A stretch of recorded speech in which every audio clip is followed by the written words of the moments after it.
That's streaming. Let's see. Looks like things are working. Let's have a look.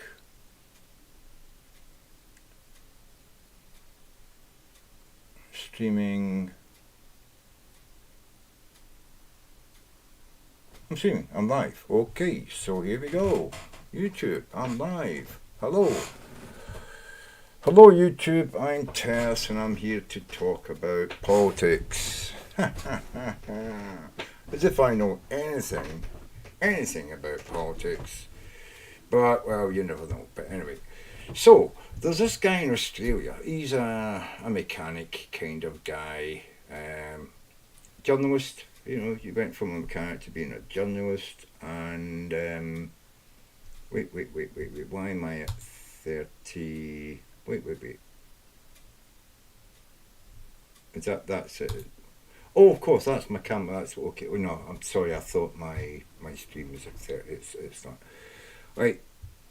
I don't want you popping up. Oh my god! Please stop doing that.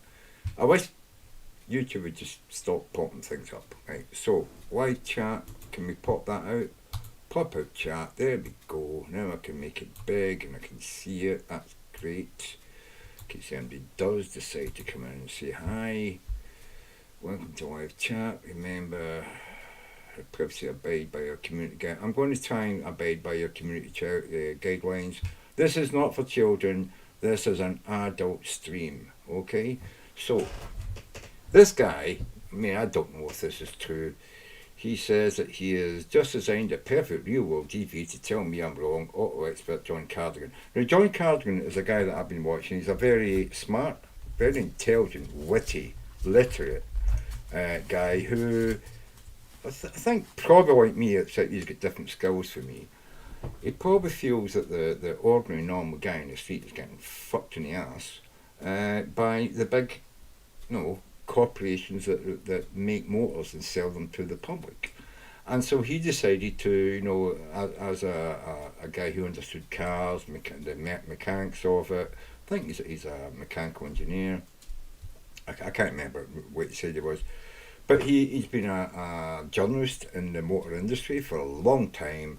And he decided to, just start a small business, making YouTube videos like this, describing what's wrong. He's in Australia.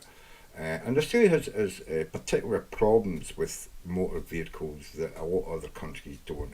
Europe doesn't have, or America doesn't have, or China and Korea doesn't have, because they don't really have a huge motor industry themselves.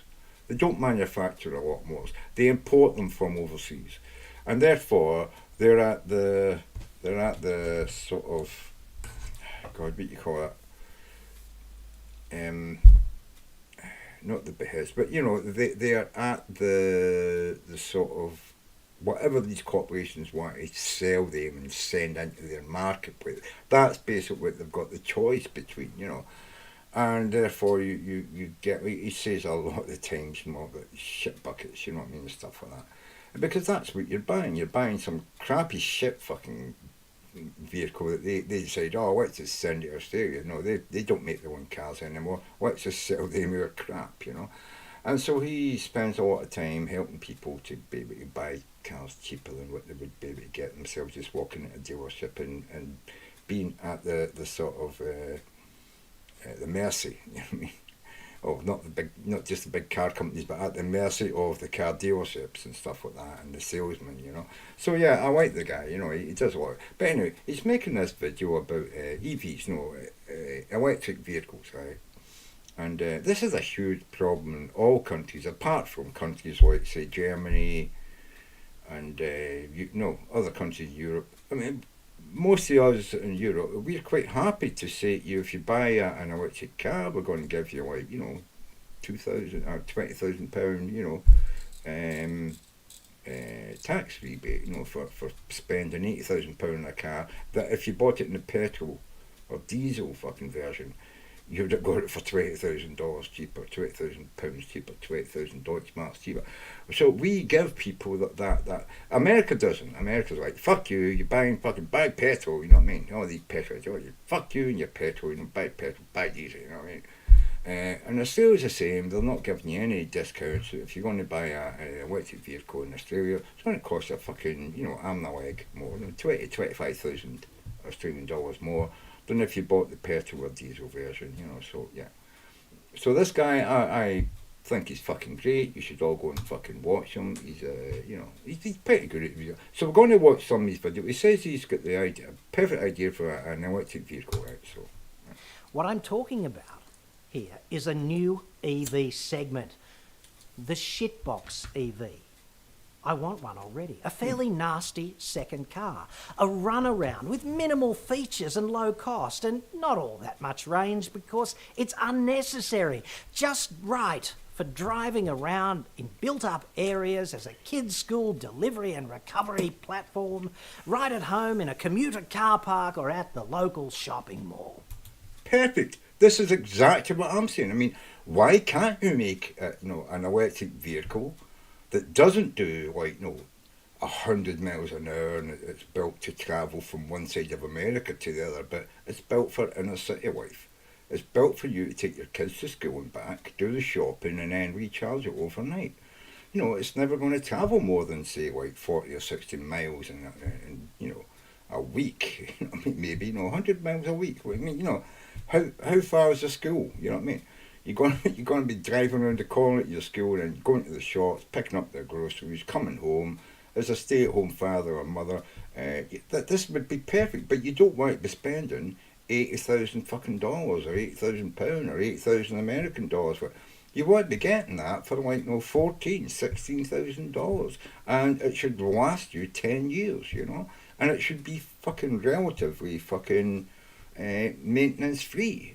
I mean, it's not got an engine or carburetors or any of that fucking shit, temperature fucking shit. It's got a battery, you know what I mean? All you got to make sure is the battery gets charged at night and it doesn't burst into flames. So don't buy Chinese, crappy fucking batteries, make your own. Anyway, so I think I think he's onto something here, right? A device with roughly the raw sex appeal of a sandwich press. My hypothesis here is that every EV currently sold here makes crap primary transportation, and it cannot do it all, whatever it all is, for all people, but it might be okay as a fairly shitty second runaround for the hack work. Okay, I can see EVs filling a very valuable niche here, and they're currently unavailable for that because of the price. Talking about a device for which the primary purpose is simply to take the load off your fairly nice liquid-fueled premium car, right? I actually think this is economically rational already, and the numbers seem to add up, even though no car maker is apparently doing it. So this is exactly what I'm saying. Why don't we have runarounds? Why don't we have the ability to buy a £14,000 brand new fucking car that's going to last us 10 years? And we use it for driving into the city and back from the outskirts of Glasgow or London, or if you're driving to London and back, and you're in the outskirts of London, I'm not talking about driving there from Kent or fucking Plymouth or something like that, and staying the week and then driving back. You're going to use a petrol car for that. But if you live in the suburbs of London and you drive 40 miles to work and 40 miles back, 8 miles a day, say. An electric car a cheap electric car could definitely do that and be plugged in and charged up overnight and be perfectly fit in the morning, And what happens if you get up in the morning and you forgot to plug it in? Well, till fucking tick, you're going to have to take a taxi that day or a bus. And this is another thing. Why do we still have petrol and diesel buses? Why isn't every fucking bus in Britain electric? I mean, they're big enough to have enough batteries to run, the hundreds of miles they do, you could weigh the whole bottom of the bus, man, full of fucking batteries. And, and charge them up over fucking night, you get fast charging, They could be made cheaper than you know, and maintained cheaper.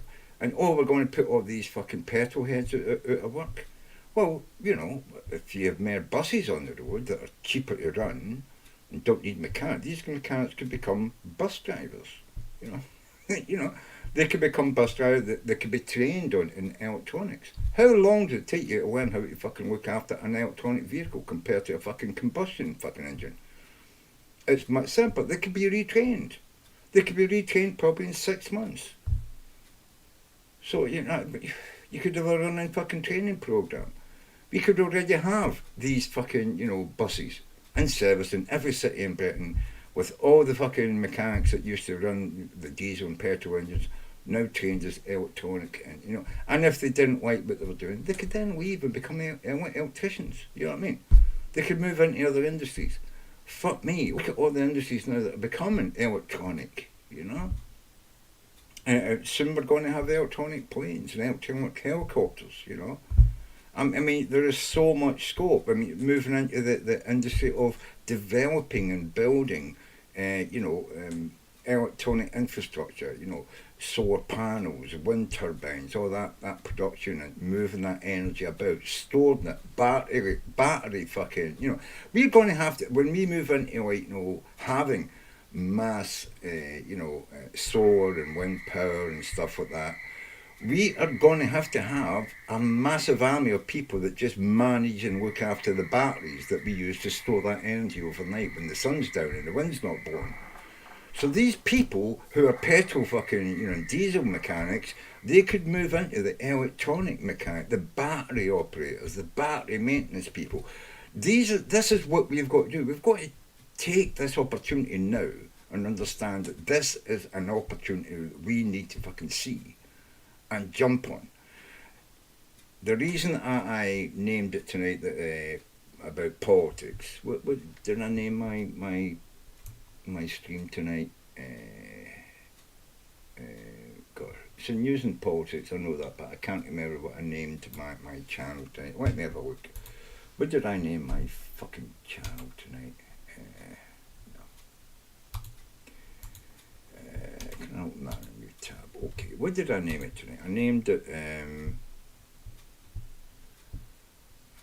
Tersse live stream. What's it called? I named it it's not even named. What's the fucking name? It's just called Tersse live stream. Really? Named it I fucking gave it a name. It's not even named. What's the fucking name? It's just called Tersse live stream. Really? What the fuck? I fucking gave it a name. It's not even named. What's the fucking name? It's just called Tersse live stream. Really? What the fuck? I've got to turn that off because I'm hearing it twice. What the fuck's got the why? Okay, Tersse live stream. I guess that's it then. Tersse live, but it's about politics. It was about politics today or some fucking thing I called it. Anyway, okay, so yeah, politics today because why do we not see our politicians putting any sort of effort into what I've been talking about, what this man is talking about?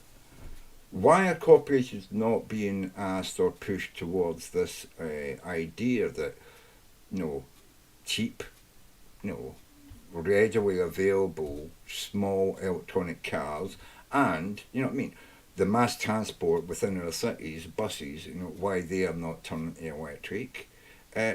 Because they're all paid. They're paid by, you know, the corporate fucking, what do you call them? The people that come in and tell our politicians, oh, we'll give you money so long as you pass a bill that, you know, cuts our taxes or this or, you know, it keeps our monopoly going and don't interfere with the, you know, with commerce because you don't know what you're talking about. Just you keep the people happy and just keep passing bills and regulations and cutting regulations that help us and we'll give you money to get rid of you. That's what's going on. Well, you've got politicians today who don't really care about the power of being a politician. See, that's what you used to have, 100 years ago. People wanted that power, that, you know, the ability to be in charge and tell people what to do, be in the newspapers and have photographs taken of them and have stories written about them, how great they were, how futuristic thinkers they were, right? Our politicians don't give a shit about that anymore. They just don't give a fucking crap. They just fucking have PR people to go out there and fight against all this crap, you know what I mean? Oh, that's a bad story about me. Get out there and change the fucking topic, you know what I mean? Get out there and find some way to get the people's minds off of me, you know, and they come up with all these fucking bullshit things. Oh, they pass some law, they fucking point a finger at somebody else, you know, they get some investigator, find some other politician who's doing worse than them at the moment, they put their name in the press and take, you know, so now they're out of the fucking picture, you know. It's all about that, because all they're interested in is hanging on to the office that they've got access to this crap corporate money. I mean, corporations in the world today, a lot of them are richer than most of the governments that they work under. I mean, this is absolutely fucking ridiculous. But there is multi-billionaires in almost every fucking nation in the world now. Even some of the poorest nations in the world. Billionaires. People who own more money than, you know, their government GDP, you know what I mean, every year. And the reason for this is the politicians have not kept a grasp on things.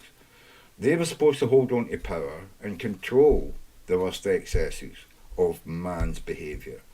You know what I mean? Yes, you want to build a business and become like a rich person, that's fine, but you've got to pay, you know, a certain percentage of what you earn back to the country so that we can keep educating people to work in your factories. Not just your factory, if you're making ships or airplanes or fucking motor cars, you need educated people who are going to, like, you know, to be the draftsman, to read, you know, design your next engine, design your next fucking body, you know. Tyre manufacturers, they need people to be chemists and scientists to understand how to use, you know, volcanism to make better rubber so that tyres last longer and all that, you know, how to weave them with, you know, metal and different kinds of cloth so when they get punctured they reseal themselves and so, to a certain extent, you know. All this stuff has all been done. These people weren't trained or educated by the corporations that employ them. They were trained and educated in the schools and universities in our country, which up until now, before we started turning them private, and starting to teach them that, you know, the world's only 10,000 years old and shit, you know what I mean? You know, there's been a huge drop in science and the understanding of science and the gathering of knowledge, the searching and the seeking of new knowledge, the furthering of our understanding of the world. There's a huge attack on that at the moment. And that's also run by a lot of these corporations, you know what I mean? In conjunction with, you know, their churches and all that. But I mean, corporations are using the religion as well to dumb down their own country, because they understand that the dumb people don't understand how to vote right, and therefore they won't vote the right people into you know, positions of power. They'll vote in the stupid people who they've already paid and bought, you know what I mean, to do their bidding when they have to pass a fucking, you know, a bill or, you know, a regulation that might somehow impinge on their corporate fucking, you know, greed, you know. So this is what's wrong with our political system at the moment. The people that we see as politicians are not politicians. A lot of them are going through that revolving door of working for banks, working for corporations, working as CEOs in big business, going into government, working there for 3 or 4 years, fucking things up so we can't get anything done, and then going back into business and getting big, gigantic fucking, you know, £1 million fucking deals that, oh, we'll pay you £1 million a year because you did us such a fucking goodie when you were in office, you know what I mean? And, oh, well, we can't give you a CEO position, but, you know, we can take you on as a lobbyist and stuff like that. You know? And then you go in and keep fucking hammering at these politicians you've already been berating and working with for years, you know. There's that revolving door, you know, politics, big business, and it just goes round and round and round. And us, the normal working people who these politicians are supposed to be working for, they end up working for the corporations. You know what I mean? They end up working for the corporations, and they work for the corporations when they're in the government, and they work for the corporations when they're out of government. Just waiting for their next chance to get re-elected and get back into government, you know. And it's quite sad, really, that a lot of people in the world don't spend any time looking at this. You know, I've had a working life. I've had a really interesting working life. I've worked in lots of different areas of the world. of industry, of what we, video editing, sound editing, of what we producing clothes and embroidery and stuff like that. I've worked in warehousing. I've worked in construction demolition. I worked offshore in the oil industry. I worked in the railway. I've had a wide range of a wide ranging view of society and all the bits and pieces that make up everything that holds it together and makes us able to have a society. Transportation, mass transportation, public transportation, individual transport. I've had a view on all of that. You know what I mean? And the things that people buy. You know what I mean? The technology of computers, phones, clothes. Music, entertainment. You know what I mean? Alcohol, drugs. I've been involved in almost all these sort of areas in the world. So I've got an understanding of the human condition, us human beings, the way we think, what we are. And so I've got a view on how we fail to spend, a lot of people fail to spend any time thinking outside their own little view of life. I've been forced into having to have a wider view of life, and where I could, leave one position I had, making money, didn't like being there, and say, I'm going to have to fucking get out of here because I can't stand work for this cunt, and moving somewhere else and just having to go out there and find other work that was interesting and I wanted to do. A lot of people are not interested. A lot of people, they want to have a job for life. They don't ever want to become a car manufacturing, worker, or they're on a production line, or they're on a beef manufacturer, like a butcher. They think, I'm going to do this all my life. People don't want you. I've always been the sort of person, every 2 or 3 years I get fucking bored and pissed off with the people I'm working with. I want to go somewhere. I'm done with this. So I've got a overview of life that a lot of people don't get. But I can totally understand how people want to have like a solid, certified, I'm going to do this all my life. But that's gone. That started to die in the 50s after the Second World War. Once we started to in Europe, start factory production on that, and in America as well. America, the mass manufacturing processes that they were able to, had to build in order to build a war machine that could fight Nazi Germany. You know what I mean? We didn't have the means to build factories, but we converted factories into other means. We can converted fucking food factories into making fucking bombs. You know what I mean? And that was hard, but we learned through that you can basically take any factory, if someone's got some machinery, it can be adapted and changed to make something else. And that's the beauty of the human brain.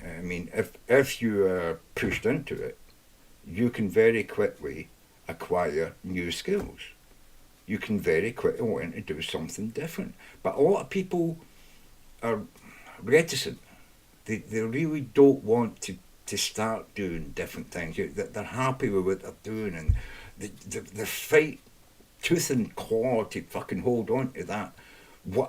I've always done this and I never want to change. You see that with the people screaming about, this industry, the coal and oil industry is dying. The gas industry is now booming, and some people were able to transfer it over, but a lot of people just lost their jobs. The food manufacturing industry, a lot of that was the same. When they had machines that could do a lot of the stuff that people had to do, the packing, and all that. Yeah, so now you're out of work. What are you doing? You're probably serving dinners out of those plastic packets, putting them on a grill, cooking them and serving them to people, rather than packaging that meat to sell, because there's a fucking machine doing it now. This is what I'm saying, people fail to realise that the world is going to change and move on. And it's changed and moved on so quick over the last sort of 70, 80 years. People just haven't been able to keep up with it. And that's the frustration of a lot of people. They always thought that they were going to go through school, come out, get a job, get married, have kids, get a house, and they're not seeing that anymore. And that's because you didn't learn the ability to be a chameleon and change. You were never looking around to change. You were always looking for, I just want to do this thing. No, I'm happy doing that. And now you're not happy because you're not able to do it. Now you're doing some crappy fucking thing that you think is below you, Well, it wouldn't be below you if you were getting paid a decent wage for it. So yeah, we need to increase wages for every fucking job a human being does, you know. And we need to tax corporations that run their factories on machines and robots. We need to tax them more. We need to tax them the money to pay for the wages of the people serving food and cleaning the streets and, you know, working in hospitals. You know what I mean? The people who are overlooked until we need them, like now with a coronavirus fucking pandemic, suddenly everybody loves the fucking nurses and doctors, but these people are struggling to put food on the fucking table and pay their rent. They always have been. And as much as you bang your pots and pans outside the house and say we love you and you are, you know, they need money. They need to be paid. And as much as you tip your waitress 20%, fucking not enough. They need a fucking standard wage. They need to be earning $10 to $15 a fucking hour. And so do you if you've got a fucking cheap fucking job. If you're doing 3 jobs a fucking day in order to pay your rent and feed your kids, you should be able to get a job 40 hours a fucking week and pay your rent and feed your kids, you know? I just don't get how people can't fucking understand that. The world hasn't changed. It's the view of how we've been told to look at the world that has changed. And the people who are setting that standard of how we look at the world, they're all millionaires and billionaires. These are the people telling us we need to work harder, while they're trying as much as possible to work less and make more money. They're making money out of just having money. We should be making money out of the work we do. They should be taxed more. We should be paid more. It's a fucking very simple fucking equation. Right? Anyway, let's hear what he says a little bit more about his... So, let us step into the beer garden and do the requisite bloke physics. I do love these beer garden physics segments. Nothing excites me more than grabbing hold of the mighty King Dick. Oh, ratcheting podger. Today's flavour, 18 and 24 millimetres. I mean, feel this. Oh, it's so good.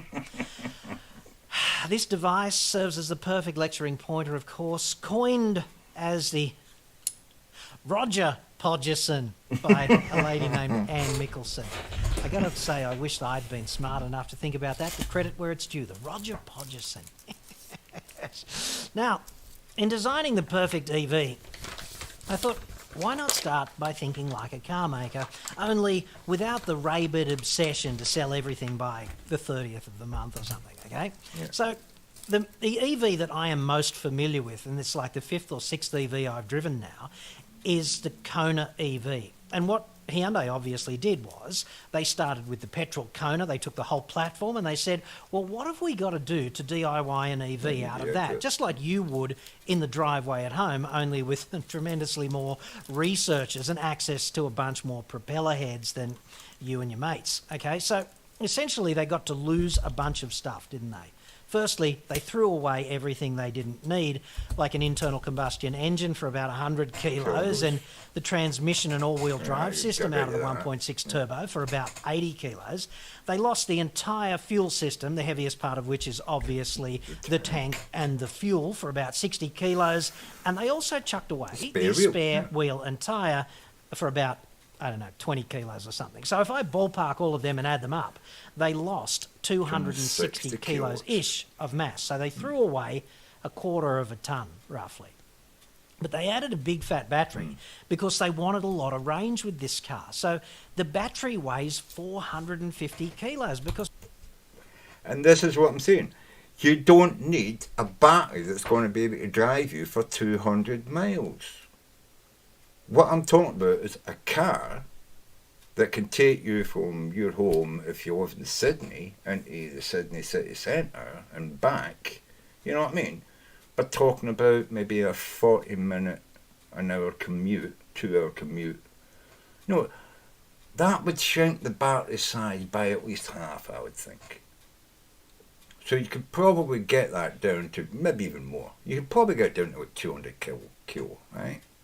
You can probably take 250 kilos off that battery, bang, right? So I'm hoping he's going to go down this route. But I mean, I don't know, I've not watched this video when I seen that, I thought, I'm going to make a video about this because I like this guy. I think I know where he's going. And I've been thinking about this as well. Why don't we have a really cheap small runner? Because in Europe, we are all used to very small cars, you know. In fact, America bought a lot of our small cars, Volkswagens, Minis, and all that. There's lots of them in America, you know what I mean? People over there love them because you get a lot of mileage to them, to the gallon. And they're quick and nippy, they're small, they're perfect for one person getting to work and back, or even a person with a girlfriend or a wife. Once you get kids, it's that you've got your, upsize so you can take the kids to school and all that and get all the groceries in. But, Minis and Volkswagens were fantastic running around for single people, or a guy and his girlfriend, or a girl and a boyfriend, And why don't we make electric vehicles that size? Fucking car manufacturers, they're either missing a thing here, or they just don't want to get away from the petrol, because they've already set up for that. If they're going to build an electric fucking vehicle, they're going to have to build a new factory. That's a big investment. And then will people buy it? Because they're very risk averse, these people. But you know what? These companies already know if you advertise to people, you can make them want it. They already know this, so it's bullshit, this fact. Oh, we don't, because it's a big investment. No, they know if they stop making petrol cars, start running that down and start building up electric, and that's your choice, and it's cheap, as cheap as, if not cheaper than a petrol vehicle, and it does the job, and they market to you the right way with all the right fucking singers and film stars telling you it's a fantastic thing that they own one, you're going to fucking buy it. That's what's always worked. Advertising works, right? So, fuck. Because batteries are not that energy dense in comparison with the liquid fuels, at least. And it adds a shitload of cost as well, because batteries are expensive. Like, just go to Bunnings and go and get a replacement battery for a power tool. Jesus, batteries are expensive things, right?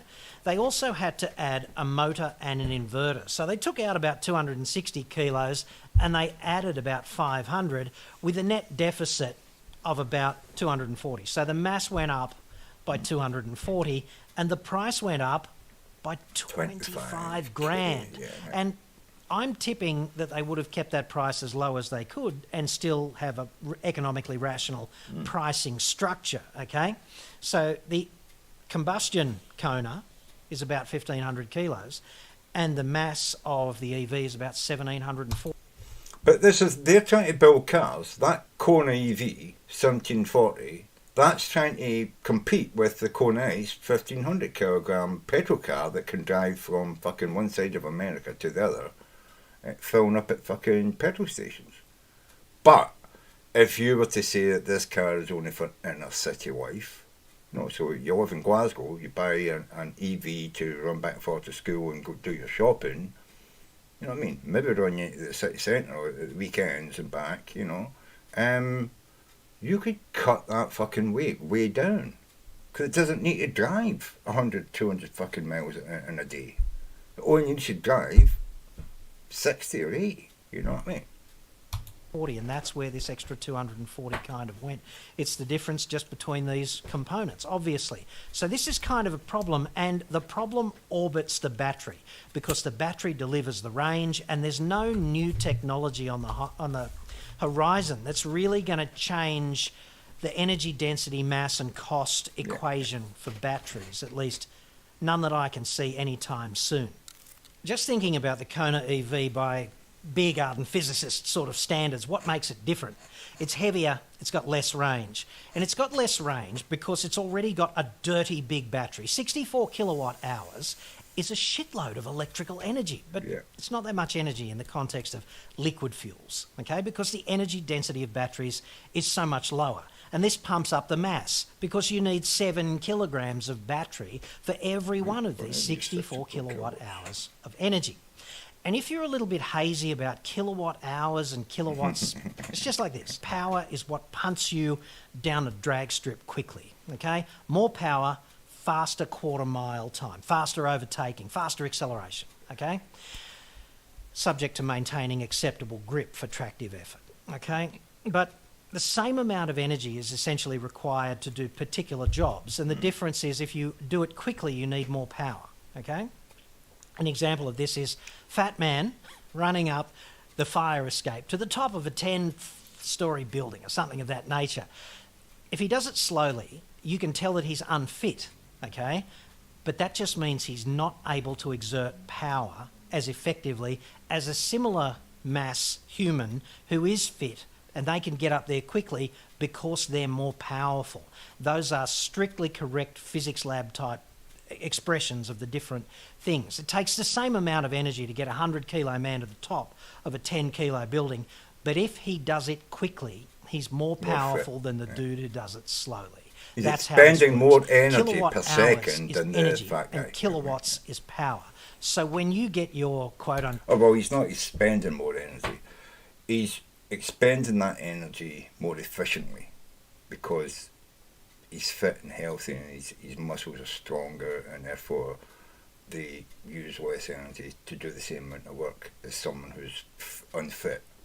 You know, you're still expending the same energy to climb 2 flights of stairs as a really fit guy, but he's going to do it twice as fast as you, if not quicker, because he's used to doing it and you're not used to doing it, and therefore, no, you're fine for that first burst of energy, and then, you know, halfway up the first flight of stairs, you're like, oh, this is, I've done this for now. Oh, fuck me, my muscles are, I know I want them to push, but they're not pushing, you know. It's like, but that guy's muscles are going push, and he's shooting up, you know, and you're, oh, it's going, oh. Now, by the time you're at the top, and he's like, oh, come on, man, you know, it's not that bad, you know. He's still talking, and you're panting and speaking between gasps, you know what I mean? Because you're unfit, and this is what he's talking about, energy, you know, how it can be utilised and used, you know.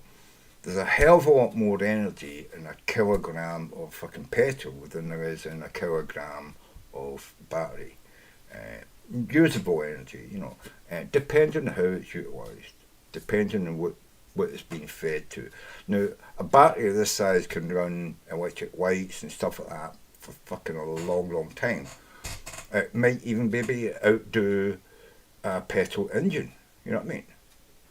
But when you start to try to put that energy into motion, turning wheels, you know what I mean, and pushing kilograms of a car as well as the weight of the battery itself on the ground, then you're burning a lot of that energy just in order to like fight gravity and friction, you know. And the petrol has more energy per kilogram than a battery in that case, yeah. Unquote, power bill from the electricity utility mob, you're actually getting an energy bill because they don't care how quickly you burn it, how many lights you put on, how powerful the lights you are, whatever. They just care how much energy of theirs you have used that they can bill you for. So it's not a power bill, it's an energy bill. That's just that. The thing to remember is that this relatively heavy battery essentially is the harbinger of economic irrationalism for the Kona. It doesn't mean that it's not a good car and you're not going to enjoy driving it. It just means it's going to be really expensive in comparison to the petrol one. Here's where we all earn our PhDs in beer garden physics today, okay? Because this is a little bit hard to wrap your brain around, but not too hard. Yeah.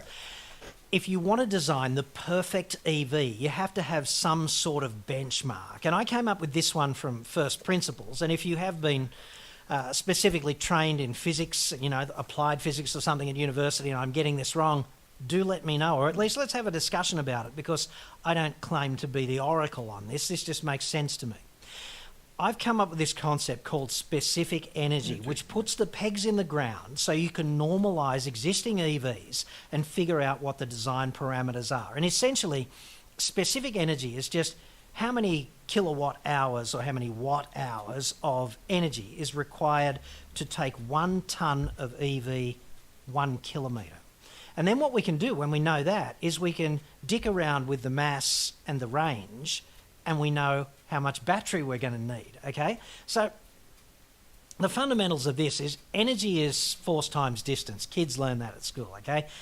And the force in the context of transportation is really related, not so locked in mathematically in strict lockstep kind of proportion, but it's related to the mass of the vehicle in most contexts. Like in the context of rolling resistance, if you've got a 1 tonne car and a 2 tonne car and you need to push each one across the workshop floor, you're just overcoming the rolling resistance. And I know which one's going to be easier. It's going to be the 1 tonne car, right? So the rolling resistance of a car is related to its mass. And if you're punting the car up some hill, obviously the component of gravity that you have to work against to get resistance, up to the top, that's friction, related to the mass. gravity. It's strictly I'd related to the mentioned mass that, in the know, case of gravity. And the mass of the vehicle is also related to its size, okay? And the size is related to its aerodynamic drag, if everything else is equal.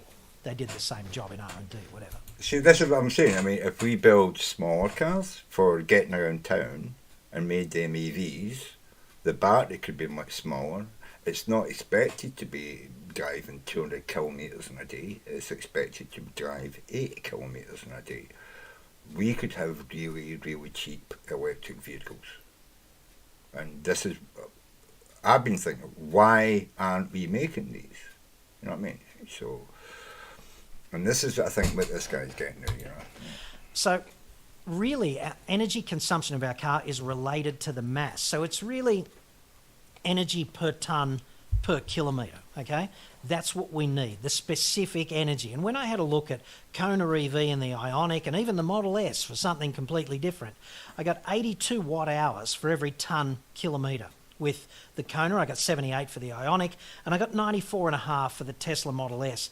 And I assume this is because it has more robust components inside it to deliver that supercar-style performance that the Model S is renowned for. Okay, that kind of makes sense. You need more energy to get at a tonne kilometre because of some intrinsic difference with that vehicle. It's not necessarily because they did the design badly. It's because I think the intent of the vehicles is probably a little bit different. Anyway, the ballpark... Yeah, I mean, when you have a high-performance car, right?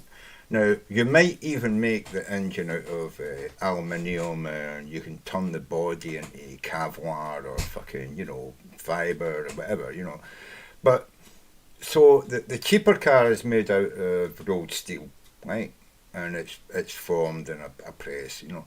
But a high-performance car, a lot of that, there's panels are going to be made from carbon fibre and all that to take weight off, because they're adding that weight to the other engine components, you know what I mean?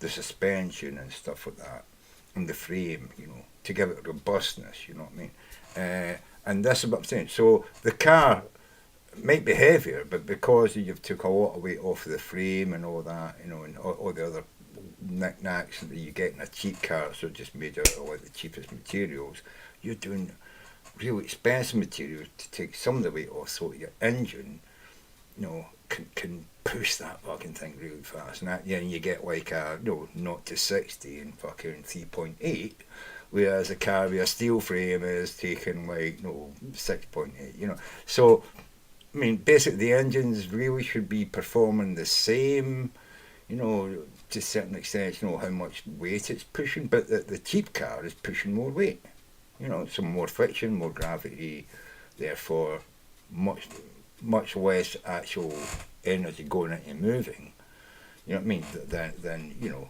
than turning the screws, you know what I mean. And so I think this is what he's getting at. I'm saying it, Richard. I'm a bit drunk now, a bit in my cups now. But yeah, I think what he's saying is, you know, when you look at multiple different kinds of cars, petrol, diesel, you look at how much energy, how much, you know, fuel they burn in order to travel a kilometre, and then you compare it to batteries. That's fine, but I mean, should cheap EV cars be made to try to get to 70 miles an hour on a motorway? If you're driving on you know, normal streets and dual carriageways, you probably only want to get up to 45, 50 miles an hour. You don't want to be hitting those 70, 80 kilometres or something like, you know, 45, 50 kilometres an hour. You don't want to be hitting the 80 kilometres an hour, 100 kilometres an hour, you know. So why would you need to have, you know, a EV car that wants to compete with a petrol or diesel? They shouldn't be. it's fit for purpose is what I'm thinking, and I think he's going down this road as well. You know. Part for our mainstream EV.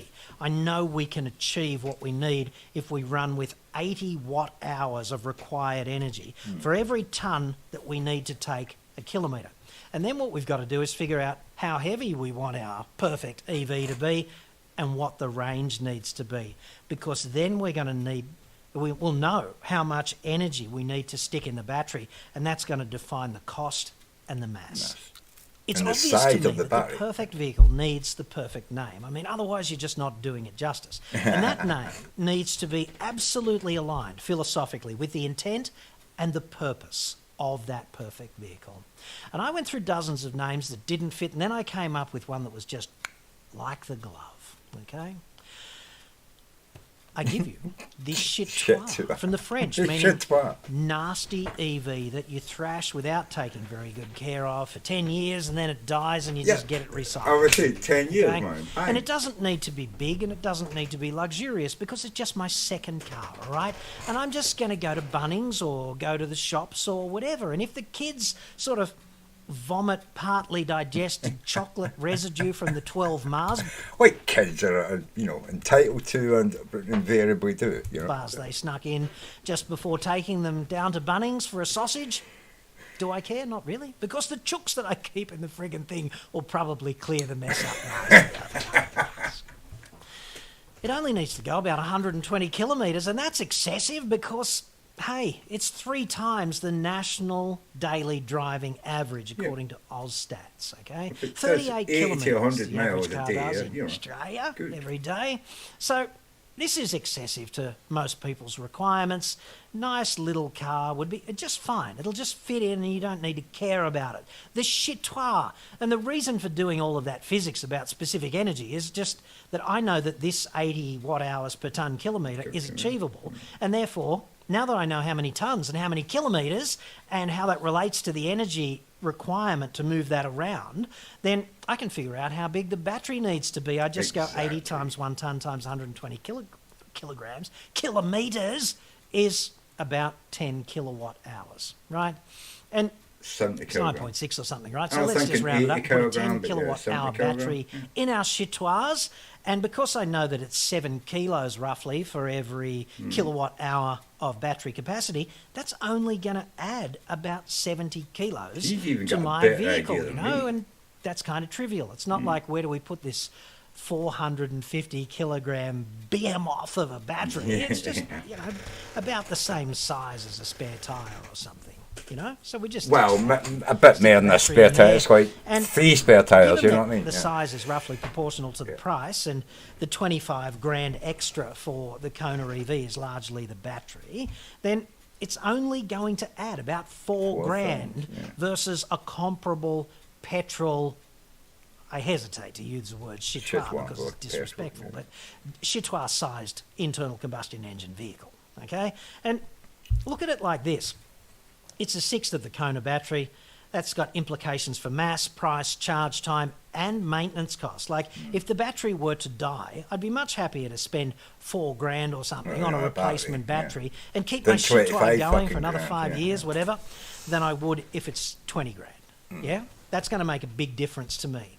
So I looked at it like this. I could get my Picanto GT, which is going to cost about 21.5, and if I turned it into the chitois because I had access to, endless R&D, I could probably flog that to the public for 25.5, and I'd suggest that it would sell its tits off because it's an affordable, useful second car that you never have to...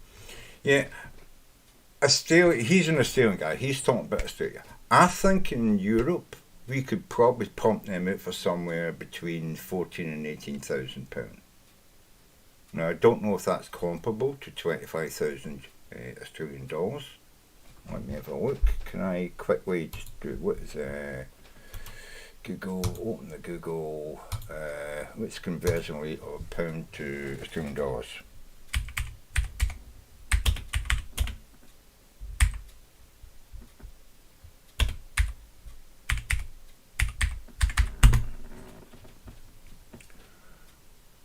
No, not a dollar.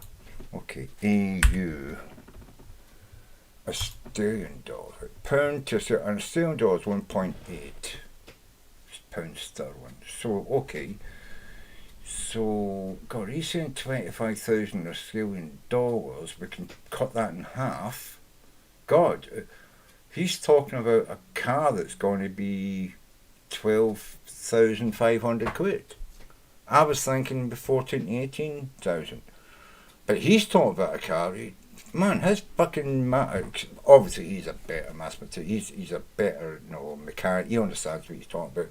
But then, if we were making these cars in Europe, you know what I mean, for running around in Europe, I mean, how far away do you live from a city in Europe? These cars would be for Australia, maybe not so much. Australia's like America. There's huge expanses. You live miles away from it. You're going to have a petrol car if you're going to go from anywhere outside of like Sydney or any of these large cities. If you're living in the fucking the middle of the city, you're going to need to have a petrol or diesel car to get back and forth to a major city, right?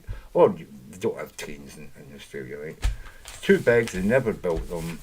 They built some railways, but it was mostly for logging and stuff like that, and they pulled them all down. They don't exist anymore. They don't really have what we have in Europe, the infrastructure of railway and bus stuff. They're more like America, where what's American railway? Can't remember the fucking name yet. But it's shite. People fucking hate it.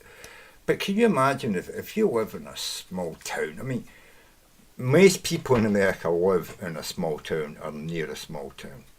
You probably don't need a petrol car unless you want to burn down the road and whoop and wail and put one of those funny horns in your car and all that. That's fine, right? But I mean, if you're just like a mum, normal family, just want to get your kids to school, put the groceries up, you know what I mean? It's your second car. Dad's using the petrol car because he's driving all the way into the major city, 100 miles away, you know what I mean? And, driving back every night, getting in at 8 o'clock, eating his dinner, going to bed and fucking driving in at 5 o'clock the next morning. It's like, if that's the sort of family you've got, then, yeah, you probably are not going to be happy with it, and your buses and trains, you're not going to use them. But, yeah, your second car could be one of these really cheap. I mean, what's US dollar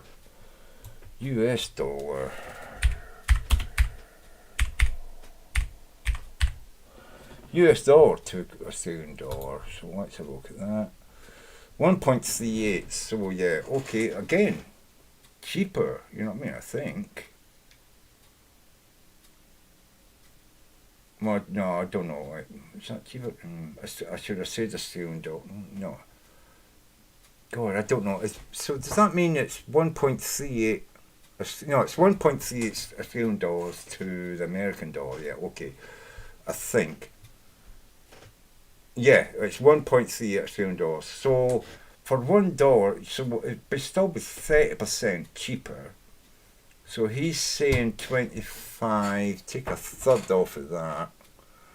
That's 71, that's 14, but $16,000. Can you imagine buying an electric car for $16,000 that your wife could run about in while you're away, and for 10 years, 16,000, that's and very little maintenance. There's no petrol in it, there's no engine, there's no fucking crap, there's no alternators, there's nothing like that, you know what I mean? It's like, no, it's just a battery and it just goes bzzz, gets you there, you plug it in at night and it goes bzzz the next day. So, and what you're paying for your electricity is a kilowatt hour energy for your battery. Is that the same as what you pay for a gallon of petrol? I don't know. So, $16,000 car for your wife to run your kids to school and back. Shit. I would think that would be fucking brilliant. I mean, to me anyway, right? I'm just looking at from, nobody is making a lot of money today. All these corporations are fucking farming the shit out of everything. They're taking all the money they can get. They're grabbing all the tax cuts they can get. We're paying extra taxes to pay for their tax cuts. And they're fucking weighing us off left, right and centre, and we can't get a fucking job because of these cunts. Now we could open all these factories making electric fucking cars, you know what I mean? Fuck. And all the infrastructure you'd have to go building to put in all the charge points and all that. All the plugs and cables. Somebody's going to have to build a factory making plugs and cables to plug your car into your house, fucking electricity, you know what I mean? A little conversion box and all that, because it's probably not going to be compatible with 120 volt. You know what I mean? All that stuff is all going... That's jobs, man. That's millions of jobs in America. That's millions of jobs in Europe. That's millions of jobs in Australia. Why the fuck are our fucking politicians not fucking talking about this? Very simple. These fuckers are all in the fucking pockets of the fucking, corporate fucking entities. The lobbyists and the corporate fucking big business who... It's not that they can't see that, oh, this is something we're going to do. It's just that they're saying, you know what, we just don't want to do it now. But the thing is, the people of America, the people of Europe, the people of Australia, we need it now. We need it now. I don't give a fuck when corporate fucking, America or Europe needs it, right? The people of the world need this technology to be fucking built now. We need these cars. We need this infrastructure. We need to replace the shit that's fallen down around our fucking ears, because for the last fucking 70 years, none of our politicians have done anything but take corporate money and then not paying attention to the needs of the people they were fucking elected by. Right? So fuck you, Trump fucking supporters. Trump did nothing in 4 fucking years to make your life better, except tell you how good you were under him. And is he any different from Putin or any other fucking dictator fucking cunt? No, he's done nothing for you. All he's done is go out there and tell you how much he's done for you. And told you, don't believe the newspapers and the media when they tell you I didn't do it, I did do it. And you believed him, rather than believing the media and the people around about you who have investigated and found out where any is true. You've refused to believe the truth and you believe the lies, right? And a lot of people in Britain are doing the same. The last fucking 70 years, man, we believed fucking Blair, we believed fucking Thatcher, we believed fucking the last 3 fucking conservative cunts, It's like, yeah, they will lie their ass off because they're not politicians. They're not there for the power to help people. The power of adulation, of actually doing something for people and being rewarded by the adulation of people for actually have helped them. These people are in the business of pretending they did something for you, cornering you into believing it, and then soaking in your adulation. Now, I think the older politicians from 50, 70, 80 years ago, I've got more respect for them because they actually did the work. They actually did something for you and then asked you to applaud them. The politicians we have today lie their asses off. They pretend they have done something to you or for you. They pretend that they've solved problems when all they did was kick the can down the road. They left it to the next fucking generation. America, how much debt are you in? How much debt are you in now compared to the debt you were in when Bill Clinton was in power? When did your debt really start shooting up?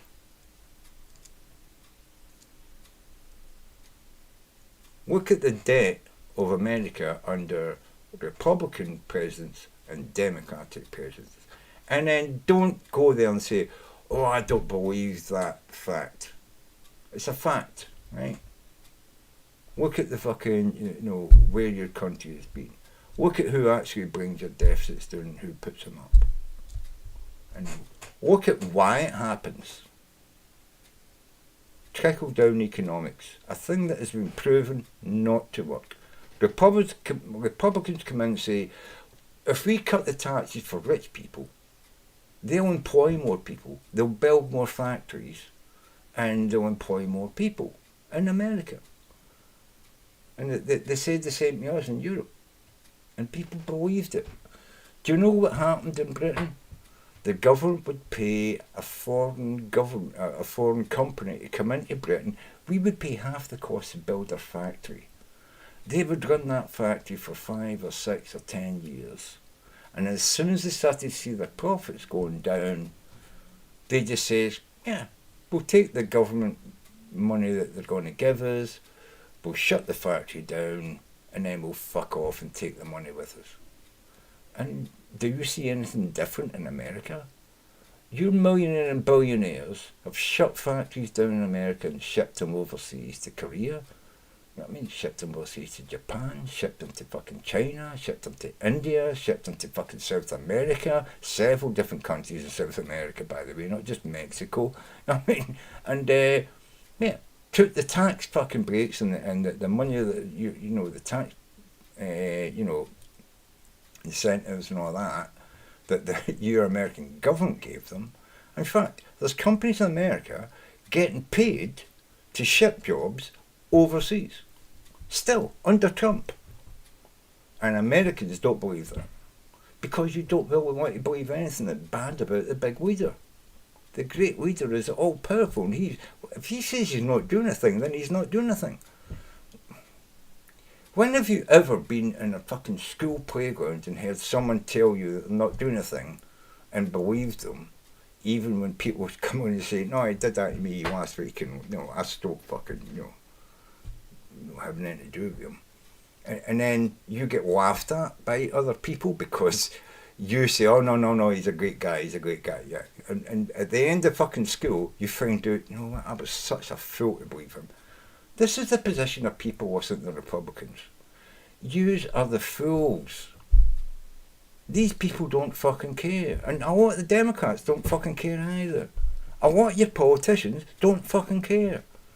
You've got to spend more time analysing what your politicians do, what they fucking vote for, what they say they're going to fucking speak out about, what they say they stand for, and then what they actually stand for when they're put in a position of having to declare that they stand for something. Do you remember when people were saying Donald Trump was a fucking idiot? Lindsey Graham, Ted Cruz, fuck me, you know what I mean? And for the last 3 years, they've been two of his greatest supporters. You remember what they were saying before 2016 election? How much he was a con man, he was fucking diabolical, unfit to fucking serve. But once he won, they knew that their livelihood, their job was gone, unless they kowtowed and bowed him and convinced you to fucking bow him as well. Because that's what happens when a fucking crap bastard fucking cunt gets into power. You've got no option but to fucking, if I want any sort of living, if I want to fucking pay my rent, my mortgage, and feed my kids and put them through school, I've got to just go along with him and you know, side with him. Otherwise, he will cut me off at the knees and I'll be out fucking waitress serving in a bar or a fucking restaurant. Ted Cruz was never going to do that, nor Lindsey Graham. They're not fit for it. You imagine the tips those people would get? Right, so, you fucking got to understand what's going on in your politics. If you're not doing that, if you're waiting for someone to come along and tell you how to think, then you shouldn't be thinking or voting. If you don't know who to vote for, you shouldn't vote.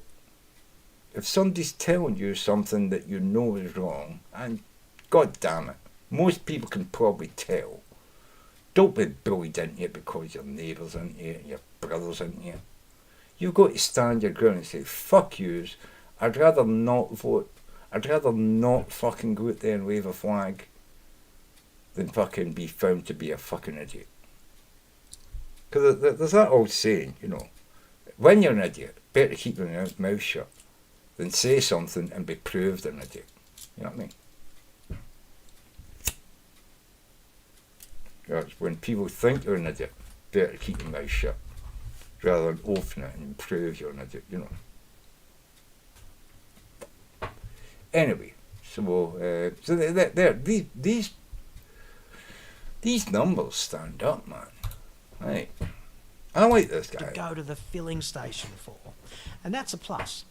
Have you ever enjoyed being in your internal combustion second car with the kids in the back just on the cusp of having a tantrum in the middle of summer and the ice cream is melting and the bacteria in the chicken is breeding and you got to stop for fuel, right? I don't know anybody who's ever enjoyed that, and certainly I've never enjoyed that. So I'd put it to you that the Chitois EV is the perfect replacement car for that kind of proposition. It's dirty and trashy and unloved, and hey, that's okay. That's all it's ever aspired to be. It's also affordable. Yes, an affordable EV, finally. And it's compatible with like 80% of the driving that 80% of us do. And I know if you live in Dingo Piss Flat or something and it's 200 kilometres to the nearest grocery store, then okay, Chitois EV, absolutely not for you. But versus a premium evangelical EV that is just objectively not as good as an internal combustion car in many respects, then I'd suggest that the Chitois EV has unlimited commercial appeal. Like, an evangelical EV can only ever appeal to a niche market of customers, and eventually, with the proliferation of premium EV, I think he's wrong there. I think the Chitois EV would have a huge, resounding, welcome today in America and a lot of people, Europe and in Australia, when you make adverts about it. And you put your best fucking advertising fucking people on it. You have your best fucking, slogans and your best comedians and film stars saying it's fantastic. I drive it. I use it to go to, school to drop my kids off and back, and I only use my petrol car to, drive long distances and stuff, Also, you've got to remember, if you're in a car crash with a petrol car, that's a fire hazard. If you're in a car crash with a battery-driven car, it's probably not going to burst into flames and explode. I mean, these things are tested. These batteries are tested so that the impact they don't burst into flames. But there's nothing you can do about if someone hits you in the wrong place and splits the fucking gas tank open. And there's petrol all the place, and you're lying upside down in your fucking, your safety belt, struggling to get out, worried and shouting at the kids, "Are you okay? Okay?" That could burst into flames. You're all fucking burnt to death. That's not going to happen in a fucking electric vehicle. So it's a perfect vehicle to take to the school and back for dropping and picking up your kids. Absolutely, the perfect vehicle. I heard a lot of people talking. He does a podcast, and he was on a podcast, today, earlier this evening, and people were asking, what about hydrogen cars? Hydrogen cars are even more dangerous than fucking petrol fucking cars in collisions, They can actually just explode from a fucking spark. Not just catch fire, but fucking explode, right?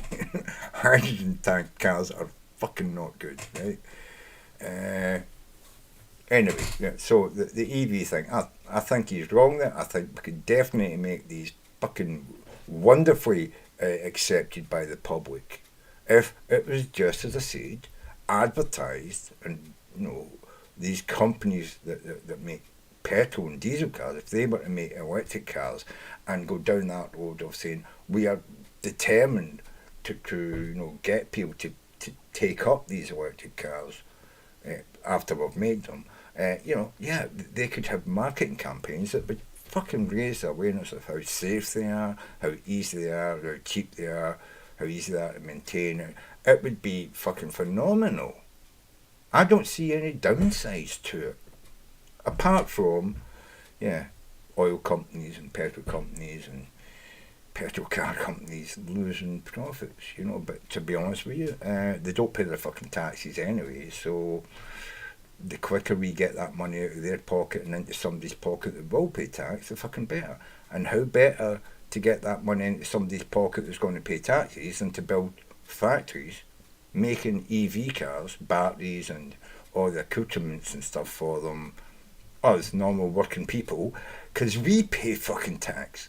And then we would have the tax to pay to fucking repair our roads, bridges, our schools, our hospitals, you know, all that shit, you know what I mean? We would have the tax revenue for the government to run the country. We would gradually take away the fucking money from these corporations and say, well, fuck you, you know what I mean? You do not need all these billions of, you know, supposed non-profit, non-profit fucking non-taxable fucking income. Fucking Costco, for instance, and you know, they keep saying they never make a profit. Well, if you don't make a profit, why are you not out of business? How have you sustained your fucking company for 10 years if you haven't made a profit in 10 years and haven't paid any tax? I don't know any company that can last 10 years without paying taxes and without making a profit. It just, the economics just do not work out. Okay, you know that they do not work out. Right? So it's all bullshit. These cunts are making a profit, billions, and they're hiding it somewhere. They're not paying their tax, and that's why your fucking country is in the shithole it's in. Because billionaires are not paying their fucking tax, the way they should, you know? They're not paying the right amount of tax. Anyway, it's not hard to fucking work that out. EVs, that saturation point will exist. And where do you go from there? You know, you've got to move into the chitois. There has to be a chitois EV segment eventually. Otherwise, these things will not proliferate. And these absolutely make economic, rational sense. In the same way that a premium EV just eats a big bag of economically irrational dicks. Bullshit, yeah. I'd put it to you that the mighty Chitois is a car that would charge up from dead flat in practically no time using a standard 10 amp domestic outlet, which will take you 3 times the national daily driving average between recharges. It would be instantly affordable and go a long way to catalysing the critical mass of EVs we would need globally to roll out proper infrastructure and support to take them fully mainstream. Now, you might be a paid-up member of the cult we call Tesla. My phone's at hell-bent on 47%. kissing the ring of electric Jesus. Yes. But I put it to you that the Model S after which you lust is not, in fact, the perfect EV. The perfect EV for the world is the Chitois. Tesla remains a sideshow at best. Like Guarantee last Friday, in an hour during an it'll be investor 100. conference, Toyota president It's only, I know it's Akio only a tiny Toyoda battery, that was size. asked about Tesla's success and its incredible market capitalisation. He responded, somewhat reluctantly, they have not created a real business in the real world yet. They are trying to trade recipes. The chef is saying our recipe is going to become the standard of the world in the future. Mr. Toyoda's point was essentially mine about the whole sideshow thing. Tesla is tapping into a niche market of rich evangelical electric nuts, prepared to suspend objectivity and burn cash on an entirely faith-based concept. As is people who fucking buy Apple products. The Apple 11, for instance, right? The Apple 11 is even less serviceable, less repairable than the Apple 10, which was less repairable than the Apple 9, which was less repairable than Apple 8. I mean, what Apple is doing is they're trying to produce a product that they're going to sell to you for, like, you know, $1,200. A phone. A mobile phone, $1,200, and if anything goes wrong with it, you need to take it to an Apple store to get repaired. You can't just take it to your local fucking, you know, phone guy, you know, and say, I don't know what's happened, but the camera's stopped working, and he goes, oh, you know what, yeah, I'll just order an Apple phone, you know what I mean, and I'll take your phone and put a new one in. No, Apple doesn't do that. You can't buy Apple. You can't buy an Apple phone from Apple and, you know, as a phone repair guy. No, the only people can do it is Apple. Why? Because it's paired. It's paired to everything else inside the phone. It's got some kind of little detection code going on, so it knows that it's not in the right phone. You know what I mean? And therefore it won't work. Fucks everything up. You know what I mean? I watched a video the other day. A guy bought two Apple 11 phones, and what he did is he bought a pinky red one, and he bought a black one, I think, or something like that. You know, a blue one. Blue one, right? And he opened the two of them, and he took bits out of them. You know, he stripped it all down, took the actual, you know, what do you call it, chip board, and swapped them over, and then put everything back in except the chipboard. He just swapped the chipboards and couldn't turn them on. Press the button, they wouldn't turn on. But they would turn on when you put the charger in. They would turn on, but the camera would freeze and fuck up, and you couldn't sync and all that. And it was like, so it knew there was something wrong. Right? It knew that that board should be in that phone. You know, they were all Apple fucking stuff. Two brand new Apple phones. So we took the boards and placed them back in the proper, and they worked, right? Then they took, like, you know, some part out, you know, the camera, and the camera was there and swapped them over. And the camera, again, it went the same way, the same fucking mistake, the camera froze and all that, and it wouldn't pan and all that, you know. And they put them back, they worked again. And it's like, this is what I'm saying. So Apple, people, what are you saying? People are, yeah, Americans, Europeans, Australians. There's a large percentage of our society who are brand loyal, and they love that stuff. He's talking about, you know, one type of brand loyalty to some crazy guy who did some electricity stuff, and yeah, you know, Tesla was kind of intelligent and understood something, but he was a bit crazy as well. Right? Let's not get beyond that. And Apple aren't, you know, they're not geniuses, but they've kind of played into that they're geniuses. You know what I mean? A lot of people are like, oh, Apple. You know what I mean? Please, you know what I mean? If you just let other people work on their stuff, people would come up with better ways of doing stuff. Okay, they design it and they brand it and they make it all look nice, but you know, to be honest with you, do you want to be paying an extra 600 or 800 quid because your phone looks nice, or do you want to pay like 600 or 800 quid less for a phone that does exactly what Apple does but doesn't look like Apple? We need to get this technology into the hands of everybody so it works. What's good technology is good technology. Why should they be able to copyright stuff that they never invented themselves? They just discover somebody who invented something, somebody who's good at, you know, thinking up ways around problems, hire them, and then they cooperate. That might be my phone charged already. That's been fuck. How long is that? God damn.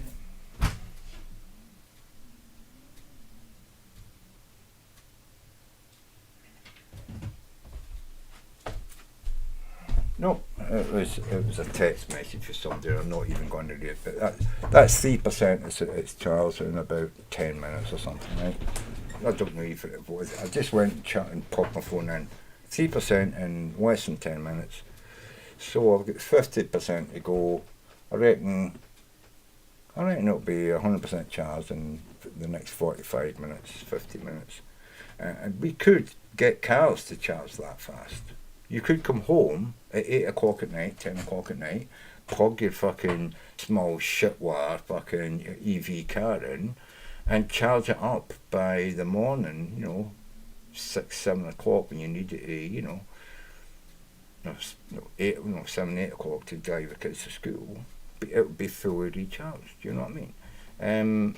I don't see the problem with that. I think this guy's onto something.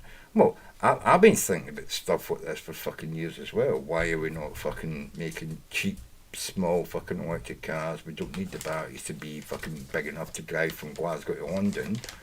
We've got petrol cars that can do that. Why are we trying to build electric cars that can do that? Why are we not building electric cars that can drive from fucking Grenfell to Glasgow and back, you know?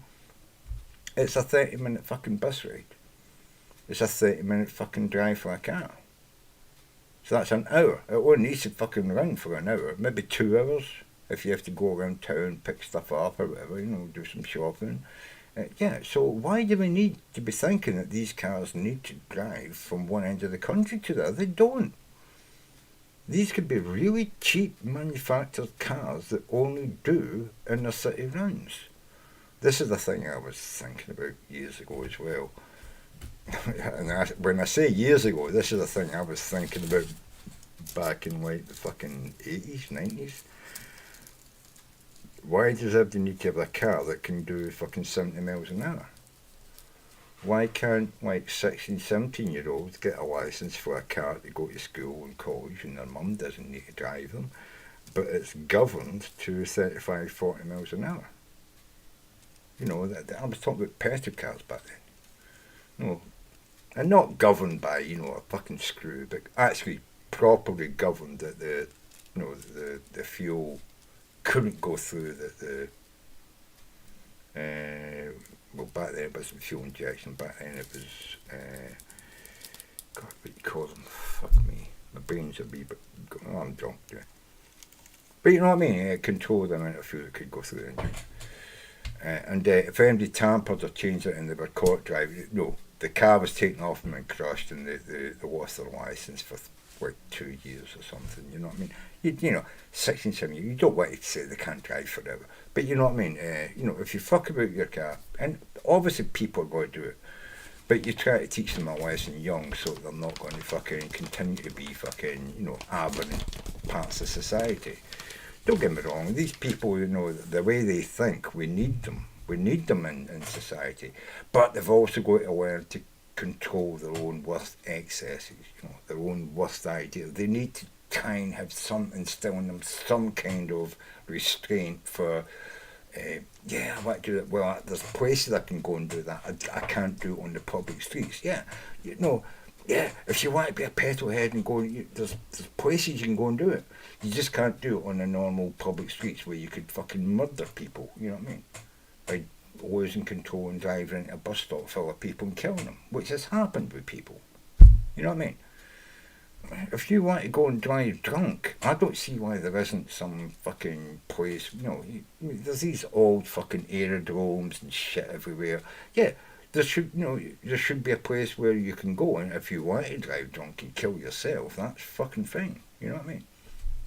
If you're going to drive alongside other people who are, I would say, yeah, fucking, there should be places like that where you can go and you can drink your ass off and fucking fire fireworks and shoot shotguns and drive at 100 miles an hour, in any kind of condition, but just not on the public fucking highways. You know what I mean?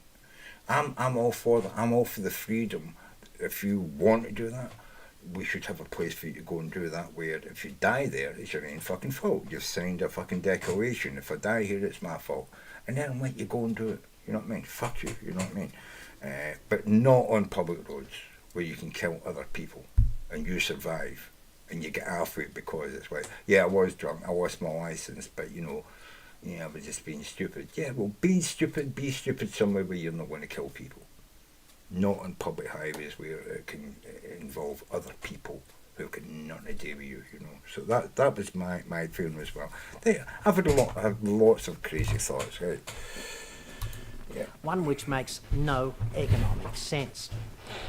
If you spray yourself with evangelism off, which is itself a derivative of my award-winning heavy-duty 2020 FO, which was jointly designed with renowned investigative journalist and lubrication aficionado Cletus Van Dam to make Australia less shit. It's pretty damn obvious that an EV is in fact already the perfect nasty second car. A nasty chitoir that you don't really give a crap about, which bakes in the sun and freezes in winter and lives under the tree outside, the better for the parrots to crap over it incessantly. And hey, it never gets a wash unless, of course, it rains, much less a polish. Unlike Cletus, he's subscribed to polishondemand.com. I think it's complimentary for a dude with his profile. Anyway, the buffing, it just gets thrown in at Cletus. It's great. The Chitoir EV is the perfect, affordable, dirty, trashy, soulless domestic hack. like a tumble dryer, only with wheels and a battery. I love it already because the Chitois fits into the motoring landscape like fishnets on Cletus, and it overcomes the primary impediment to the mainstream proliferation of EVs by actually making economic sense. Yeah, I just got to make a comment. I think I made a comment anyway. So yeah, well, we'll just read Now. that. Right? So move over, Model S and Cybertruck. It's time to usher in an EV that actually... Move over the Cube, move over Volkswagen, move over the Mini Metro. Yeah. The Chitois EV should be a fucking thing today. You know what I mean? Fuck me. matters. The mighty Chitois, the little engine that could. A 21st century Datsun 120Y or Hyundai Getz, minus the tailpipe emissions and the need to attend the filling station. Now, I do expect rather a tsunami of hate for daring to say all of this. Please don't disappoint me in the comments below because I'm kind of looking forward to it. But don't bother using facts if you want to repudiate my position on the Chitois. If you try that, you might actually discover that they are not on your side. Yeah. No, I like this guy. So, so basically, I did want to do this more about politics. Basically, our politicians today, as I've said before, they're not real politicians. They're failed businessmen, or they were successful businessmen. But they although they were successful, there was other people more aggressively successful in their companies, and they found themselves slowly losing the race to become the CEO of the company or the managing director, and they didn't want to be the assistant to the managing director and stuff like that. So they decided, you know what, I know people who can connect me and get me maybe a small chance of running for office and getting to come in. And then I'll be able to talk to my boss from a point of view of I can do something for them. Because these people, this is what I find really insanely horrible about these supposed alpha males, right? These alpha males are only alpha to the other beta males below them, right? Which are often people who think they're alpha males to the beta males below them. It's a pecking order. It's like a big chicken coop, And there's one big rooster at the top, that they're all trying to please, like a daddy they never had or something, And so they get into politics, and then they contact their contacts in business and say, well, yeah, if you want to meet for a business meeting, and then we'll discuss your ideas for what I should be doing on this project I've been put in charge of, analysing the infrastructure of, whatever it is, railway, electricity, distribution, education, how can we streamline it? How can we make it profitable for people to get involved, private industry to get involved and push it up and make it better, and all these things that government end up getting involved in because of these beta alphas, they all fucking fail miserably. They all end up costing us billions of fucking pounds and dollars and fucking tax. You know what I mean? They all never fucking result in, the results that they claim they would result in. And then they cherry pick the fucking, crap fucking information they got, and they put it all up in a big board. It's like Donald Trump with his black marker pen. Well, yeah, the the storm coming in across Florida, it was going to go over here, but then it turned, and they put a fucking marker pen fucking shit, and it's like, no, it didn't go there. Those people never got wet. But he's like, but they said it was going to go there, and so I was right. No, you weren't right, Trump. You're a fucking douchebag. Trump, one of the most beta alpha males I've ever fucking seen in my life. American presidents for the last fucking 240 years have met with foreign fucking leaders around the world. And even when they were a small country, they talked big. Donald Trump talks big when he's fucking on Fox News and on his Twitter account. And then you see him with other fucking nations, you know what I mean, talking to leaders, and they laugh at him. Not just behind his back, but in his fucking face, you know. They tell him he's fucking not right. How the hell could he go in front of a press conference with Putin and turn around and say, oh, well, Putin told me he didn't do it, and I believe him? Are you fucking kidding me? That's like, you know, you go in front of the school principal. Teachers have broke up a fight between you and the school bully. And the principal says to you, so what happened? You say, well, nothing really happened. I probably was the one who, you know, upset him. Really? You're taking the blame for the bully picking on you? That's Donald Trump. That is Donald Trump. Well, the bully picked on me, but it wasn't the bully's fault. It was probably my fault for, you know, sort of upsetting him, you know. It's all my fault. I take the blame. Are you fucking kidding me? What a wuss. Never seen an American president act like that in fucking my life. I'm 59-year-old. Never seen a fucking president with that fucking act like that. And I remember fucking old Bush, young Bush, Clinton, Obama. Never seen any of them act like that. I've read history. None of your American presidents act like that in the face of anything like that.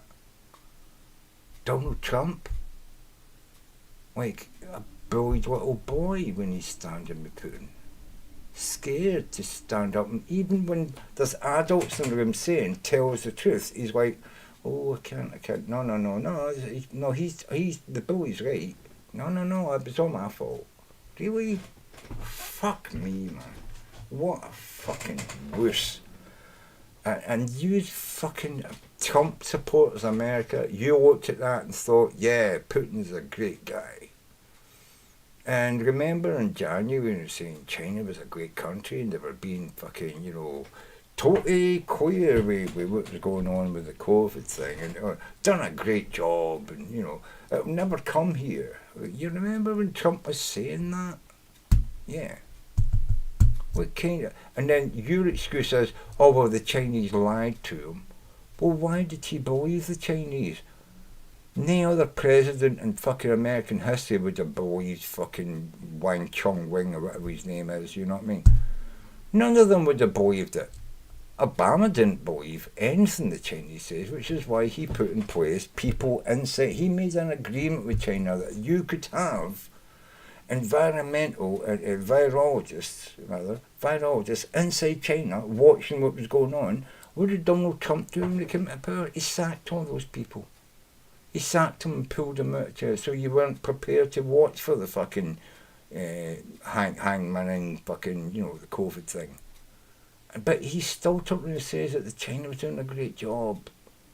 We've got to thank the president of China, chairman of China, for how open he's been to us and told us all about it.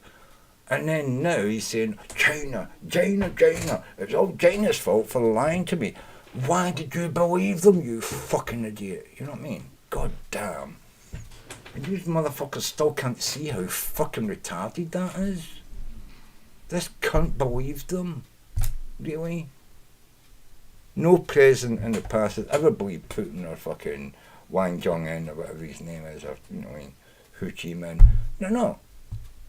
They're your enemies. We're your friends. What did Trump do? He came to Europe and started arguing with all your friends. If you're the kind of person that goes to school and some cunt comes in and starts picking on all your friends and telling her, and then you side with them, then you weren't a friend to these people and you don't deserve the friendship. And that's why Trump didn't get the friendship from the rest of the world, Europe and Britain, you know.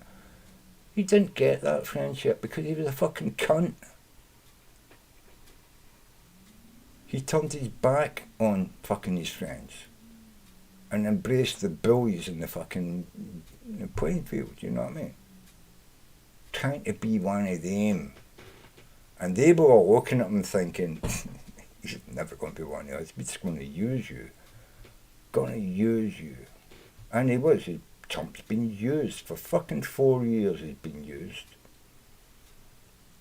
And I look at my fucking Prime Minister, and he was used as well. 3 Prime Ministers in my fucking, the last fucking 10, 12 years been totally used by the fundamentalist right-wing fascist fucking motherfuckers that they think are their base. And rather than them saying, I don't like my base, I need to attract the people, the other people in my country, they acknowledge their base. They did the same as what Trump did. So I hate my fucking politicians as well. At least I don't see Trudeau doing that. I don't see, what do you call him? God, we do France doing it, and I don't see the Germany doing that. They've stood up and said, yeah, I'm under dire straits. I am being told by a large proportion of my populace that, I'm bad, I'm not good, you know what I mean? But I'm going to stick by my guns, I'm going to stick by my values. I don't see that with my fucking politicians, I don't see that with your Republican American Republican politicians. I just don't see that. These people are like fucking flags in the wind. But the thing is, there's a storm going by. In the direction of the people's fucking anger and hurt is flying back and forward across the fucking, the airways, man. They don't know which way to turn, therefore they're making no decisions. That's bad for a country. When your politicians don't have an actual aim, a place they're aiming for, when all they're doing is listening to what's on Fox News or what Trump tweeted, and they're jumping back and forward, and you've got no direction. America lost its direction in 2016. I'm hoping you're going to gain some kind of direction when Biden takes over on January 20th. And I'm hoping Donald Trump doesn't do too much damage between now and then. If all he's going to do is try and steal money after the Republican voters, so he's not skint when he leaves office, then that's the least of MD's worries. The problem is my politicians aren't as corrupt as Trump. They're just retarded and scared to make a decision. They're scared to lead. And, so they're being led by the nose with a minority of loud vocal people, just like America was led by a minority loud vocal fucking percentage of your population.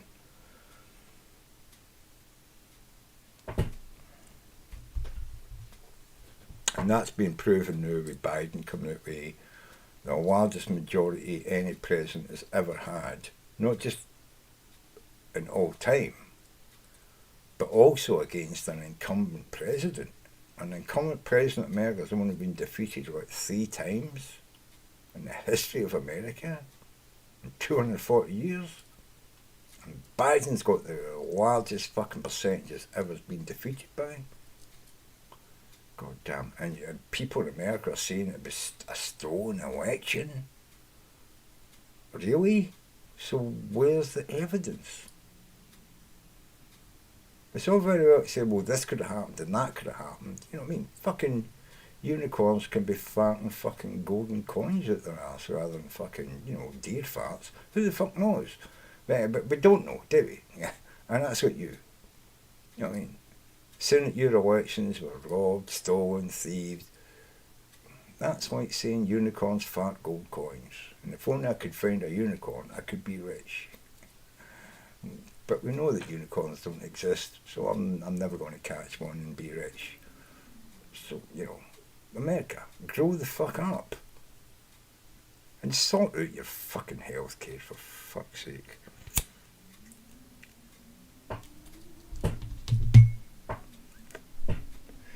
And the whole Western world is in a shit fucking stir of economic decline at the moment.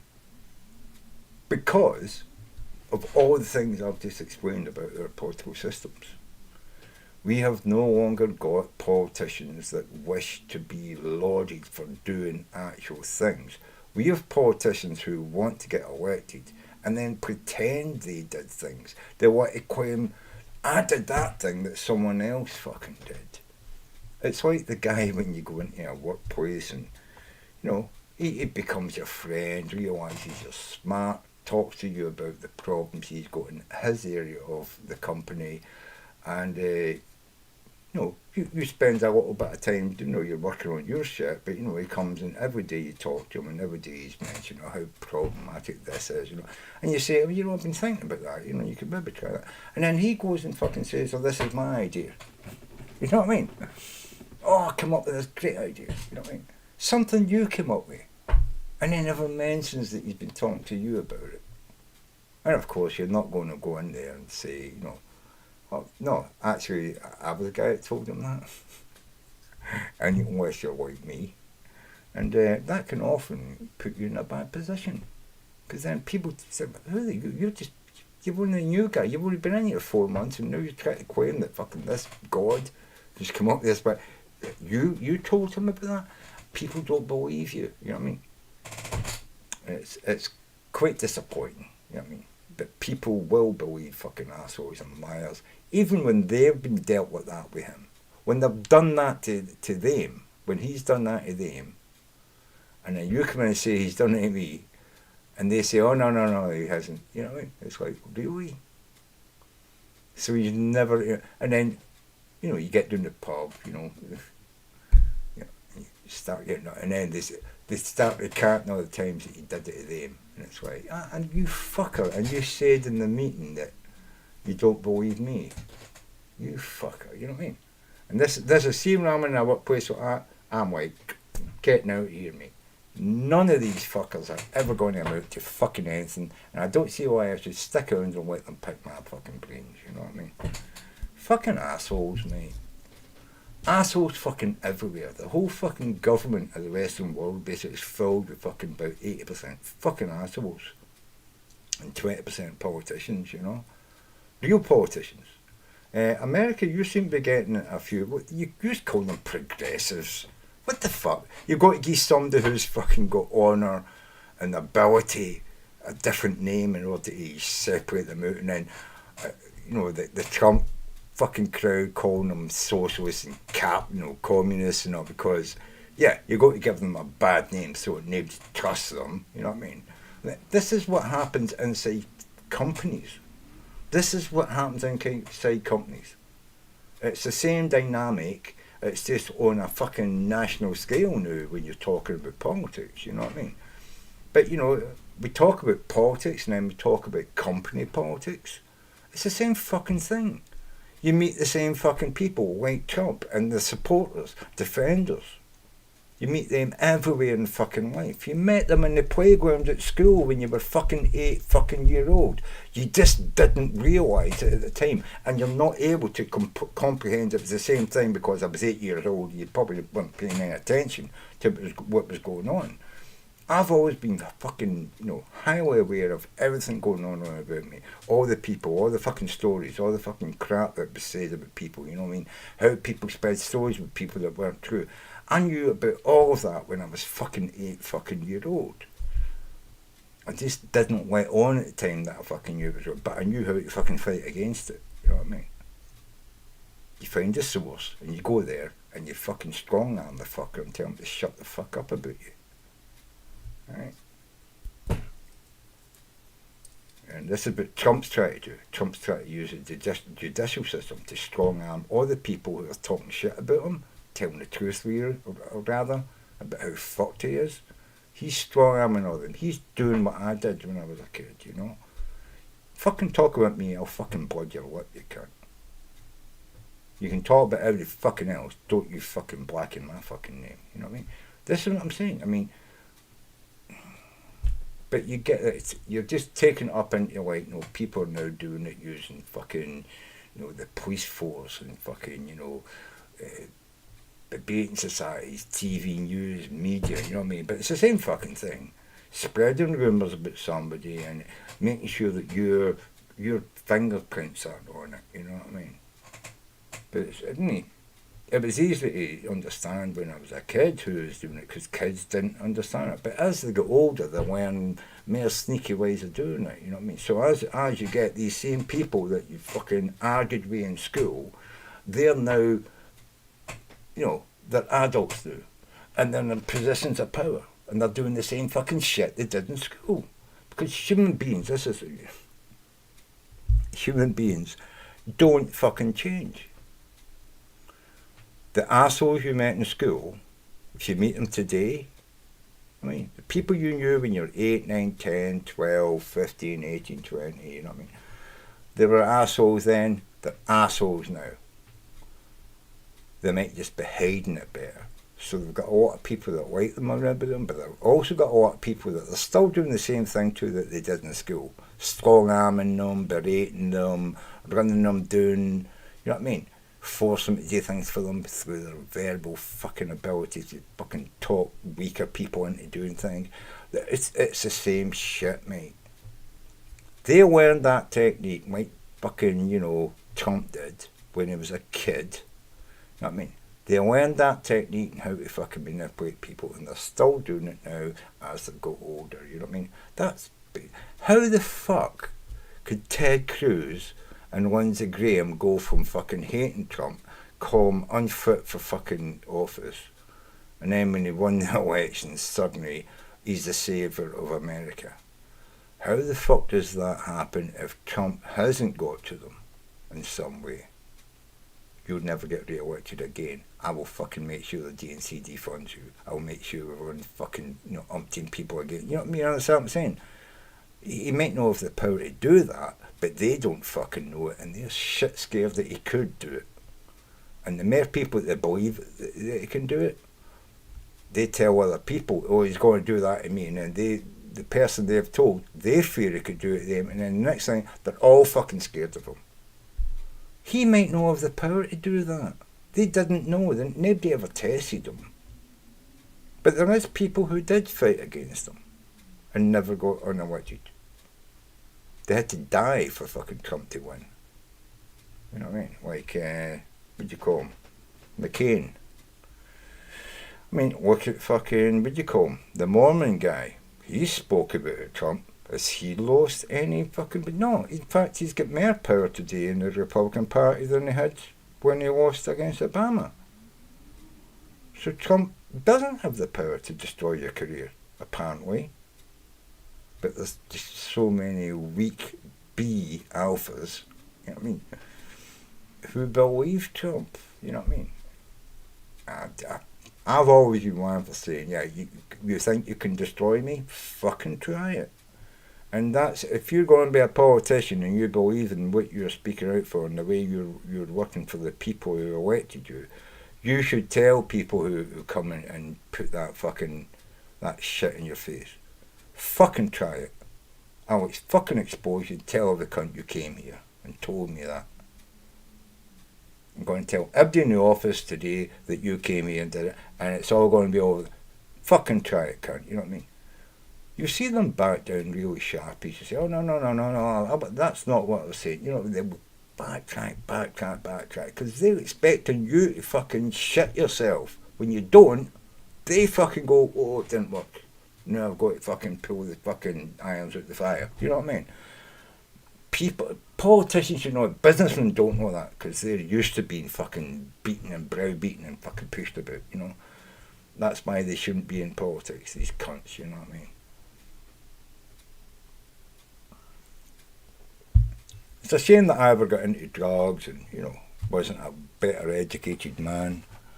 I would have made a great politician, you know what I mean? I don't fucking give in. I don't let people talk shit to me. And I'm quite willing to fucking say, go, destroy me, try your best, you know what I mean? And that's what politicians need to do. If I'm going to lose, I'm going to lose fighting. I'm not going to lose by kowtowing and following a fucking great leader. You know what I mean? There's no fucking great leaders, you know. You're a great leader because people support you because you're a good person, not because you threaten and fucking harass them, you know. And that was Trump's fucking, you know,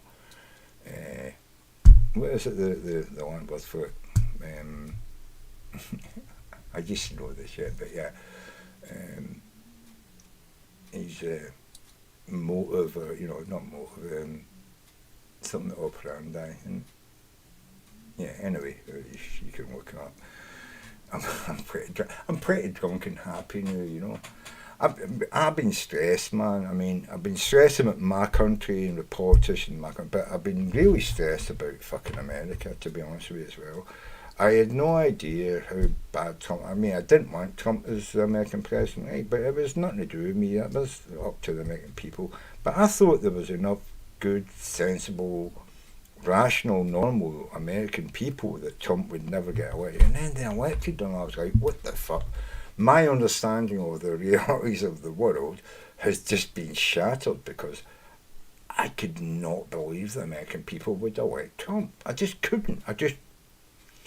As much as I thought that, you know, Clinton was horrible as well, I thought the American people have always got to see that she's the least evil. But no, apparently America were totally taken in by him. Well, maybe not totally taken. He didn't win by a lot.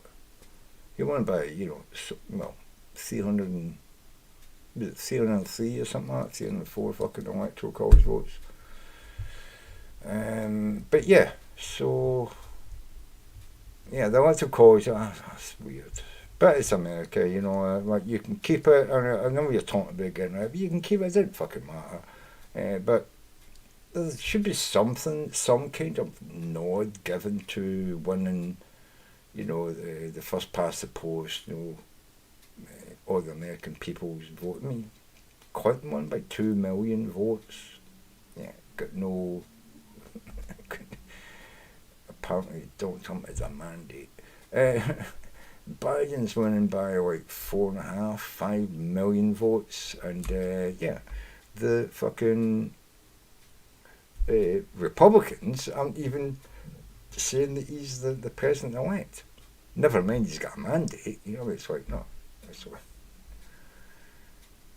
5 million more than 5 million more votes than Trump won by the last, because Trump has won more as a second, you know, place candidate, you know, for a president. He's got more votes than most presidents had. You know what I mean? You know, Americans voting for him. But Biden just has 5 million more than that. So Trump's got more people voted for him this year than in 2016, and he had a mandate in 2016, but he lost in 2020.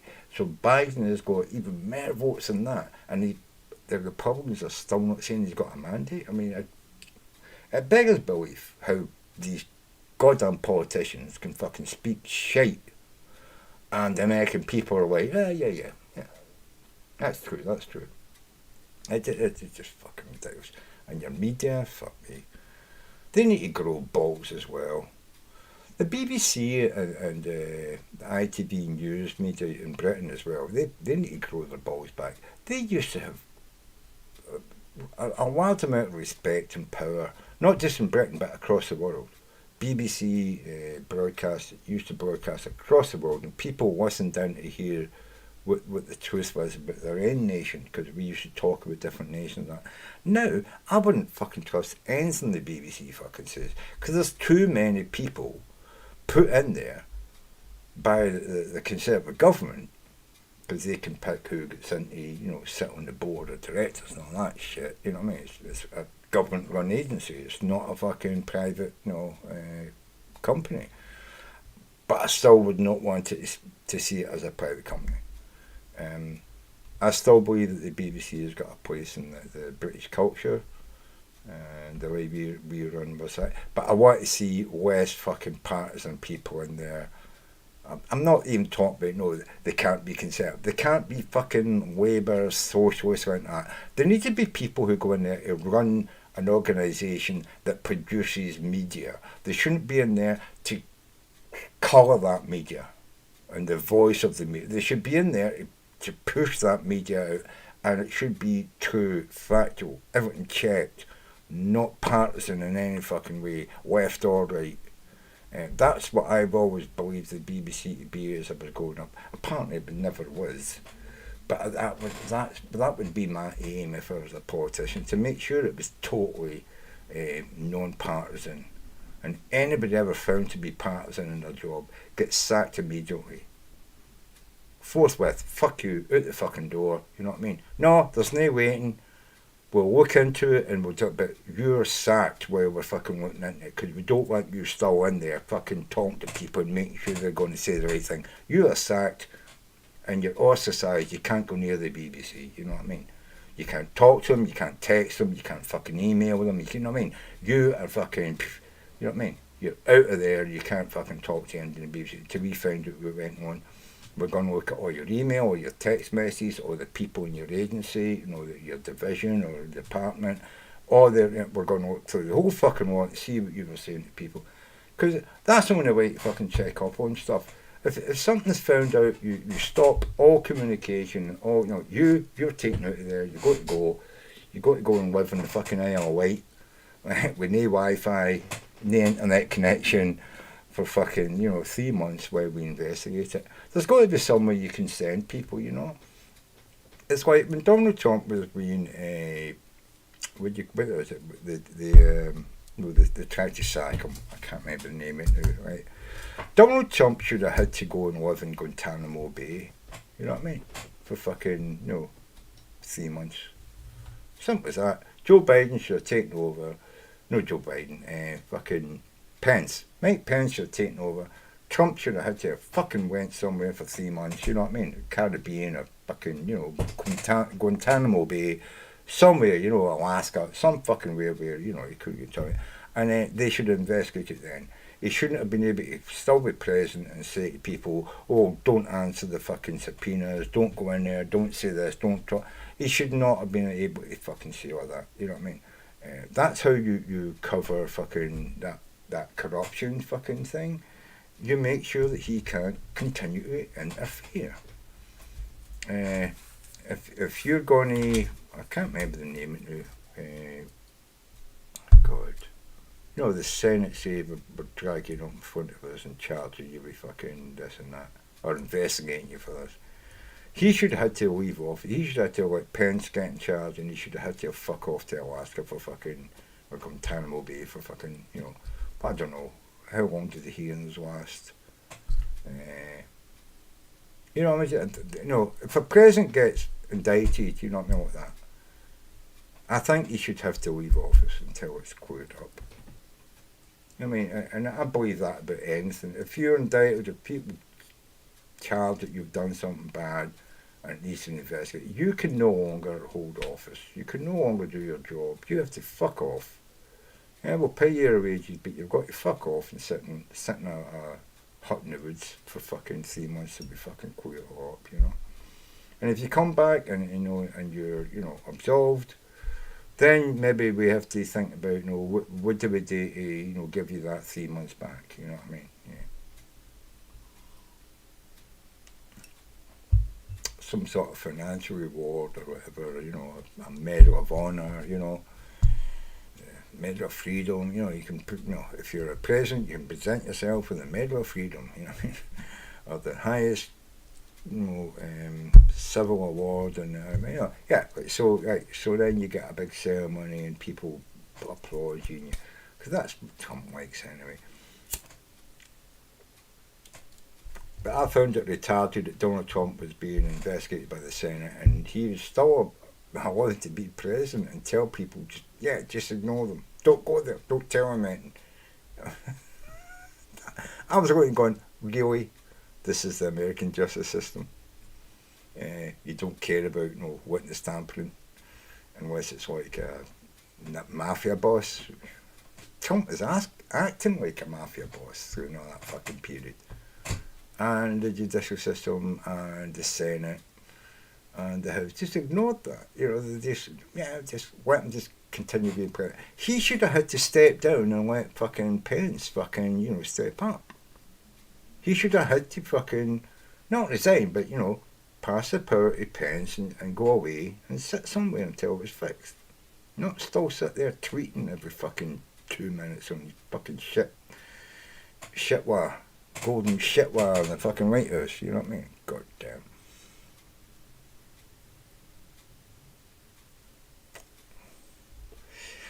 In fact, I don't understand why the president's allowed to have social media. I mean, the president has the ability to just say, I want to make a statement to the nation, and every fucking TV station in the world, in America, has to take it, has to cover it. So there's no need for them to have social media. Absolutely no need. So I don't believe he should have a Facebook. I don't think he should have TikTok. I don't think he should have Twitter. No. He's not a normal citizen. He's the president. He should be above that social media memes and shit. You know what I mean? If he wants to say something to the nation, he goes on TV and says it to everybody. Not just people that want to log in and hear him spout his crap. Yeah, I think that's something that should be written into law or regulation, that the president can't have any social media he has before he becomes president has to be suspended until he leaves office. If he wants to speak to the people, he speaks to them through the national media. That is all the TV stations, you know what I mean? Not just fucking Fox, not just fucking Breitbart or fucking Twitter or Facebook. He has to fucking book a time, whatever date it is he's going to speak, and every TV station has the right to take that feed. Maybe what is it you've got in America? You've got one of these government TV stations, haven't you? I can't remember the name of it now. It's quite funny. I used to watch it. I haven't watched it for a while now. I don't know why. I guess it just became, it became non-functional because the president didn't use it. But yeah, he should have to go on national TV, and they can all take a feed from, I don't know, not CNN, but there's a national broadcasting thing that's supposed to be impartial, run by the government, paid by the government, or paid by tax funds or some fucking thing. And everybody should take their feed, and none of this special, Fox News gets in but CNN doesn't and all that. Fuck you, Trump. Fuck you. You shouldn't be able to pick and choose who you talk to. If you talk to the American people, it should go through the one fucking feed, and everybody gets a link to it, and then they can put it on, and then your pundits can sit there and talk about it and show people. That's the way it should work, you know what I mean?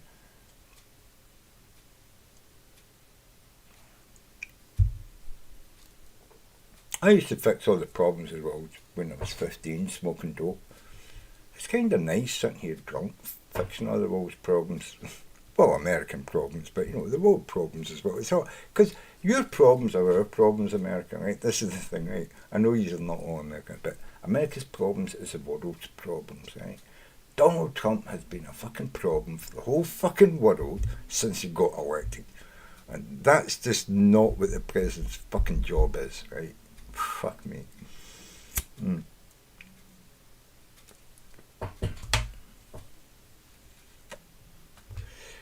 But yeah, anyway, so the event up here that I think we're pretty much done, because I'm just going to finish here, I think, and go and watch some eating challenges. I love these. Because I used to love food. When I was working hard, mate, I could probably eat a 96-ounce steak. Probably not 8 o'clock in the morning, but fuck me, 6 o'clock at night, mate, after I'd been working all day, swinging fucking sledgehammers and shit, mate. Yeah, I could probably eat a 96-ounce steak, maybe even 2 of them. I fucking tell you, you know what I mean? When all you've had is a couple of sandwiches and a couple of cups of coffee, man. Getting at 6 o'clock, I would get home some nights, right? I would get home some nights and I would be like, I'm so fucking tired, because by the time you travel home, it takes you like, maybe 40 minutes to get home, an hour to get home for work. You're like, you get in and all the way home you're thinking of food, and then you get in the house and it's like, fatigue just comes over, you're like, you know what, fuck. I'll just fry some fucking bacon and eggs and sausages and beans. Everything in one big fucking pan, you know what I mean? And just eat like 2.5 pounds of fucking, sausage, bacon and eggs and beans, and then just go to bed and fall asleep and get up at fucking 5 o'clock the next morning and fucking go to work.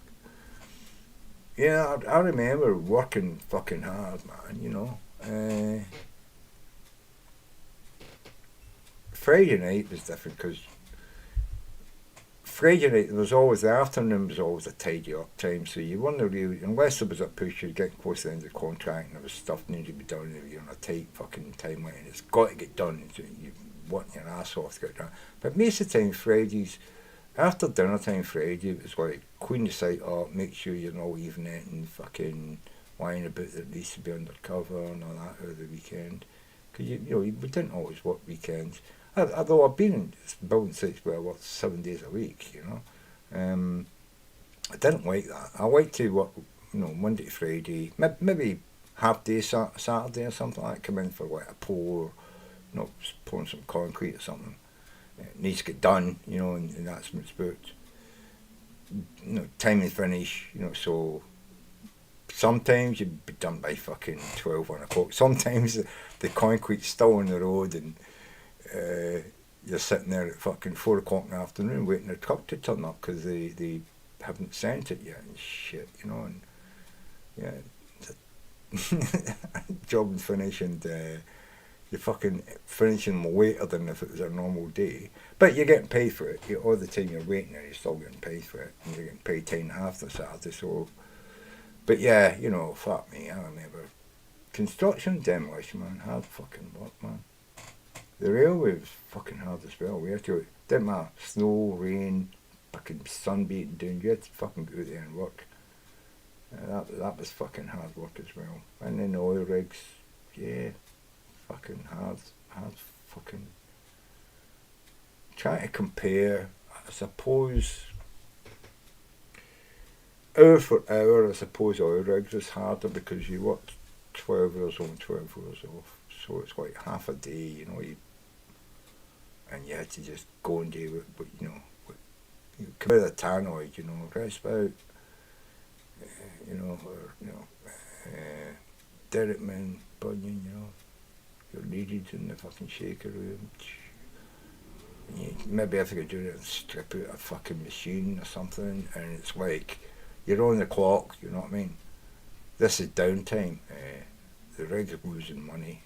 You're going to strip that, repair its fucking laminate, put it back together, and it's like, you've got to do it now. You know what I mean? Every hour the fucking offshore installation manager will be doing, what's going on, how's it going, what's holding it up, and it's like, and he's the boss, he can just tell, like, you're fucking off the ship, next fucking boat, you know what I mean? Didn't have to wait for a haircut, he could put you on a fucking boat. Yeah, he was a man, offshore installation manager, mate. So I'd just shit themselves when they come in. Me, I didn't bother. I didn't know any better when I first went out, I knew he was the boss, but I didn't know the power he had, you know what I mean? He kind of liked me, the guy on the cocoa.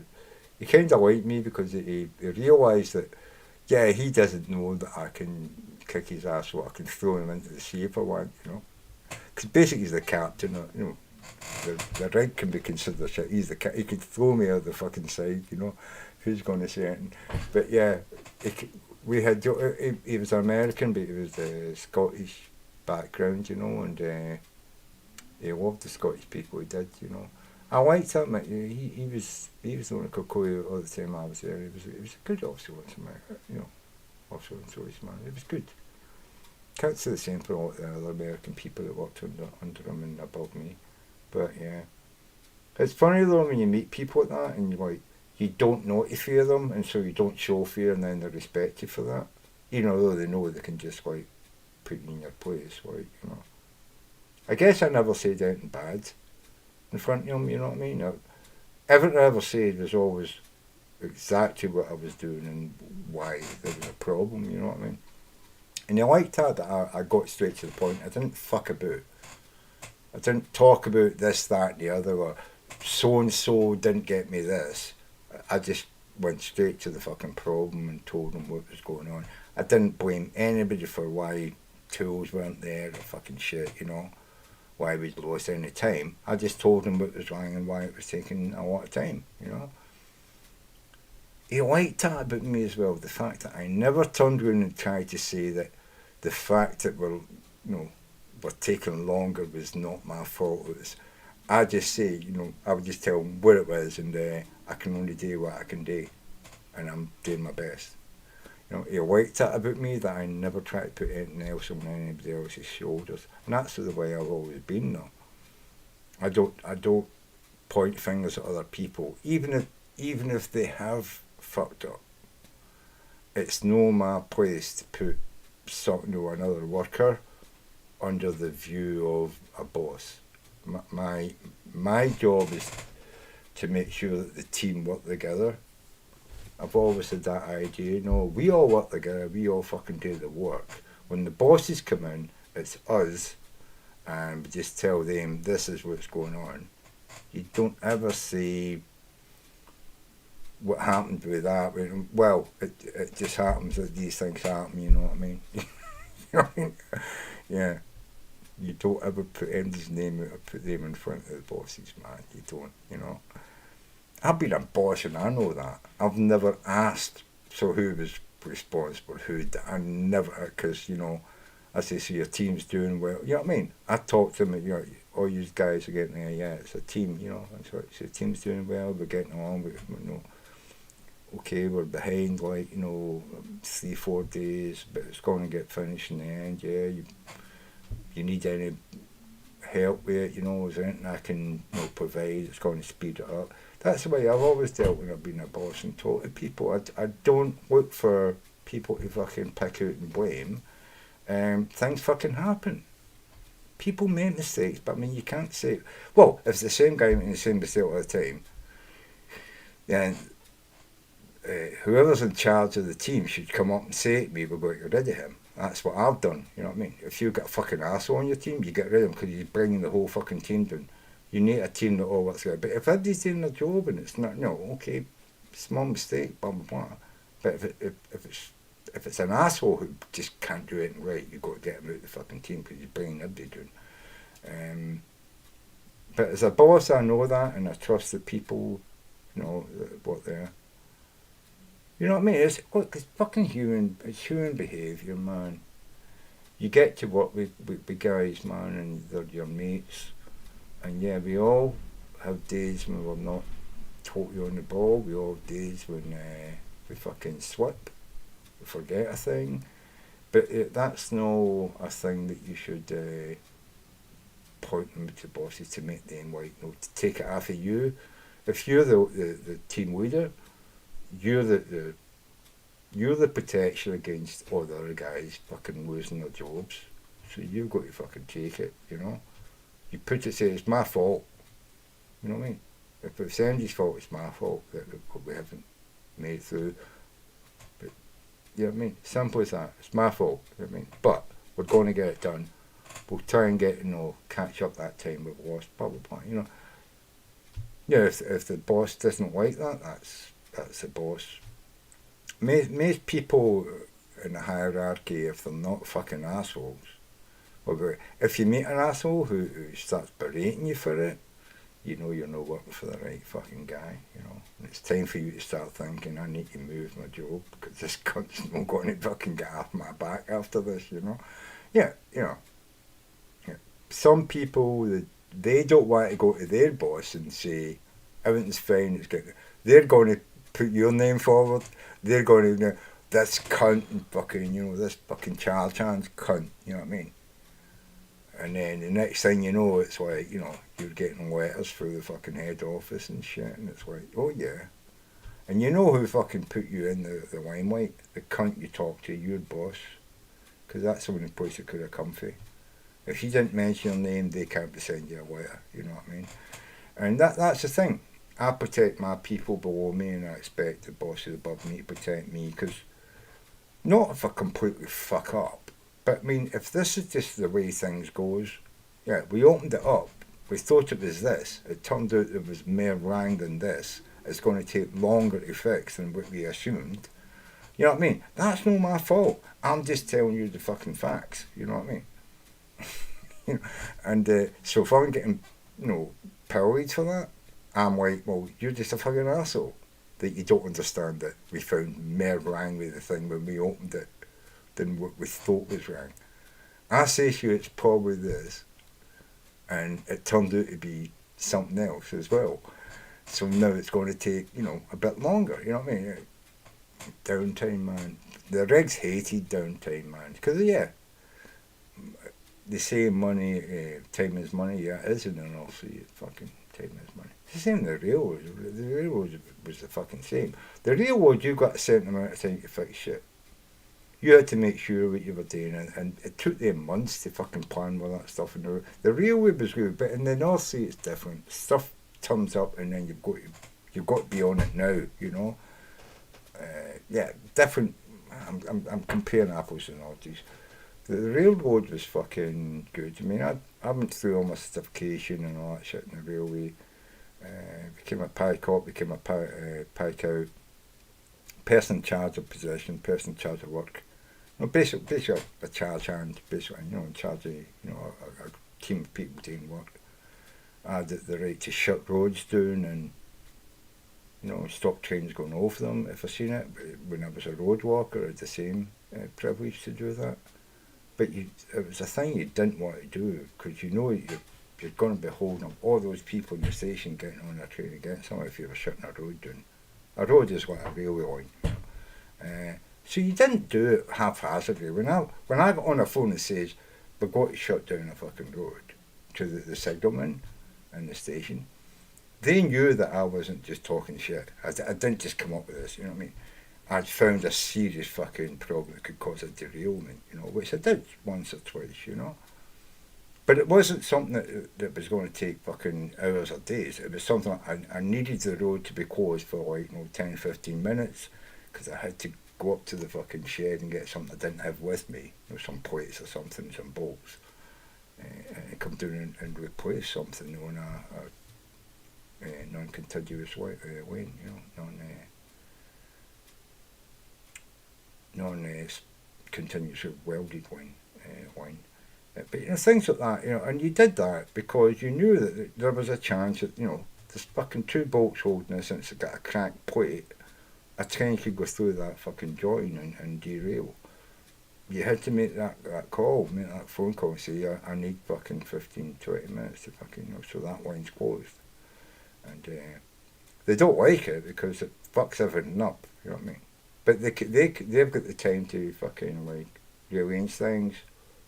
That's why you're in the station. It's like, train should have left fucking 10 minutes ago. What's going on? Yeah, because something out there on the track's maybe getting repaired, Could just be a light or it could be a plate needs fucking replacing, some plate's disappeared. Shit like that, and but you've got to be thankful that, at least when I was working there, you've got to be thankful there's people like me walking the line and fucking repairing that shit every day. I don't even know if they do that now. It doesn't work, because I've seen derailments and shit for stupid shit that if I'd been working in that area, it would never have happened, obviously they've got private contractors there who have never been trained to understand what the fucking, the railway is, Then again, I don't know. I don't really know what happened in these investigations. I can't blame individual men, but I can blame companies for maybe not having trained men. You know what I mean? Yeah.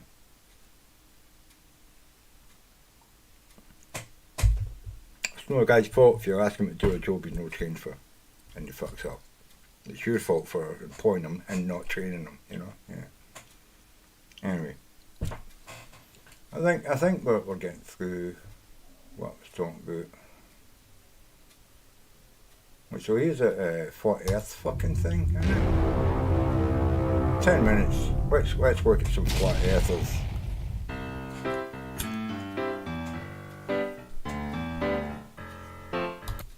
So Sage was Mage was it's something to do with sending a balloon up 90,000 feet or something like that, 92,000 feet, and seeing the cover of the Earth. Because I think from that height you can see it.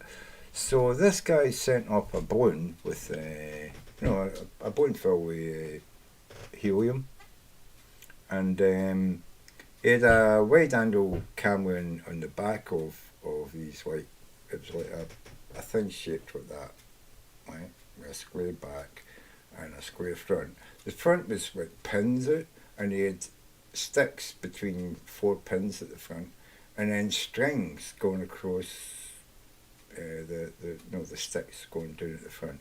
And here he'd a narrow angle camera, you know what I mean? So a normal camera, which would show less distortion, barrel distortion, top and bottom, side to side, but it would still show some. So you want to take as many measurements as possible right in the middle, right?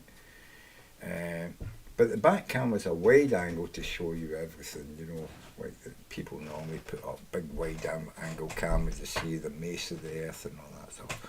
And then, sorry? Oh God, right. I have to go, guys. I'll be back in a minute. I think my dad's fell over. What's happened?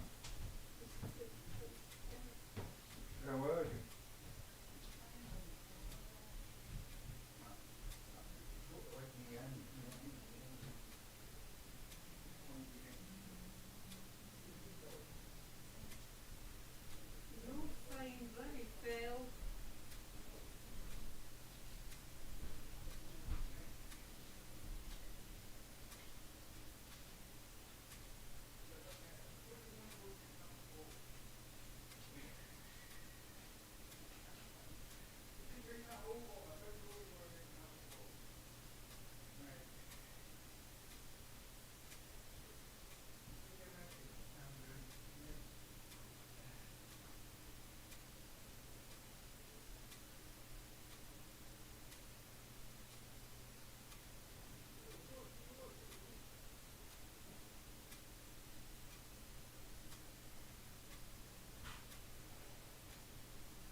Right, guys. Sorry about that. I had to pop away. My dad fell over in the living room. He's okay. He's had a bit to drink tonight. He didn't hurt himself, thank God. He just fell on his ass, basically, you know. And then he needed me to help him to stand up. So that's him. He's up. He's back in the settee, and I told him. I checked him out. He's no hurt, no injuries. He doesn't feel. He feels embarrassed, man, and you know. So as I said, you know, just sit, rest, and then make your way to bed later, and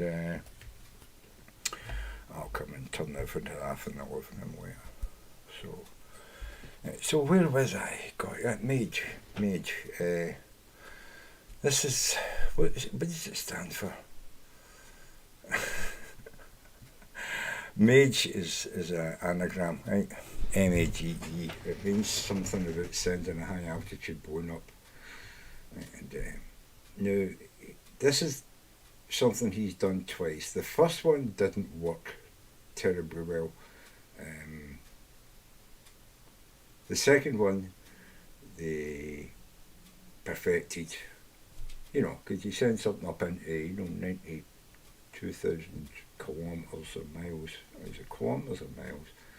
Anyway, really high in the air, right? Gets really cold up there.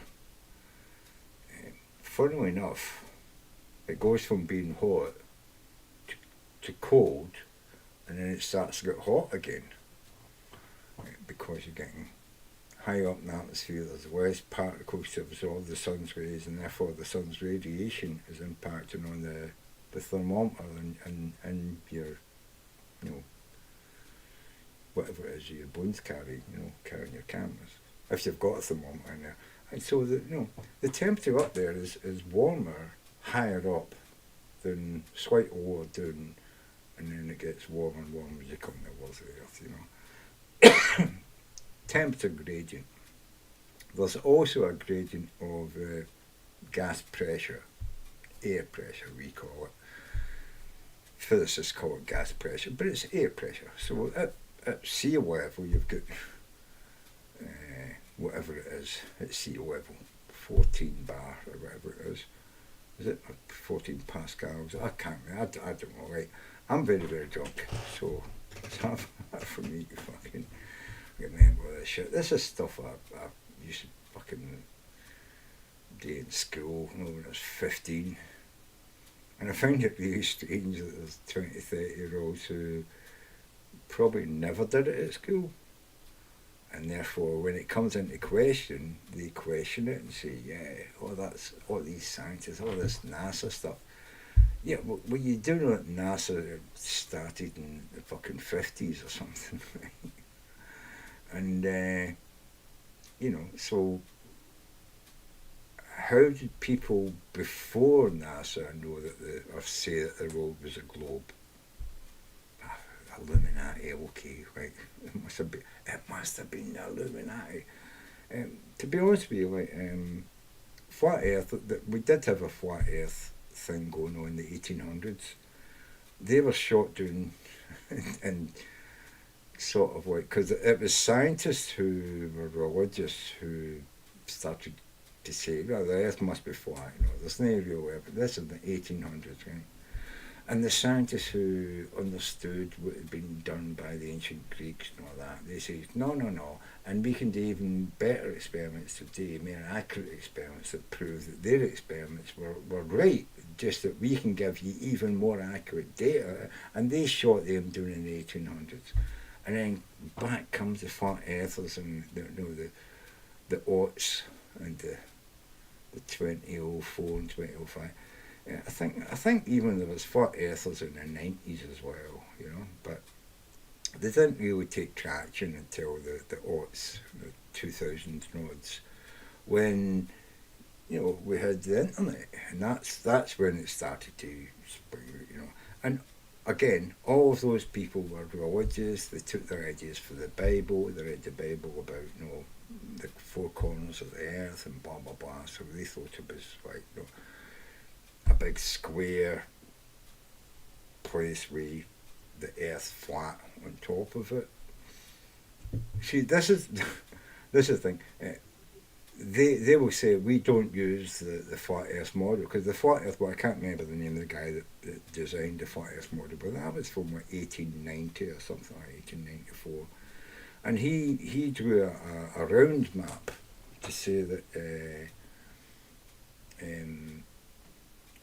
the South Pole wasn't a pole like the North Pole. The Earth is flat and the South Pole is a ring around a circle. But the thing is, if you're a religious person and you believe the Earth is flat with a dome over it because of God, God talks about the four corners of the Earth. Therefore, it can't be fucking round. It's got to be fucking square. So if it's square, that makes even less fucking sense for the fucking flat Earth model. Now, a lot of people never even go into this with flat Earth, right? They always talk about the round flat Earth. But if you're a religious person, you must believe that when they talk about the four corners of the Earth, there's four corners, and therefore the Earth isn't just flat, but it's square. Otherwise, it can't have corners. There's north, south, east, and west isn't a corner. It's a compass point. God doesn't mention north, south, east, and west. God mentions in his writings the four corners. Well, maybe not God, but the people inspired by God to write the Bible mention the four corners of the earth. So that the earth has got to be square. If they're inspired by God to write the truth about the shape of the earth, then the earth has to be square. So everybody who goes along with that round, flat earth, you're wrong. Absolutely wrong. You flat earthers are wrong. You gold people who try to laugh at them, you're wrong. It's a big gigantic square tile. You know, like something in, what do you call it? What's that fucking game that I used to play? Minecraft. Right? The earth is square, right? Because everything's made of blocks. So, you know, yeah. Atoms aren't a centre of the electrons going around it, you know, circular, globular, you know. No, it's all flat. They'll just spin like the solar system. They'll just spin, you know. It's all flat. And in fact, it shouldn't be round. They should be going from corner to corner, according to God. The four corners of you know, the existence of the universe and all that, you know. I'm just saying, why isn't it good? Why isn't it all block? Why isn't it like Minecraft? Yeah, probably because we all realise if they started talking like that, we would definitely know they were fucking crazy nutters and we should be listening to them. And nobody would fucking become a flat earther. But there you go. There's my thoughts on flat earth. But anyway, Mage, it's only 10 minutes. Let's have a quick look at Mage. Challenge. Is this a challenge to flat earthers? I don't know. Let's see. Hi everyone. As you know, I recently did the Mage mission above globe Earth balloon flight to the upper atmosphere, so we could take imagery of the curve of the horizon. There was always a concern that people would scream fake in some way, so I was very careful to do one or two things to prove that it was true, such as being able to release a video that shows the launch from the Mage's view, looking at me, all the way up, all the way down, until the point when I pick it up again. That video, as one long uncut stream, has been released. So there's no excuse to try and call it fake. But we all know flat earthers and how disingenuous they can be. Just a quick note, in case there's any flat earthers out there who think that they've got me in a gotcha, this video is one shot with the wide angle camera. It is not one that was used in evidence for the flatness or... Is this why your head is so much more curvy on the big screen? as compared to the small screen.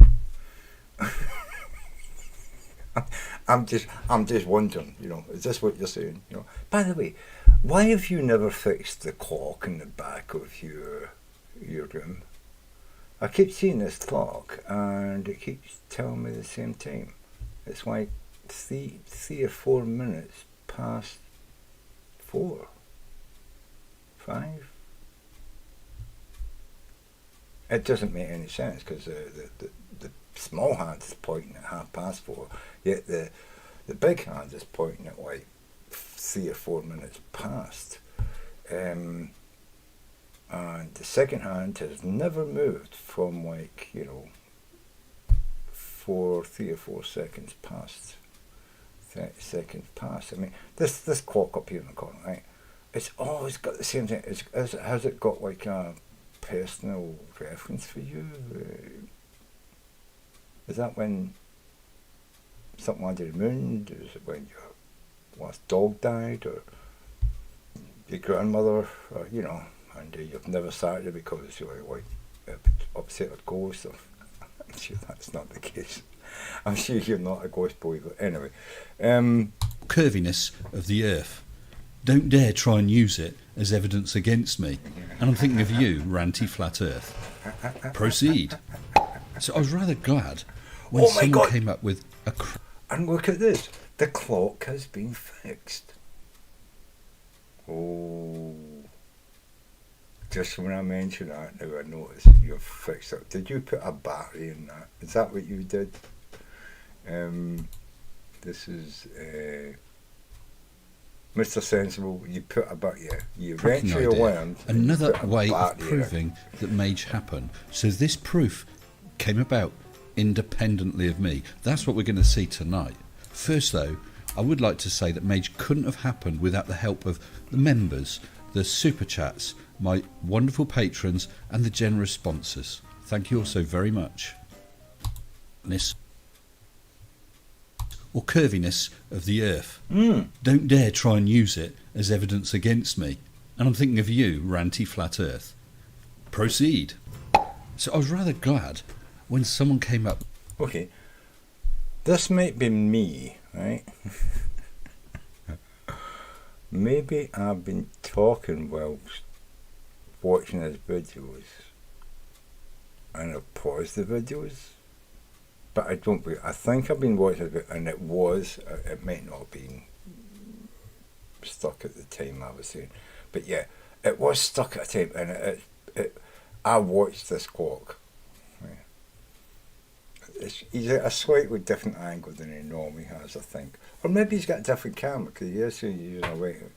I don't know what it is, but I've seen this clock over and over, and for a long time in his videos, the hands never moved. But now he's put a battery. Just when I mention it, Mr. Sam, Captain Sam said, Mr. Sam, now you fix it. Now you fix it when I bring it up.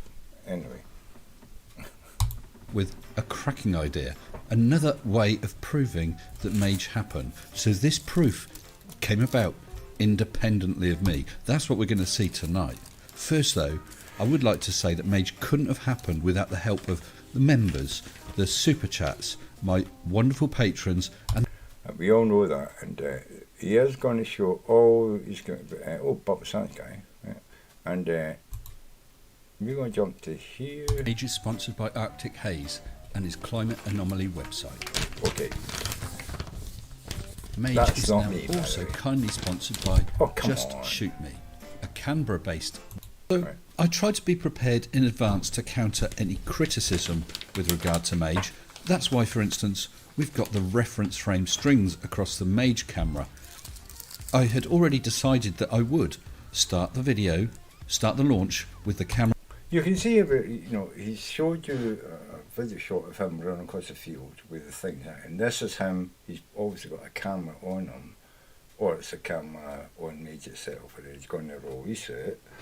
And this is I think it's made out of some kind of expanded foam that they've cut into shapes and made a box, a kind of wedge-shaped box out of. But they definitely they definitely had strings, a yellow string and a black string. So the black string at the top, about 2/3 of the way up the camera lens, and then they had a yellow string about 1/3 of the way up the camera lens. So you could see that, above the blue, you're going to have barrel distortion going that way. GPS, how are you doing, mate? Well, cooking. Oh my God, what are you eating? What are you cooking? But the barrel distortion at the top would go that way. Barrel distortion at the bottom would go that way. And he did a video where he showed them taking. If you watch at the bottom here, you'll see. This is temperature. So this is when they released it. It's about 12 degrees centigrade, because this is in centigrade. And you'll see as it climbs into the sky, the temperature drops and drops and drops and drops until they get to minus 30. And then it starts to climb back up. Until, suddenly they get to another level. I don't know what the height this is. Then the temperature starts to drop really fast down to there, and then suddenly it climbs really fast. Now this point down here is when the balloon bursts, the hydrogen balloon. That's when it expands so much because there's no pressure from gas outside to keep the balloon small. So the gas inside keeps expanding and expanding. It's like, if you've got a rocket in space and you open the door, all the oxygen rushes out. Yeah. It's not sucked out, it's rushing out to expand into the available space, because all these atoms are trying to get as far away from each other as possible. That's the normal thing in space when there's no gravity to force you together. There's no pressure. Gravity pressure is very similar, right? Gravity produces pressure. The closer you are to the centre of a gravitational field, the higher the pressure. The more gravity is either, you could say, pushing down or sucking down, but basically gravity is applying a force that pushes things together, and that produces higher pressure. So it's going up. This is temperature. Temperature goes down as it climbs, and it goes up as it climbs. It's still getting higher, but that temperature suddenly starts to go back up somehow in the atmosphere, and then it starts to drop again as it gets even higher. There's less atoms to bounce against each other and produce temperature, because temperature, I think, also is the same as pressure. If the atoms can't bounce against each other, then they're not going to be giving you a reading of temperature. You're basically getting no reading until the atom hits the sensor. So as you go up in an area where there's less and less pressure, less and less atoms hitting the sensor to tell you what the temperature is, your temperature's going to drop until it gets out in space, when you very rarely get an atom hitting your temperature sensor. It gets way down. It gets way down. Minus 100, minus 50, minus 100, right? But then the balloon bursts here, and then as it falls, it goes right through this area here, goes right through that, and by here it's like it's still going down. It goes and then bang, hits the ground. So the temperature starts to drop other way, and it starts to come back up because it's been falling so fast. It's actually been getting cold. So at this point here, temperature is probably up 20 degrees, and then it starts to come back down because it's been falling through there, always in temperature. As wind goes past the less particles, then it's hitting more and more particles. That's producing friction heat. So it starts to get more sort of hotter than normal ground temperature. And then as it starts to cool down, it starts to cool now, it's falling through the atmosphere at a constant rate, terminal velocity. It starts to dissipate that heat that is picked up by hitting particles. And then the temperature drops back to where it started, about 10 or 12 degrees. So that's your temperature thing, right? And then this one here is your pressure. So it starts climbing, and as soon as it leaves sort of like, ground, where it's like normal pressure, or normal breathing pressure, whatever, it goes, you see the pressure drop, and then it starts to sort of drop off how much, because there's less and less particles. It's harder for those particles to get up there, but it's also harder for them to disappear. So it slows down because it's like the less you've got to disappear, the longer it takes for them to drift apart. Because they're banging off each other, and that's part of what makes them separate.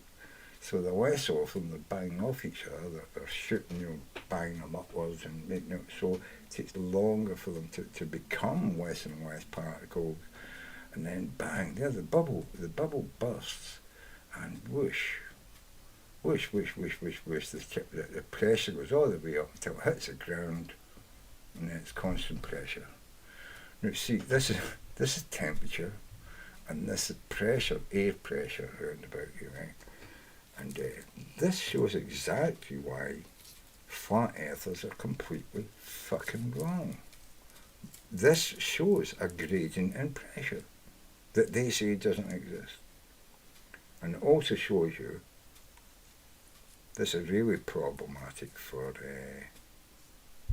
what you call them, the flat earthers. The drop in temperature and then the climbing temperature. If you're constantly getting closer to the sun, why is this not always just climbing? If we're farther away from the sun on the earth, and as we go up into the sky we're getting closer to this small, close sun, why doesn't the temperature just keep going up? That would be what we'd expect if the sun was closer to us, and as we get closer to it, we get more radiation from the sun, and therefore the temperature goes up. So why does the temperature even decline at all? Why? This is something that the flat earthers have to explain, I think, to me anyway. Looking at me, have the whole flight, lands, and then it's recovered with me looking back at the camera again, so that you could tell there is no edits. It was a real flight. But people are still going to doubt. Another idea I did have, and someone else has suggested, was newspaper headlines. I could have shown the front page of the newspaper on that day. Well, that would have proved that I didn't launch before that date, but of course I could have launched after that date. It's a bit of a tough one, really. Then some clever someone, came up with a brilliant idea. A big shout out to One Big Monkey. Thank you. Screenshot. I'm going to be taking several screenshots throughout this short video. You'll see why in a while. Now, the beauty of this idea by One Big Monkey is that it is independently produced evidence, and it's independently verifiable. You can verify it yourself. So what we're going to do is we're going to jump up to about 14 kilometers and take a couple more screenshots. So something must have been happening somewhere in the area that he was, that happened on the day that he launched, and it wasn't there the day after or the day before, and therefore must verify the day that he released the aged balloon. This is my assumption. So I'll get out the way and let the video play at 14 kilometers for a short while, and you'll hear the sound as I take 2 screenshots.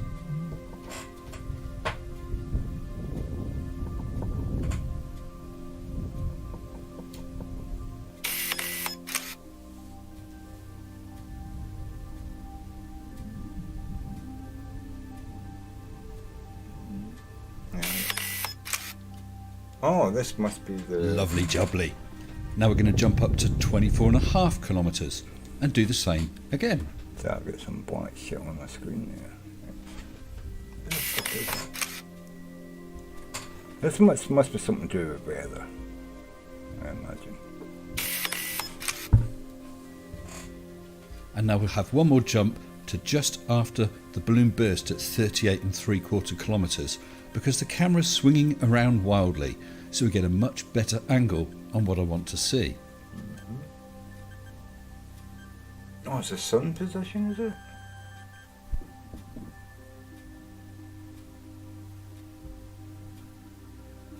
Nice.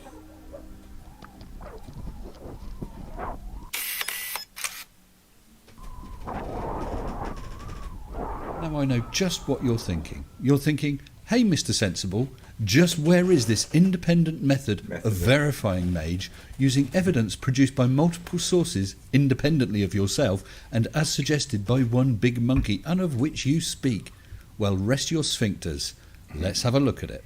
The excellent idea that one big monkey had was to compare what we see from Mage with satellite imagery. Because I can't affect what the satellites show. So we'll start off by having a look at the first snapshot we took, just to give us a general idea. So this was quite low, while we were well under the clouds. You can see that coming from the 2 o'clock, 3 o'clock position towards the centre of the picture is a long streak of blue sky. The rest of the sky is covered in clouds. The UK was almost totally cloud covered on the 17th of October. So let's have a quick look at the first two snapshots I took at around 14 kilometres. Looking towards the east and towards London, you can see that the surface of the Earth is almost totally cloud covered apart from one long line of a break in the cloud. The other image, looking towards the west, that break in the cloud continues up the centre of the image. Then you can see two areas that are denuded of clouds. Remember that, it's really important. So we'll jump up to the next height, and at 24 kilometres we can see even more clearly the break in the clouds pointing towards the east, and towards the west the break continuing with two bare areas.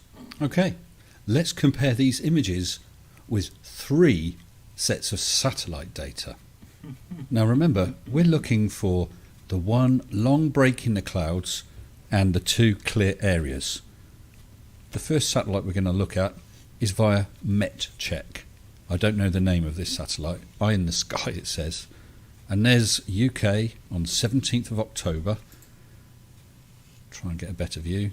And what have we got? One long break in the clouds going across towards London, and two large areas that are bare of clouds. That seems to be just what Mage saw, like this. Okay, let's move on to the second satellite, which is sats24.com. See if we can get a different view. On this one we need to select the date and time. So it was the 17th October. Let's retrieve that. Much smaller picture, but let's try and zoom in a bit. And what do we have? Oop. Once again, it's not so clear, but we've got the broken streak across the bottom of the UK and two bare areas just crossing over to Ireland. Again, what we saw in Mage. But now let's have a look at the third satellite. This one really is a killer. This one is provided by NASA. Oh my god, yeah. Same date. Yeah, okay. Here we have two clear spots and a big the broken strip of cloud across the UK and two bare areas. Let's zoom out a bit. You've got the outline of the coast here. So he must And you been can see going here's off the outline from of somewhere Ireland. here. Again, the two bare areas, the long strip across towards London. I think that's a bit of a slam dunk. That seems to match exactly what we saw on Mage. Pretty much, but you're going to be So here is the final snapshot that we took from Mage, just after the balloon popped and the camera for a moment pointed downwards. Boom. And although these two images are taken from totally different heights and angles, let's compare them side by side. Pretty good, eh?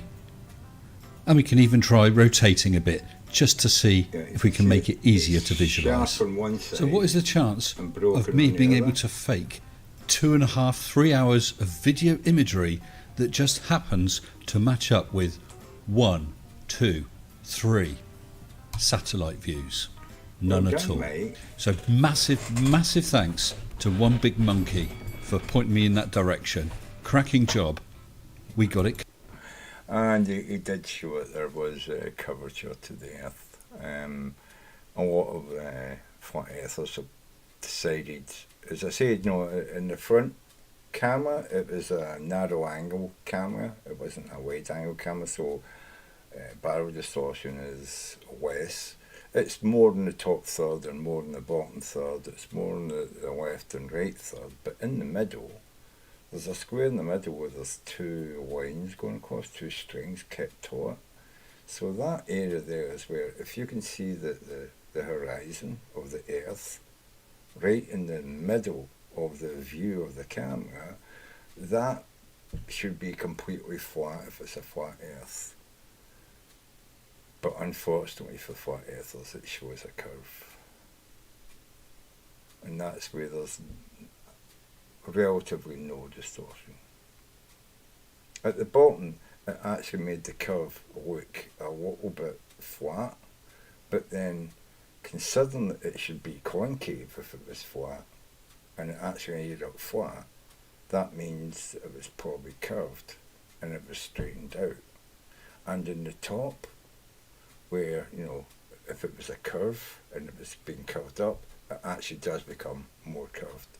So, yeah, it's what you would expect from the optics of a camera. And I loved watching him do his Mage's thing. That you can follow Mr. Sensible here. Mr. Sensible. Let me think. Mr. Sensible, here we go. Mr. Sensible, so it's on YouTube. He's called Mr. Sensible. So, yeah, you can go there, and Mr. Sensible finds stupidity with logic and trees. He's a very humorous and very intelligent guy, and you can watch all his Mage stuff.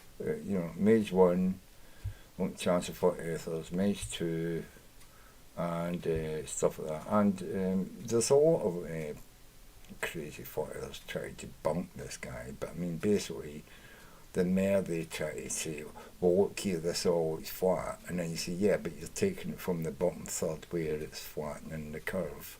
If you take from the centre pictures, anywhere where, because it's like a box hanging from a bone. It's going to be blown about and move and swing and go up and down and stuff. So what you're trying to do is take the frames of the photograph when the Earth is in the middle of the picture, not the wide frame or the one looking at the balloon, because he's got 3 cameras on it. He tells you he's got 3 cameras. He's got a wide angle camera, and they're not using that to look for the curve. They've got a narrow angle camera which is going to have some barrel distortion around the edges of the camera, but so you take your measurements from the middle, right? None of the flat earthers take any of the measurements from the middle. They all look at top, bottom and all that, and they all go beating all around the bush and talking all kinds of crap. And it's like, and then eventually they say he never did it, it's all CGI, because that's their go-to. It's not real. He made it all. Well, you look at, just go and watch Mage 2, just watch it. Right. Another even better one. You mean even lower? Oh, that's into a higher area of distortion. Yeah, that's this is Mage. Thank you. Screenshot. East and towards the west, the break continues. Where's the original mage stuff? Where's the mage stuff? Mage 2 fill and cut. So as you can see, it's a 3-hour movie, right? But you look at this, it's just a bone. There's a bone. It's tiny. As it climbs, it's at minus 19 degrees centigrade. It's pascals, altimeter max. That's going to freeze when the bone bursts. That will stop climbing, and this one will start going down as the hit goes up, and then it starts going down when it reaches its top and then falls. This one will freeze at its highest height and it will just stop, right? Max altimeter. Atmosphere, this is percent of atmosphere. So at the ground you're at 1 atmosphere basically. Hits now at 1/3 of an atmosphere. So it's really high up. And you can see it's at 8,170, I think this is meters, right? 8,000 meters. I think it's up to 92,000 meters before it bursts and falls. And this is the wide cam. So it's staring at the back, right?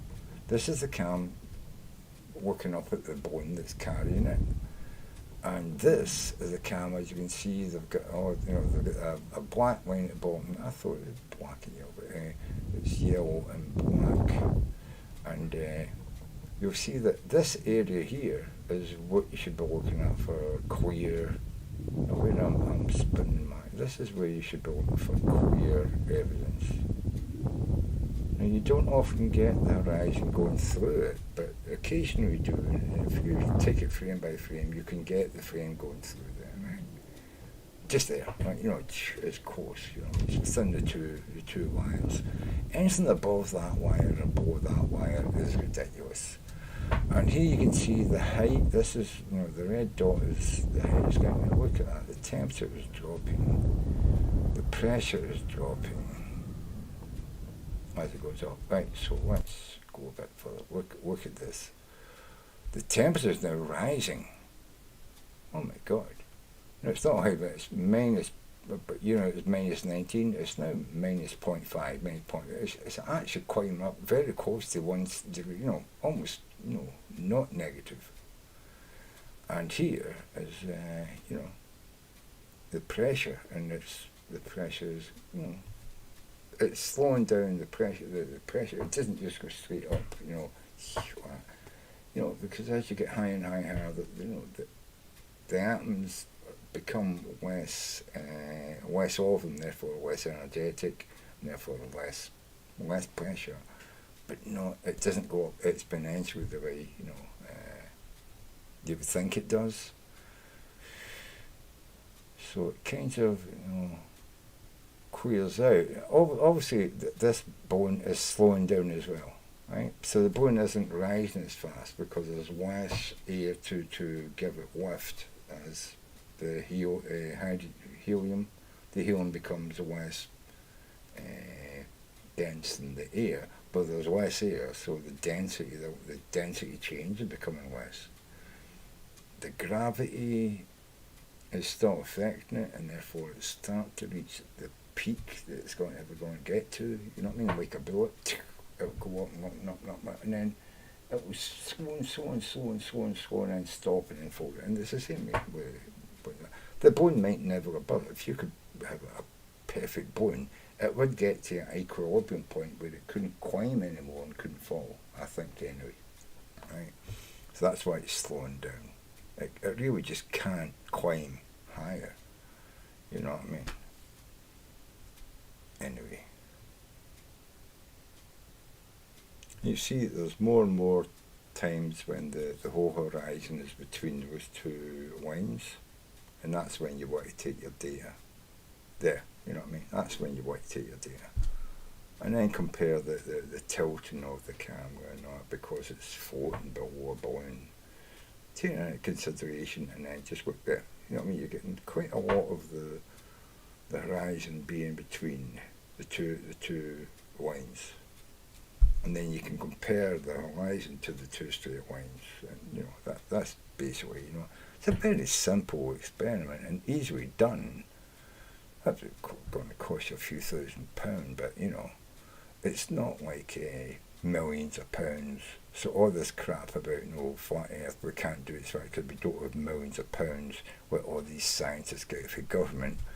Well, I'm sure if you're going to get 20 or £30,000 to pay for a lawyer and get you to jail for being a fucking soft citizen, flat earther could certainly gather £20,000 and do a fucking experiment like this and prove the flat earth. Where's the corners, by the way? It all looks round and smooth to me. Where's the corners? Where does it go off into a peak? Anywhere. Where's this flat earth square tile that it must be when the Bible says, you know, the four corners of the earth? Well, show me a corner of the earth. Flat earthers, show me a corner of the earth, and then we can start talking about shit, right? So, anyway, yeah. What's happening, Peter? On me, I'm back. Right, so I'm going to stop you because I think I've done my podcast thing, I've done my electric vehicle thing, done my flat earth thing. I think I'm done. Anyway, thank you very much, guys. Maybe we'll do, what is it doing? How to binge without getting, no, I don't want to watch that one. What's that? What is this?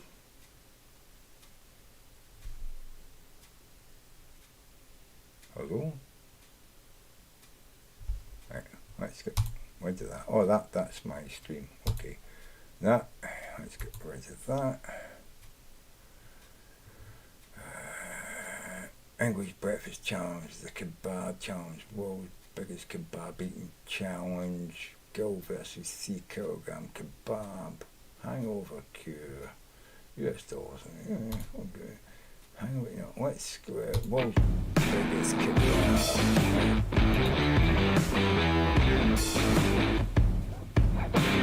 Okay, this is horrendous. I think it's like 10 kilos of chips and doner kebab meat and stuff with cheese and curry sauce poured over it. 10 kilogram. Ooh, that's a lot. Now, I just watched Beard Eats Meats Food, right? I just watched him try it, and he failed as well. Nobody's completed it, right?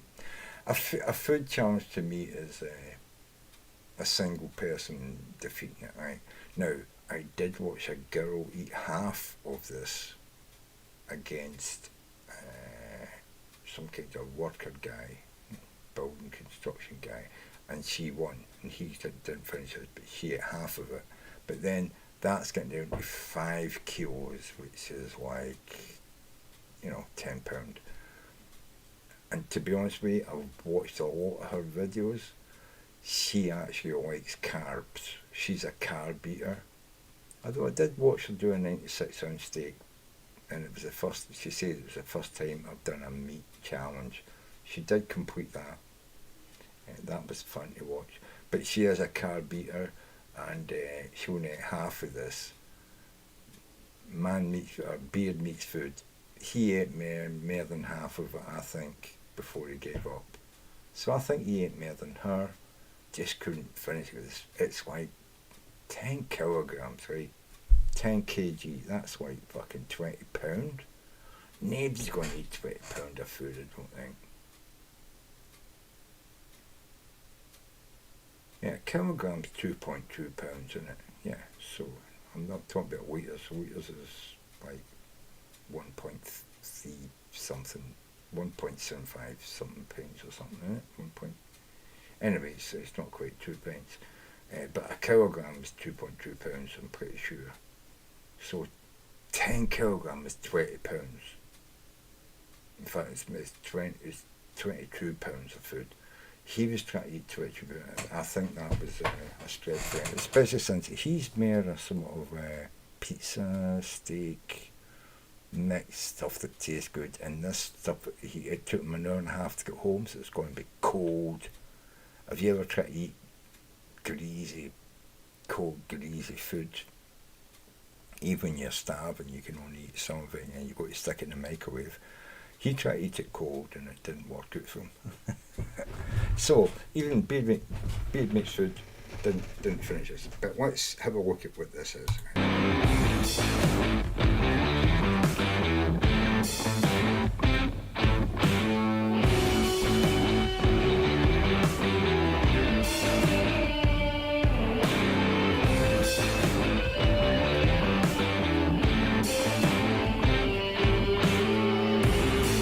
Yeah, so doner kebab, chicken kebab, chips, cheese.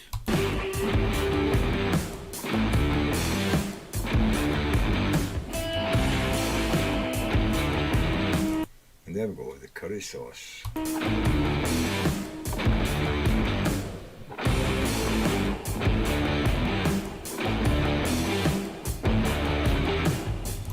To be honest with you, is that even curry? What the fuck is that horrible green gunk he's put on it? Oh my god. I would rather just slather that in. You know when you go to a kebab shop and they've got that red, slightly sweet, chilli, tomato sauce that they pour over it? If they just put that on it, man, I guarantee you, I could probably, if I could fucking go eating 10 kilos of that shit when I'm pissed up. Been drinking all weekend and I'm starving on a Sunday morning, you know, been out since Friday night, on the lash, you know what I mean? I've drank like 2 bottles of Jack Daniels and 14 bottles of Coke and, you know, about 60 pints. You know, I get home on a Sunday morning, give me that, ooh, I'd have a fucking good go at finishing it, mate. Not that green crappy pea sauce, but it was curry sauce, no. I want that red chili sauce the kebab fucking shops use.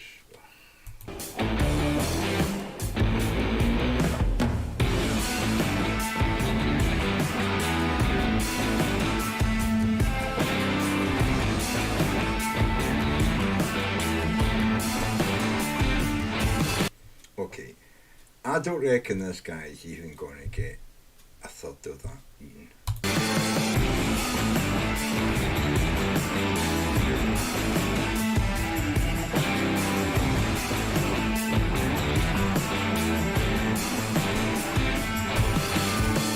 In fact, I think that's the chip shop guy's nephew, and he's just doing this to publicise it. He was probably one of the first people to ever do this, World's Biggest Kebab Eating Challenge. I think he's the chip shop guy's nephew. And he came up with the idea of selling lots of crap to people by making it a challenge and making your kebab shop famous. And because no publicity is bad publicity, right? This is what I'm thinking, right?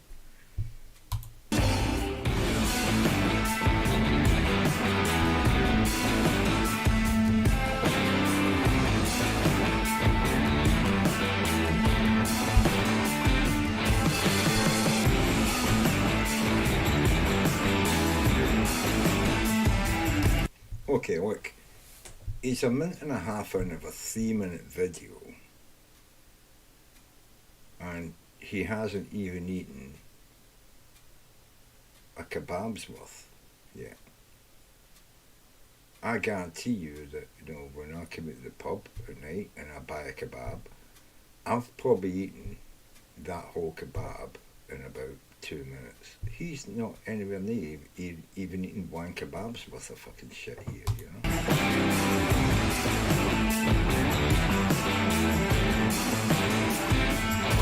And it looks like he's doing it in the chip shop where they make it.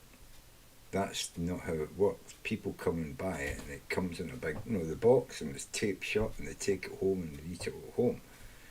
He's actually eating it there, warm. We order.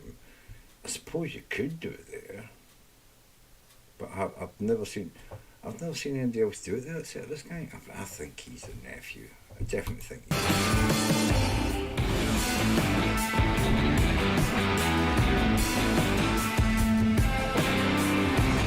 he's making a huge show of putting pieces in his mouth. He doesn't seem to be thinking, I've got to eat this and I better hurry up. Is there a time limit on this? Do you have an hour or something? See, there's a real food challenge. You get a bundle of food to eat and you normally have like a time on it.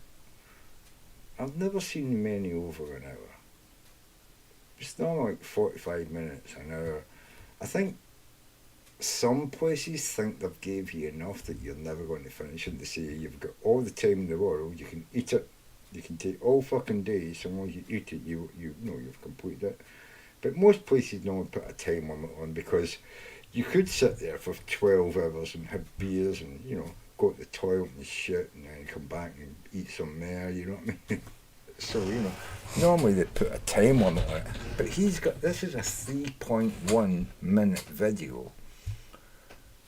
Halfway through, do you think he's going to finish the rest of that in 1.5 minutes? I don't believe so. I think this was like I think this was like a advertisement video trying to get this to become a thing. And actually, from the other people I've seen talking about it on the internet, it did become a thing because of stuff like this. But this is not a proper. He showed a 3-minute video. Does he have a website? Who is he? Cater's Quips. Let me go look. Cater's Quips. Is he a real eater? What the fuck is this? Here's what Kate looks like every day. Okay, so he's not a professional eater, right? Okay, so this is, as I thought. Piece of shit. This is just, he makes...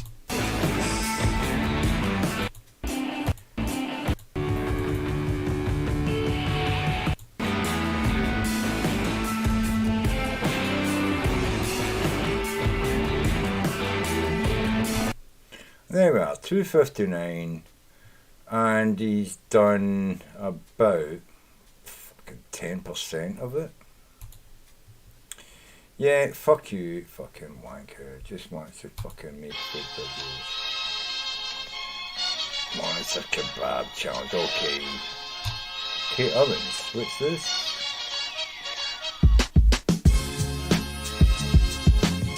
Hi guys, it's Kate Ovens here, and today I am back with a brand new challenge, and we have gone for a massive doner kebab from the one and only German doner kebab. I'm here in the one in Fulham, obviously. Yeah, I think they told me it's around about 2.5 kilos. It's packed full of meat in here. It's got... Okay, 3 kilos, that's 6 pounds of food. Don't get me wrong. That's a lot of food to eat in one fucking go, but look at how delicious this is. The hardest thing to eat on this is going to be the fucking bread. Do you get any dips, or do you, because, to be honest with you, I would be happy to eat half of this, but if I don't have something like, tomato sauce or, chili sauce, tomato chili sauce to dip the bread in to soften it up so I can slurp it, yeah, I'm going to struggle. The bread is going to be what bags me up, Is there any chips with it? There's salad, I get that.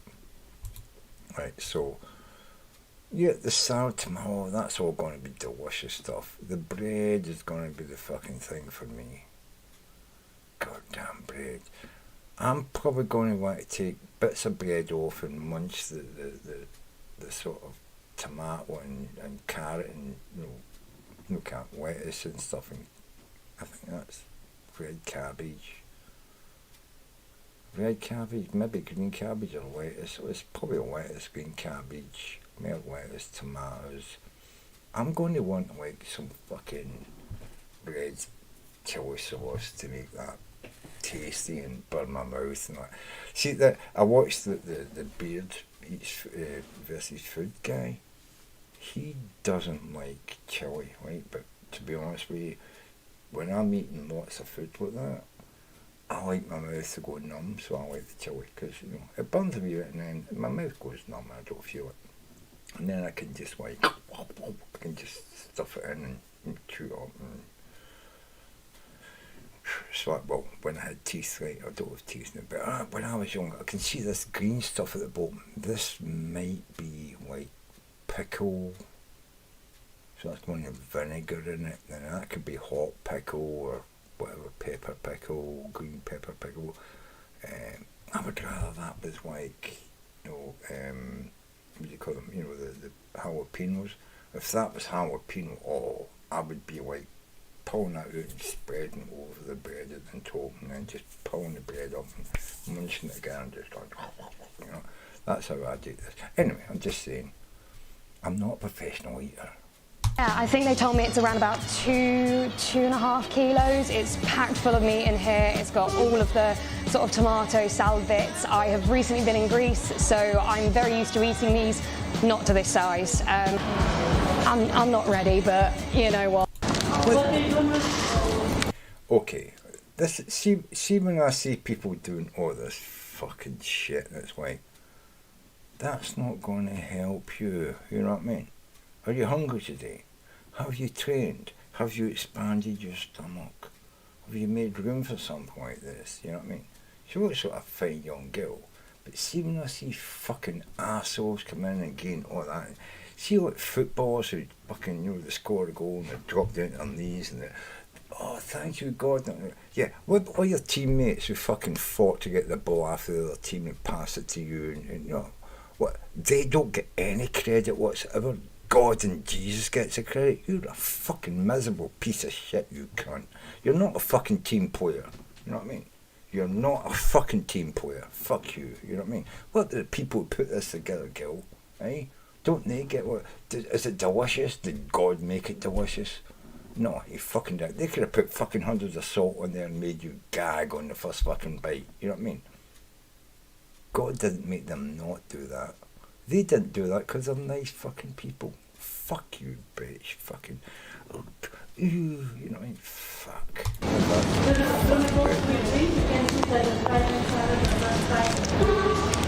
You know what, it's probably going to be best if I just get all the meat first. No, it's not.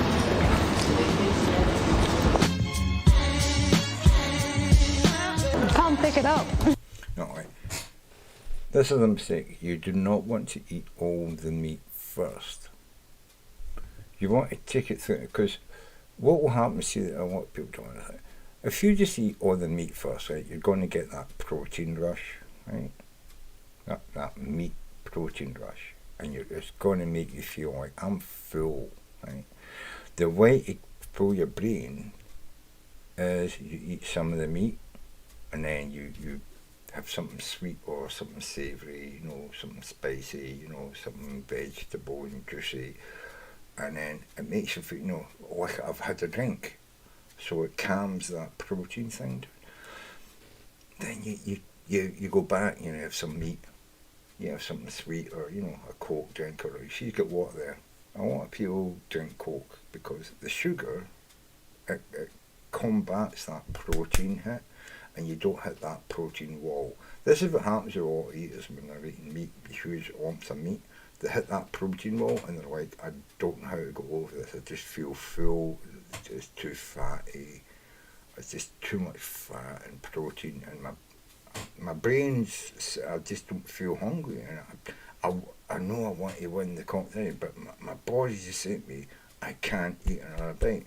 And that's why you see professional eaters, they use this trick where they trick their body. They save their onion rings and their chips and their veg, so they go into that and they eat that for it, and it's sort of like it gets rid of that protein wall. You know what I mean? Now you can eat. You know what I mean?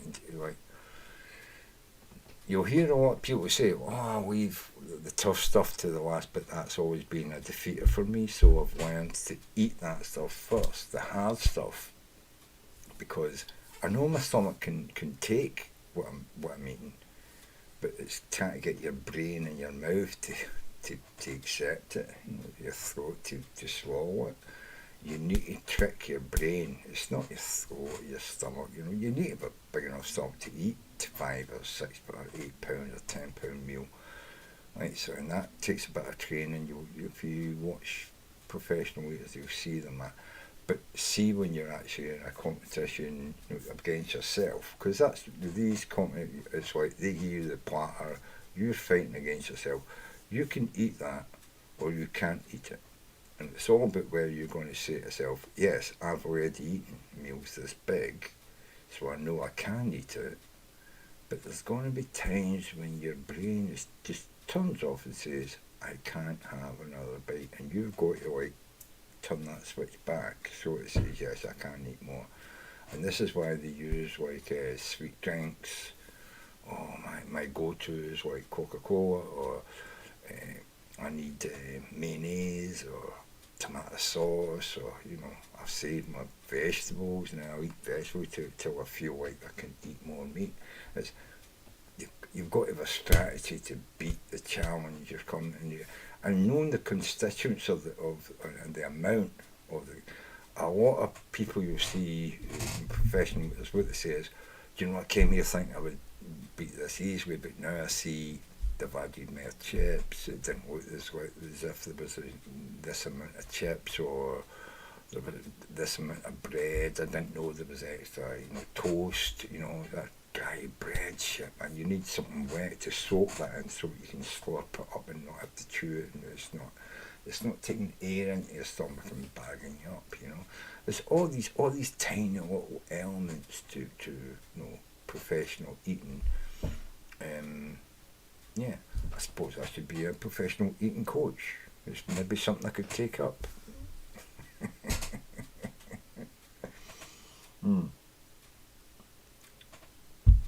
You want to defeat an eating challenge? Come to me and I will train you to defeat that eating challenge.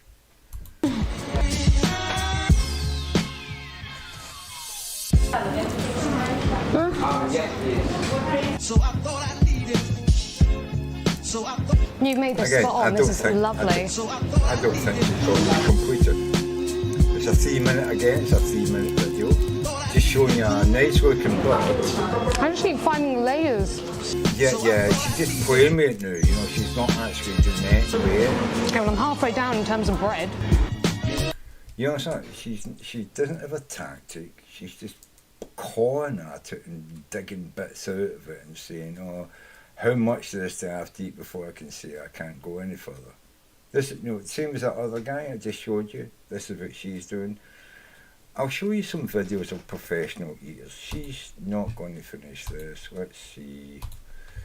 Is she going to finish it? She's getting close. 3 minutes. Oh, are you kidding me? Is she going to finish this? Oh. She surprised me. So the time. My comeback challenge after 2 months, but here's to the final bite. That's not the final bite. Look at all the shit she got all over the fucking place here. Okay.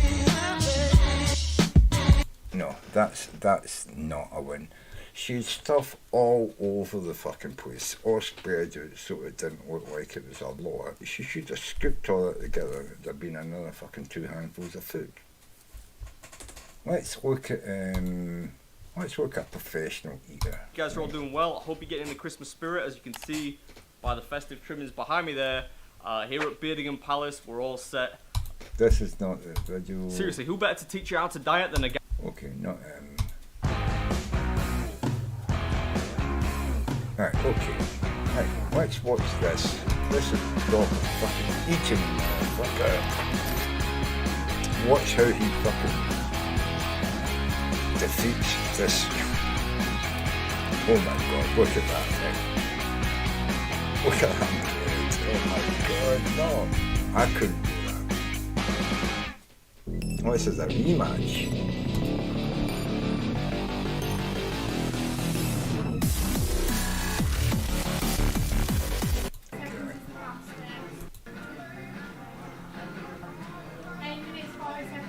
Paralysed English breakfast challenge. So he's already tried this and failed it before. What's happening, Beard Army? Welcome back to the Chronicles of Beard. And today's video is actually a rematch. It's been a while since I did any kind of redemption video or like a redo or anything like that. Mostly because I don't fail restaurant eating challenges at all, usually. You lie! No, I'm joking. I've failed a few. But yeah, this is a rematch, and if you haven't been subscribed to the channel for too long, you're probably thinking, like, rematch? What the heck are you talking about? I've never seen you do even a fried breakfast. But I've actually done a few in my time. It's been a while, and I've seen a few, like, viral videos going around on Facebook of breakfast challenges, which kind of reminded me of this one, which is kind of like the one that got away. Look, there's at least 4 or 5 eggs there. That looks like fine. Looks like another one there. 1, 2, 3, 4, 5 eggs. A black pudding, tomatoes. He hates mushrooms, by the way. Bacon. Look at the fucking bread. That's a whole fucking loaf of bread. Mushroom and sausages. And he's already stuffed himself with shit. Actually, this doesn't look like a lot. I don't know how he didn't. This must have been his earlier days when he was training up. But watch how he deals with everything, right? You'll see he handles as much fucking meat as he can, and then he'll swap onto, putting an egg between bread so it's sort of like the yolk and the squishiness and softness of the egg gives him like, moisture. And he'll probably dip some of the bread into the tomatoes, maybe, or maybe not. He'll probably maybe some bacon between them, and then make it a bacon sandwich. You'll probably leave the mushrooms till last, and then just squirrel them, stick them in his jaws and say I'm done. But you will eat them, but they'll be the last. Well, maybe not, depends, we'll see. Because I know that he doesn't like mushrooms. Okay? I remember trying this. This thing is called the Paralyzer, by the way, which is kind of an over-the-top name. It's actually not the biggest eating challenge you'll ever see. Certainly not the biggest breakfast I've ever done. But it is a tricky challenge. And I'll warn you at this stage before it gets too messy that it is about to get messy. You can see all the water on the side there. The reason it's going to get messy is it's, I think, right about now is when it starts to get a little gross. Yeah. The reason it's going to get messy is because it's a speed eating challenge, really. Oh, it's a speed and you get 12 minutes to finish this. Shit, 12 not minutes. sure how much it weighs, probably somewhere like in the region of 5 pounds-ish. Yeah, that's not completely sure, but I tried this actually. I think it's probably more than 2 years ago now, and I think it was when I did 3 eating challenges in 24 hours, and that was kind of to mark reaching 1,000 subscribers, I think. So that just shows you how long ago it was, and I did finish it, but I think it took me like 12 minutes 10 seconds or something like that.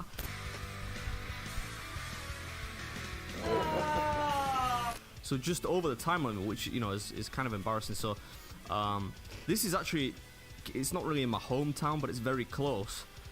Just pouring some water on the bread there, because the bread was the hardest part of this. It was so thick cut. The sausages, the bacon, the eggs were just standard. I got through the hash browns really fast, but the bread was a sticking point. Anyway, like I was saying, the record I think is a very long-standing record, 8 minutes and 51 seconds or something like that. Because it was the same when I tried it the first time around. But I thought now, I'm a much better eater. I've done like pro contests and stuff now that I would go back and give it a try. I hate eating this early though. This was about, I think, 9:10 in the morning, so it did feel a little uncomfortable. I guess like anything, your esophagus isn't really warmed up and stuff in the morning, but no excuses. As you can see, I'm doing pretty well. I'm nearly finished here. Anyway, I hope you enjoyed the video, and as always, I'll catch you at the end. Beat out! See, he's not even fucking a whole load of shit on the plate. He's scooping it all together and making sure it's all gone. The last of the tomatoes. Then you got 5 minutes 19 seconds left. So, I love like a Diet Coke or something like that. And then he has a Diet though, pudding afterwards. He's not full. there is a vegetarian challenge. He's having a Coke I'll have to come back and do that a then, maybe pudding, like... you know what I mean? That's a proper eater. You see how he scooped a lot in there? He did leave, I would say that he left a bit, and you know, maybe you could have left the last piece of bread to mop up the sort of like tomato gravy and leave the plate not completely clean. Obviously, it's going to have some detritus on it, but yeah, I think I've seen them leave less on a plate with a bigger meal. You know what I mean? This guy is. Yeah, pretty good win. Top of the leaderboard by like a good 2 minutes. Yeah. Pretty good time. But before we close the video out, it's time for the monthly live Facebook Q&A, and it's gonna have to be a quick one today because I'm not going to do that. Right, so. Kebab. Mega corn challenge. if there's anything that British people are good at, it's nicking stuff. Nicking stuff.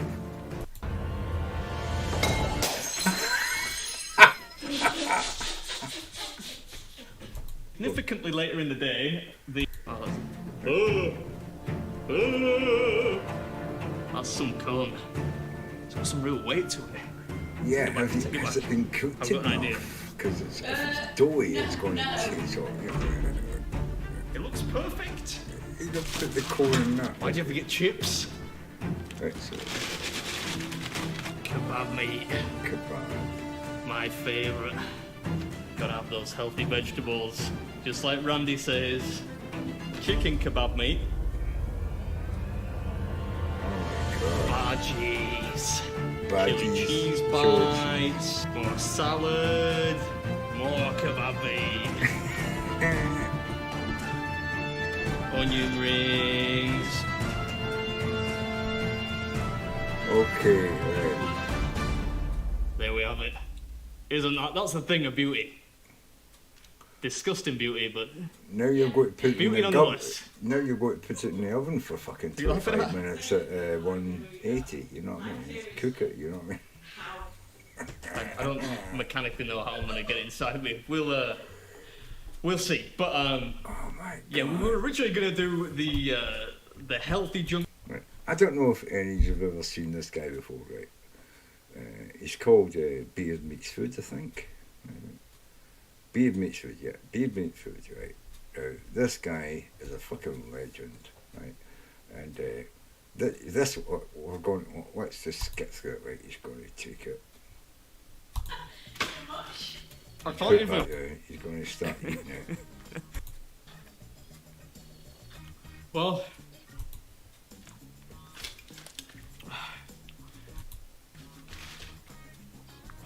look out! I mean, honestly, I don't know if it's gonna be the bread, The bread's going cone to thingy, the corn's going to do you, mate. That's It the wasn't depth of cooked meal. enough. It's too doughy, the mate. chips. It wasn't cooked through and it The wasn't chips were an thin. egregiously- It should be thin. Compilation of like my bodily. Got that I put chicken pieces fried. Pretty good. It's quite rare that I order it, but It's going to finish 26 minutes. My God. Yeah. this is the part of the video I'm thinking to myself, look, if it can fit in two hands, it shouldn't take that long to eat.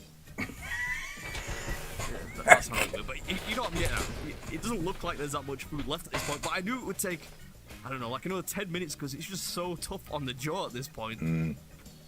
It wasn't cooked enough, man. You see, it's so doughy. It was, you know, it's cooked on the outside, but, you know, the inside and the outside, but in between it, you can see it's doughy, and you're eating almost raw cooked I know, flour it and looks water. like I'm almost you know there, what I mean? Oh my God.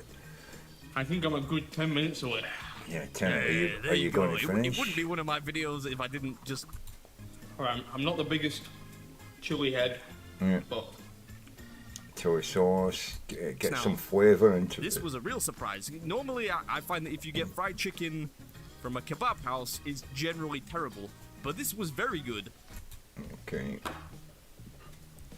Also, I know what you're thinking. Have you lost your mind? What's with the chili sauce? At this point, I just need something wet. Yeah, So yeah. I just kind of took you, it. I thought you need it's probably gonna sauce be and shit. pretty in there, spicy, you know what I but mean? it shouldn't, knock my head off. And sure enough, it didn't. It was a bit unpleasant, but it was sufficiently wet. I feel like the amount of donuts in my stomach, if I fell into a body of water now, You would like a spill leg. them first. lagoon or something. Nobody could save me. See, I've already thought up like a food challenge, man. Oh my god! Like in Scotland, we love our deep fried food. So I'm thinking like potato fritters. You know what I mean? Chips. Obviously, fried bread, right? And then all different kinds of fried meats and seafood. So, like you get prawns and batter, right? So prawns and batter, fish strips and batter, deep fried. You know what I mean? Whole deep fried fish. You know what I mean? So like, you get a pound of that, right? Scallops and all that, but you batter them and deep fry them. And then, you move on to like, your fried vegetables, so slices of aubergine and, stuff like that. And batter and then deep fried. They honestly. And make sure they're not greasy, they're nice, crispy, and succulent bits, And then we move on to the meat, like duck, pulled duck and Chinese duck and all that. But, you make them into balls and you put them in batter and you deep fry them, and then we move on to like tersse pork fritters, you know what I mean? So tersse pork dipped in batter and then fried, you know what I mean? Right. And then we move on to sirloin steak, slices of sirloin steak dipped in batter, like your chicken. You get those little bits of chicken with all the batter outside. He's ate it before, but I'm sirloin steak, wagyu steak, wagyu steak fritters, wagyu steak, pork fritters, thin slices of pork, like you beat them out, right, and then you dip them in breadcrumbs. No, dip them in batter and then deep fry them. So half a pound of them, you know what I mean, and half a pound of chicken, beaten chicken breast, you know what I mean. So they always do it like, that knish or whatever they call it, But instead of putting them in breadcrumbs again, deep fried batter, deep fried, half a pound of them, so I'm talking about like, sort of like 12 pound of deep fried, all kinds of stuff, and a deep fried Mars bar, you know what I mean. You can have as many sauces. You don't have to have the sauce. You don't have to. You have to eat the food. I always think the sauces are like salt and pepper. So, we can provide you with like plum dip and fucking gravy and curry sauce dip. You don't have to eat them. Once you've finished the meat, you don't have to drink the sauces. It's like if you want to use the sauces to work, make it. You can. If you want more of, can you give me a bowl of that sauce because I like that. Don't theirs. Provide that. If people want to have, can you give me a Coca-Cola? As much free soft drinks, as much free sauce. You don't have to eat the sauce, but you have to eat everything else. Everything cooked on the plate you need to eat. The sauces are not cooked, they're condiments. We don't ask you to finish the fucking salt shaker and the pepper shaker when you're eating a meal. We're not asking you to eat the sauce, right? So this is, so it's like 10 pounds of, and also, prawns, prawns and batter and fucking, scallops and batter and, oysters and batter, the whole fucking, and and a deep fried Mars bar and batter, as like the ultimate sort of like deep fry. This is my Scottish food challenge, you know what I mean? And basically it's going to be like 10-12 pounds of food, right? And you've got, if it's a single person, you've got an hour and a half, an hour and 40 minutes to finish it. You can work at the time. 2 people, they have to do it in half the time. 4 people have to, and then we can call it the deep fried banquet. And then we could have T-shirts saying, "I ate and won the deep fried banquet." In fact, I'd give them a jacket, like an A1 fucking, jacket with the zip in the front and the pockets, and put a big embroidery in the back. I ate the banquet, you know what I mean, and won. And people who try and fail, they get a t-shirt saying, I ate the banquet and lost, you know what I mean? So that would be my food challenge, you know what I mean? Just coming up with, you know, see, no matter what realm of the world I work into, I can come up with something, right? It would be the most unedible, you know. Can you imagine having to eat 12 pounds of deep fried fucking food? And it's not going to be greasy, it's going to be cooked perfectly, you know that, you know, but it's always going to be greasy. You know, all deep fried food is greasy, but, you know, it wouldn't be dripping and, you know, soaking grease up. You would cook it the best way you can so it's perfect way. You know, if you were to have a meal, you would love it, and it should all be like that. None of it should be so greasy, you go, oh, the grease dripping out and it's horrible. No, it should be, oh, it's the crispiest, beautiful, you know, bit of, you know, deep fried steak in the world, you know. That's, you know, that's what, I would make a meal like that.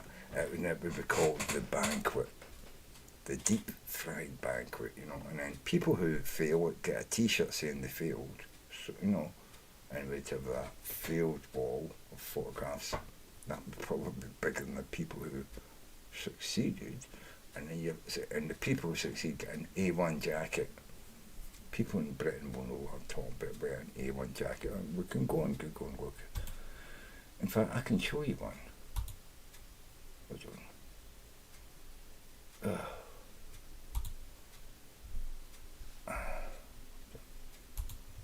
Right.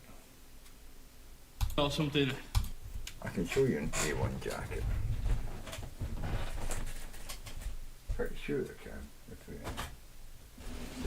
I'm correct. Not in there.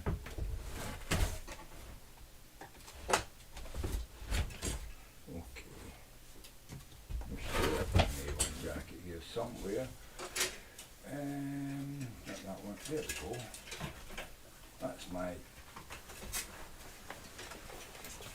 This is my old A1 jacket, and as you can see, it takes embroidery pretty well. Nub Sound, I used to work for a company called Nub Sound.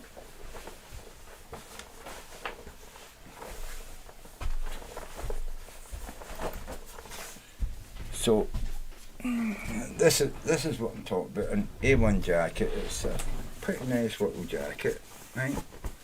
And you know, it's you can see my Nub Sound embroidery there. You know, is that the right way around?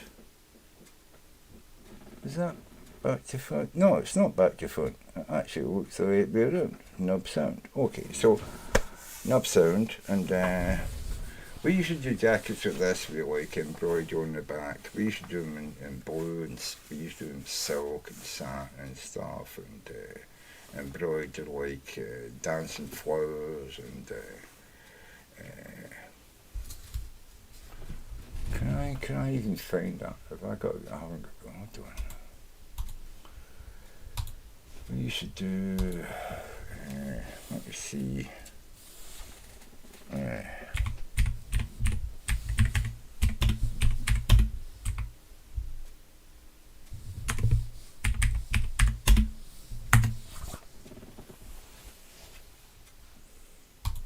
Okay, Children of Chaos. This is the Children of Chaos. You know, fractal patterns. That's one of the earlier ones. Can we go back to what design paint? Who is it? No, that's not Children. But the first one here was Children of Chaos. Was the company I worked for. 1992 uploaded the warehouse in the Plymouth. Yeah, okay.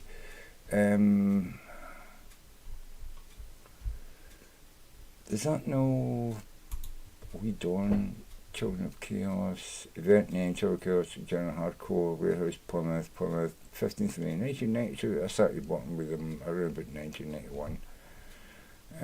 3rd January 2011, updated. This was the Children of Chaos logo, and what we did is we mirrored that. So that was upside down underneath it, and that was like an embroidery we put on jackets and stuff. Can I go for, let me see now. Children Gate Chaos, Action Power. No, it's not, oh my god, images, nope. Okay, no, don't see it. Right, so, what the fuck?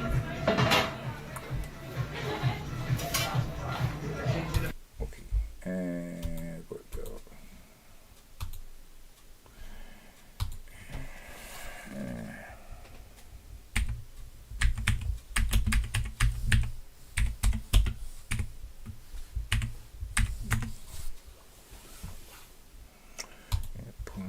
Gives it down to the Oh my god, I've got to log in to see it. Oh, you're kidding. Come on, guys. Oh my fucking god. I haven't watched them for years. I didn't know they were doing this.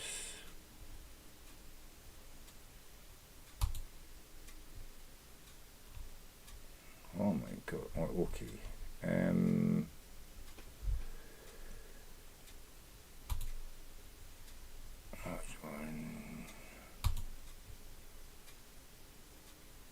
Oh my fucking god, Facebook. Fuck you, Facebook. 18 Octagon Street. This. Well, I don't even. Wait. So it is in Plymouth, but I don't know why I can't just. That's from the Street. No, that's not. It was definitely absolutely. It's a Plymouth one. That's in 1 hour. So what? Oh my god, what have we done? Team Decor Suppliers. This is, sounds like them.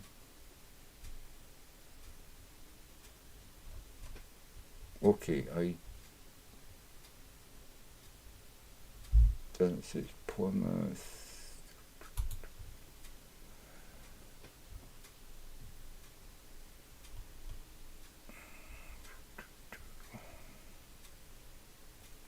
I don't have an Instagram. Right, so this is Octagon Street, Plymouth. That's definitely the but why would I have to log in? They want me to just my so they've obviously changed what the company was since I was there.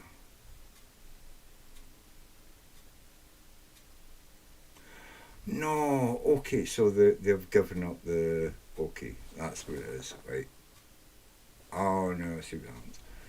They have closed the website, so I guess they're not trading anymore, and they're no longer using this. Okay, trust beta. Okay, fuck me.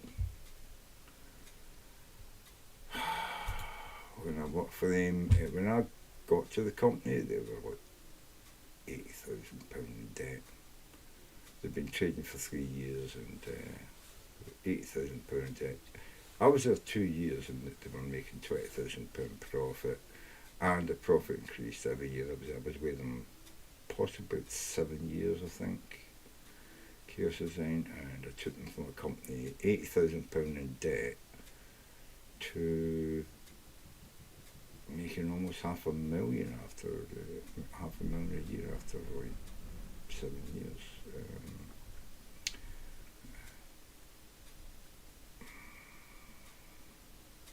Yeah. Is there a way to find out what the Chaos Design wanted? Let me see. 1975. Let's see. See if we can find anything. Yeah, here we go. What do? Chaos Design 1. Is that? I don't think that's it. No, that's not us. Nope. Chaos Design Limited UK. UK. not 1990. No, sorry, 1995. God damn. Now let's take the UK out. That should give me.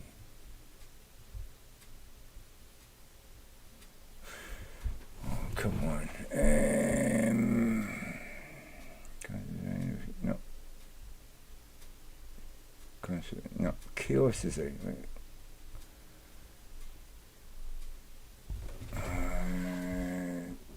Chaos. KEOS. I'm not fucking, you know.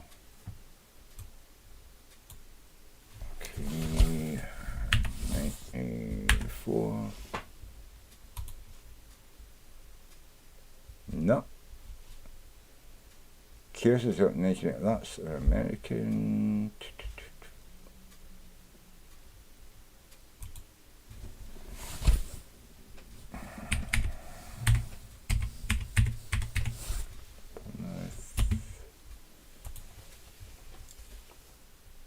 What the fuck? What? They picked Plymouth out to fucking show me. They picked fucking Plymouth. What the fuck? Kiss. Take Plymouth out.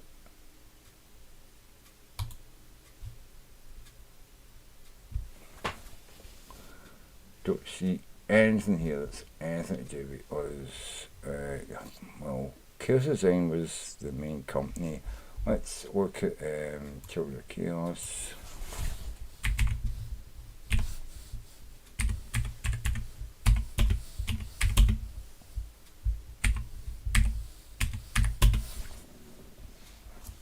Children of Chaos 94.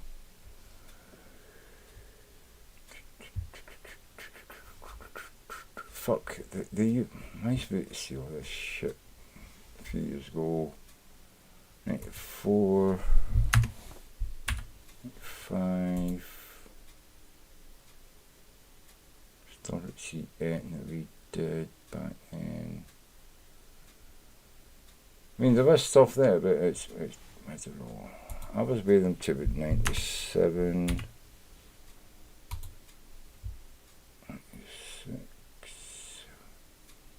Nope. Let's go back to maybe 91, right? 91.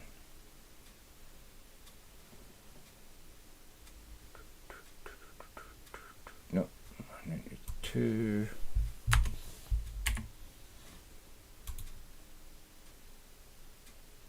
No. Oh yeah, like Children of Chaos is there. We did. I'm amazed that there's so little track of them on the internet. So what is this? Old school something. So what? Oh, this is selling old flyers. Oh my god, this is like, yeah, because we had a stable of DJs that we formed out. Fat Dave. Oh my god.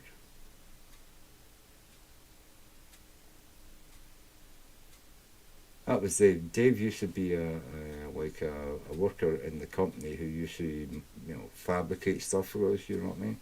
Don't get me wrong. That's not just what he does. Dave was a fucking film. Dave and Little Kev. Little Kev also videoed a lot of stuff. In fact, yeah. Can I look up Little Kev? Well. Okay.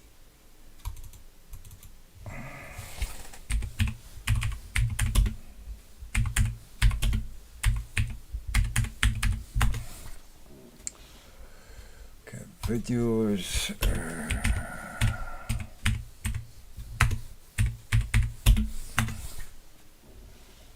Let's see if it, God, come on, Kev. It's a fucking all-American shit, right? Little Kev. Plymouth, UK, 1993. Let's see. Plymouth Herald. Right, wait. Is there a video? Hold on. Hold on. This is images. Can I go to video? Hello. Where's it? Video. Okay. Yeah, this is maybe not. But the fuck is going on this video? Work for soon.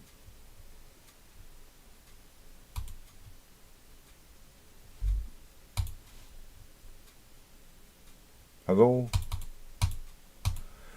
God damn. That looks like the egg in fucking Plymouth Warehouse. Why is it not fucking playing?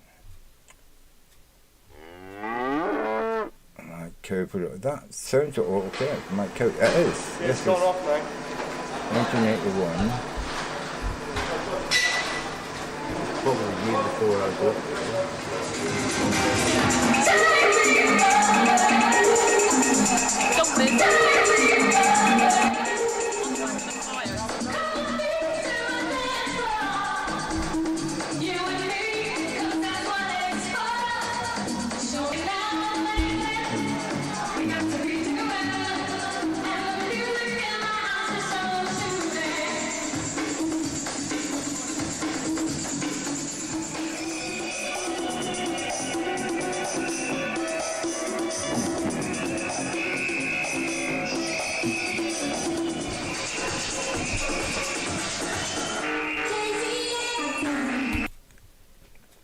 whistles were a big thing back then.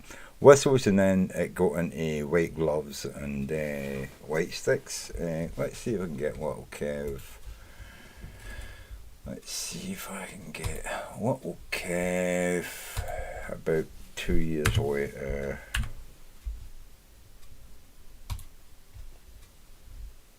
Little Kev Owens, nope. Plymouth must be criminals, nope. Portavia Academy, 23rd.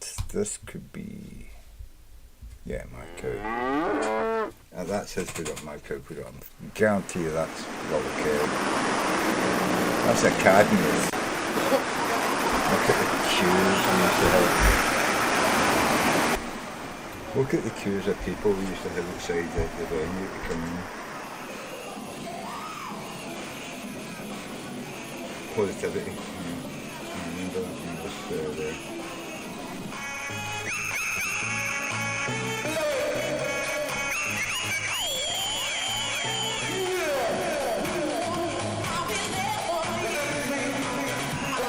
Okay, right, you've got to remember, this is what 1995. Everybody's put their fucking head on fucking ecstasy, right? And speed. Amphetamines and fucking ecstasy and acid, you know what I mean? And booze. You know?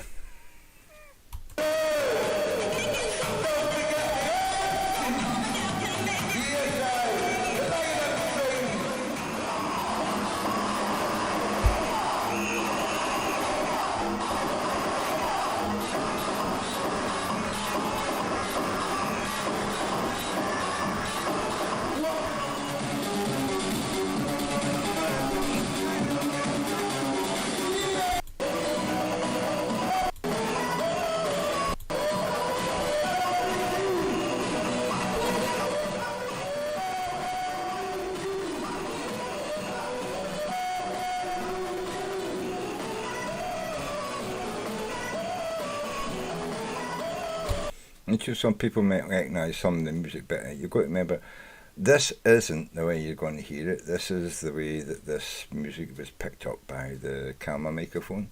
Little Kev is walking around the sort of auditorium, you know, and we have shoulder mounted SVHS video recorder. That's what he was doing. He was recording all this on SVHS, and yeah, the volume was just tripping his camera. You know what I mean? A lot. So he didn't really get a lot of really good sound at the beginning, But I think in the last 2 years, 96, 97, he got a lot because he made a bit of money. He was making videos. I was helping to edit them and stuff like that. And that was better. Let's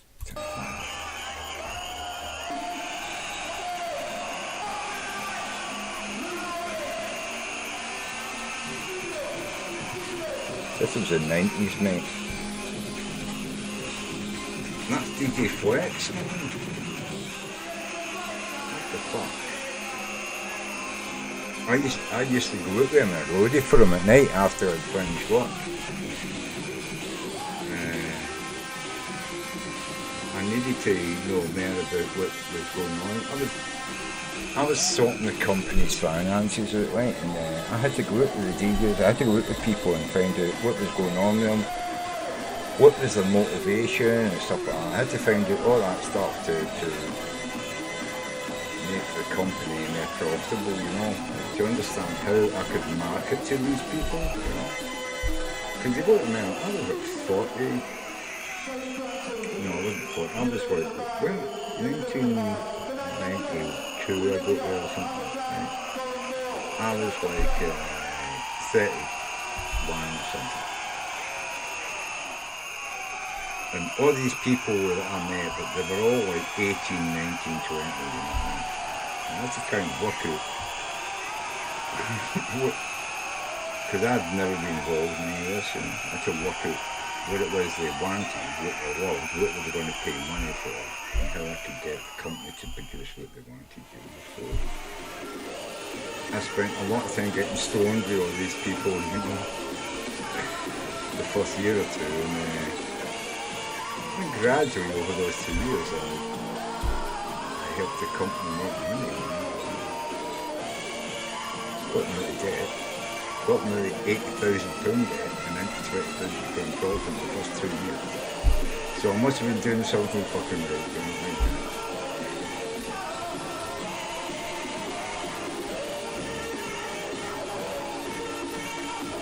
Got to remember as well, right? Got to remember, this is what I discovered as well way back then, right? There's two markets, right? There was the hardcore market, and that hardcore market back in the early 90s was big. And then you've got the dance market, and the dance market, although it was big in the charts, it wasn't big on the street. People were into their hardcore rave, right? So this was a thing that I was very cagey about, because I knew that the dance scene was going to explode, because it always does, right? But I knew that to make money we had to cater to the hardcore. So that was very problematic within the company for me to get the right amount of money diverted for the hardcore into the soft, into the dance music. They were very reticent to move into, because they were mostly doing the Friday night stuff, right, which was the hardcore. And the Saturday night stuff was, nobody was paying much attention to it. But I was going out and partying, right? I was going out and going down to Cornwall and partying with people who were hardcore fuckers for the Friday night. And they were all telling me, oh yeah, we're never going to give up the hardcore, but we love the dance nights.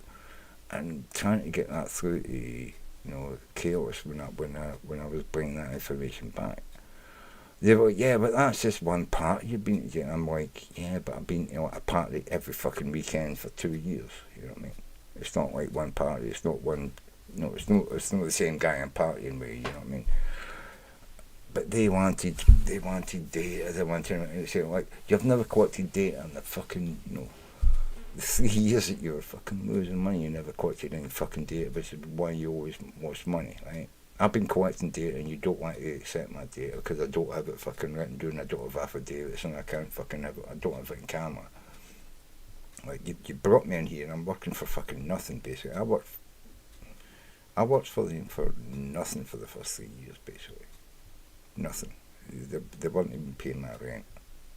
They were paying my food bills with the money they were paying me. I was working for other people and doing other things, selling drugs, shit like that.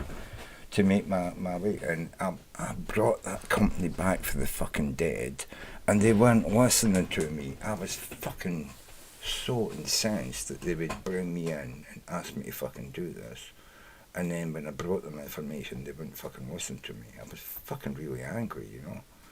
I thought, you know, you brought me down to fucking sort this fucking situation. I'm telling you what you've got to do, and then you're saying we don't want to do it, and I'm saying like you've only got to divert some, you know, a few hundred fucking pounds a day towards this, and you know you'll see the fucking returns.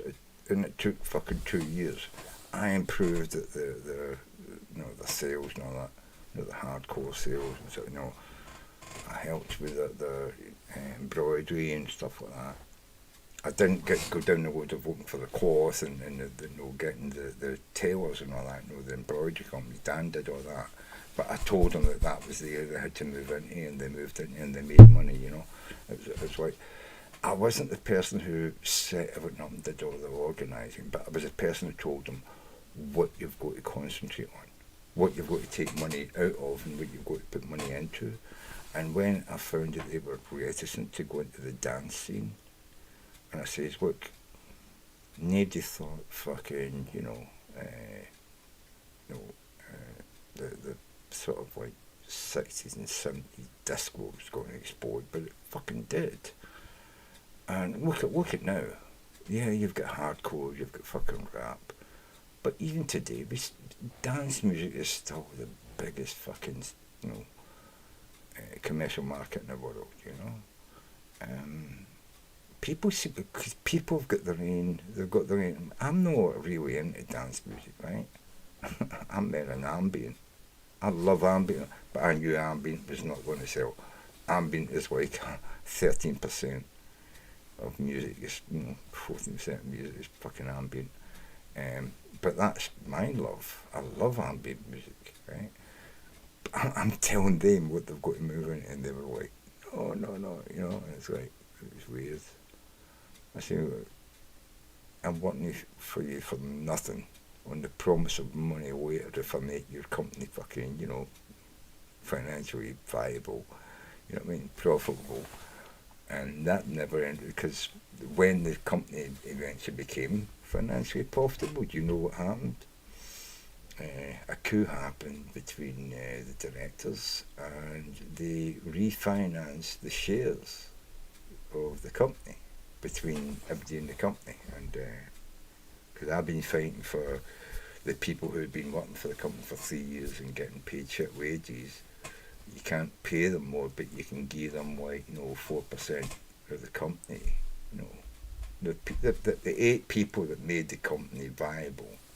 That was little Kev, Dave, my brother, his wife, Dan, Mark, and then when I come in, me as well. I said, yeah, you know, we can split it. I was promised 8% shares of the company. As soon as the company became profitable, Dan and Mark pulled a coup, and they re-evaluated the shares in the company to be worth basically, you know, not very much. And they put this paper in front of everybody in the company, and a lot of people signed it. We'll take what we're going to get. What I did is they said to me, are you going to sign it, James? I said, so you're offering me the 8% share in the company that was going to be worth thousands is now worth hundreds. You're asking me to sign that? I said, stick it up your ass. They said, if you don't sign it, you lose your shares. I said, well, I'll lose my fucking shares. I told them the fucking truth. Fuck you, I worked here for fucking 3.5 years, I think it was, when they says, I'm not fucking signing any fucking piece of fucking shit. I continued to work for the company because they had a recording studio, and my brother, because he was a director of the company, he signed the documents and the stock share fucking re-evaluation fucking thing, which is fine. A company can do that, but how many ways signed it so long as he could take the recording studio out of chaos, and own it, because it was me and him that set that up, and they agreed to that because they didn't see that as worth money. So he got all the equipment and all that from the recording studio, and me and my brother went on. I worked with him for the next 4 years, 3 years before I came back to Glasgow, working on recording and doing demo tapes and white labels and stuff like that for people. And I worked with Nub Sound, the guys next door who were sound engineers. They're the people that Chaos hired to do all the sound systems when they put up a venue and stuff. We would produce the DJs, the decks, the DAT tapes and all the banners and all the smoke machines and all the dress ads and all that, and do all the flyers and all the ticketing and hire the fucking bouncers. And all Nub Sound did was bring the sound system in, put it on there and fucking work it. And I worked with him as well for 4 years. I ended up going to London to get a sound engineering certificate to prove to them that I was, I was serious about working with them, and they took me on board. I was working for them, and then worked for my brother half time for the last 4 years I was in Plymouth. Yeah, really nice guys. God, Nub Sound, Adrian and goddamn, his name. God, can't remember his name. But there was it was a company owned by two guys. They'd been partners for fucking years, and they trusted and worked with each other real well. God, what's his name? He was really fucking. My brain's fucking frazzled. But yeah, it'll come back to me. What's his girl? If I remember his girls, and maybe I'll remember, because you often know people. It's so and so and so and so. What was his girl's name? She was a beautiful girl, very Greek looking. She always had her hairs and ringlets and stuff. And she had that sort of really thin, beautiful goddess, Greek goddess kind of look about her, what's it? Oh God, what's her name? God. Me and him got on really well, If it hadn't been for him, I don't think Nub Sounds would have took me on. Aidan wasn't in favour, because Aidan thought that I took too many drugs and drank too much. He didn't understand that, I always was on top of my understanding of how much I could take and still be sensible, I've always been the sensible person in every group I've ever went out with, clubbing and all that. At the end of the night, I'm always the most sensible, sober person. I've drank as much as everybody else, but I didn't guzzle it. I took it over time, you know what I mean? Because a lot of people, they go, guzzle, and then they go off and do stuff. I'm the sort of person that sits there and, sips and sips and sips, you know what I mean? I'll have a joint, but, I'll have a couple of puffs and I'll put it in the ashtray. If it goes out, I'll light it again later, you know what I mean? It's like I don't have to fucking finish a joint because I've lit it, I get stoned, but I'll just let it burn out, and then I'll light it again, in half an hour and have another puff, I've always been that sort of person. It's nice to get fucked up, right? But you've always, if you've got things you've got to do, if you might have to do something like that, you've always got to be aware. I can't just fucking, chug everything and talk everything and then fall asleep and, and people come up, we can't wake him up, oh, nobody can fucking get it saying he's a driver. That's a horrible situation. Not saying I'm as a driver, I'm just saying, but it's a horrible situation when the cunt you're dependent on is fucking laid out and you can't wake him up, and you think even if we could wake him up, he's probably going to drive us off a cliff or some fucking thing, So I've always tried to get stoned, enjoy myself, and enjoy the company of other people, have a laugh, but not get so fucking out my head. Unless I'm at home. Once I get in the house, I'm not going anywhere, and we've got the next day and a half not to do fuck all. Now I can take another tab of acid. You know what I mean? Now I can get really fucked up and enjoy myself, and people can tell me what the fuck I said and did, tomorrow, you know what I mean? Or next week, or whatever, when we all wake up. See, that I've always been the sort of person when I'm at clubbing and that, you can't try to keep things level so you're enjoying yourself, but you know what's going on, you can look after your friends, you know what I mean? Make sure they're not getting in trouble.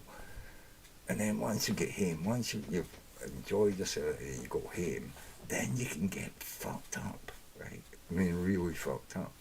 I don't get fucked up when I'm out, right? There's too many fucking assholes out there for me to get fucked up. I get fucked up in the house. I get fucked up in the middle of a field, in the middle of the mountains where there's nobody for miles, yes, because you're not going to bang into that crap, right? So, that's what I'm saying. I mean, I'm 59-year-old, and I guarantee I've had less hassle in my life than fucking most young people go through themselves today just going to fucking school.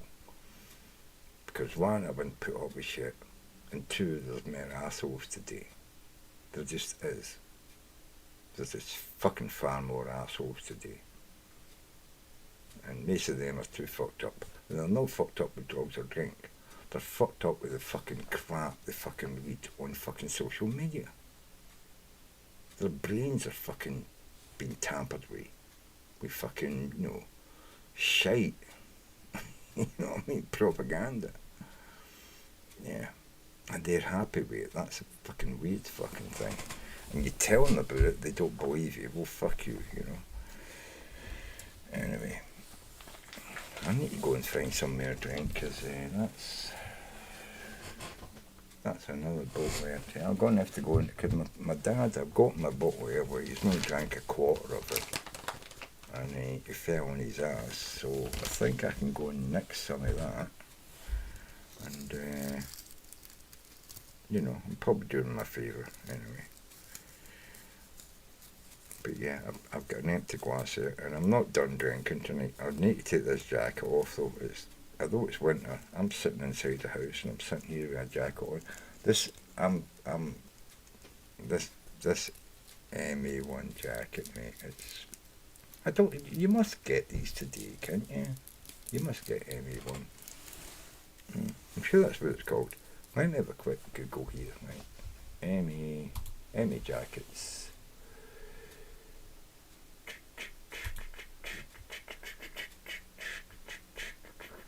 Wait, MA jackets.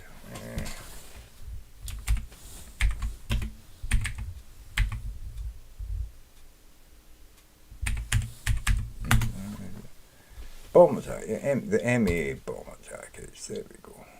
Hello? Right, there we go. Right, yeah, this is what I'm wearing. It's maybe not exactly what they've got on, but it's better. I don't have this big fucking thing down the side, but yeah. You know, it's an MA jacket, you know. It's got, you know, I've got a fluffy fleece lining, and I've got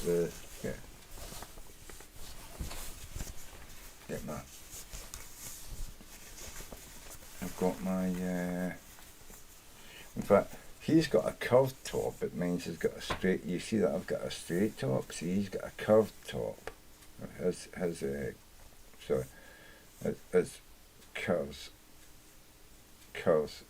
out, curls out like that. Anyway, but I've got a zip there. It's a nice jacket, that way. It's got elastication around the waist. And a zip.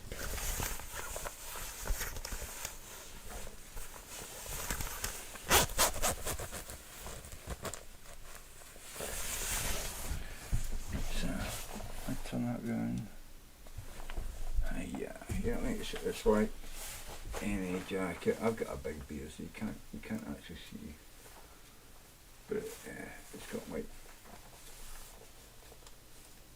nice round neck. Got a nice round neck that makes it right up there. And it's like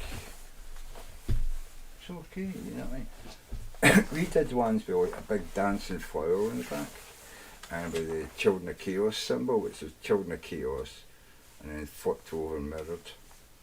So it's like, you know, children of chaos upside down, children of chaos up the right way up.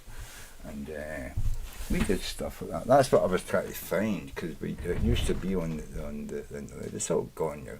But yeah, they've got the curved, see the curved bit there, mine's come straight out. And they've got that crappy neck, look at that. They've got that crappy fucking, you know, that fucking stretchy fucking neck. Look at that.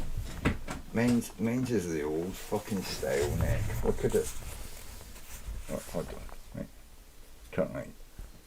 Right. Mine's is the old style neck. It's right. Fucking cloth all the way up. Quality fucking shit, right? And we've got the, you know, the Velcro fucking sleeve that you can tighten up and make it tight and stuff, you know, so it, you know, grips your arm. It could make it fucking loose, you know what I mean? Loose arm, you know, so, you know what I mean? I've got the proper fucking this is, I bet this is cheap fucking crap. It looks like leather, but it's probably plastic. This is all fucking cotton. It's all fucking waterproof cotton, man. I've got, look at that shit he's got. Yeah. I don't know. I've got one seam. That runs all the way down the inside of the arm, and this is cotton that goes all the way around to the one seam. Look at this piece of shit. Have I got I've not got that crappy fucking stitching line either.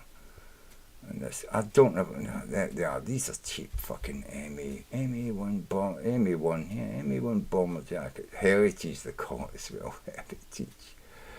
Are you kidding me? Okay, let me see. MA1 jacket.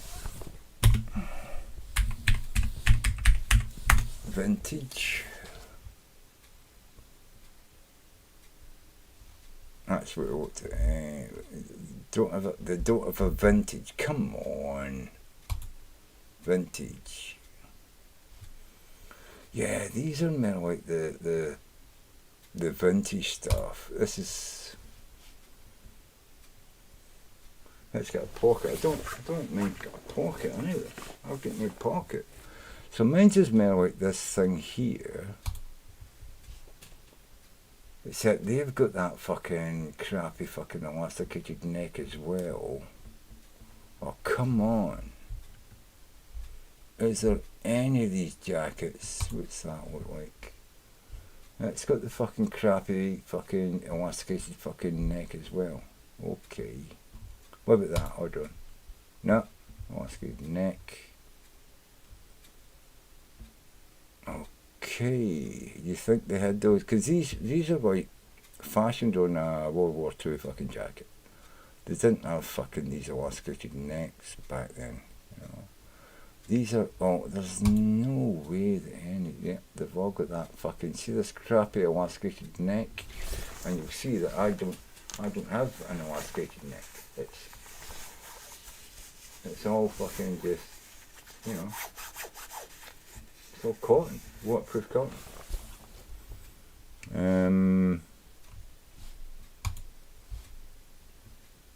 Yeah,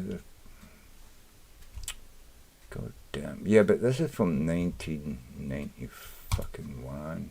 Yeah, that's crap. What's that? Yeah, you see that that's squared? But that's leather. This stuff isn't leather. This is what it's based on. This is what the MA1 is based on. The old leather flying jackets, right? Yeah, these have got collars, cut collars. Yeah, this is what more like mine, but you know, my pockets are zip pockets. But yeah, see, this is based on the old flying jacket, and that's what the MA1 is based on. but I don't see any here that look like it.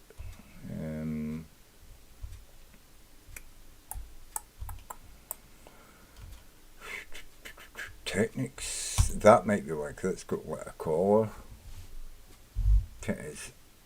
Yeah, this looks like the one that I've got on, because I don't know, that looks kind of fucking elasticated piece of shit, doesn't it? Yeah, elasticated. I don't know, I mean, even that, I mean, mine doesn't really have a collar, because it zips all the way up, right straight to the neck. It doesn't have, like a collar, a short collar type thing. I suppose I could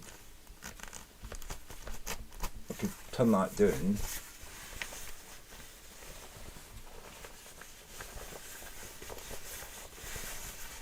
You know what I'm saying? I could turn that down, but then you'll see it. You're not seeing the same, like you're not seeing the because it's got like a fleece lining. The one I've got. Top quality gear we used to fucking make, because we made these for Nub Sound. Because we made these, we bought the jackets in, we embroidered them for Nub Sound, and sold them in Nub Sound. And I was so happy when I moved to something that they had one that says, yeah, you're one of the crew. And once I'd gone to London and got certificated as an engineer, and I came back, they were like, you're one of the crew, you get a jacket. And I was like, fuck, really nice, man. They were real nice guys. The sound crew, man, that I work with, man, Nub Sound, fuck it. In fact, Nub Sound still around? Right, Nub Sound,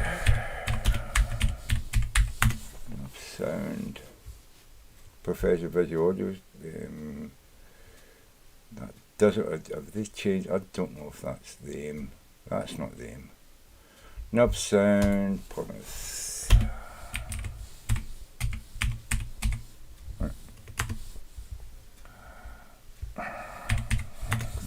Plymouth.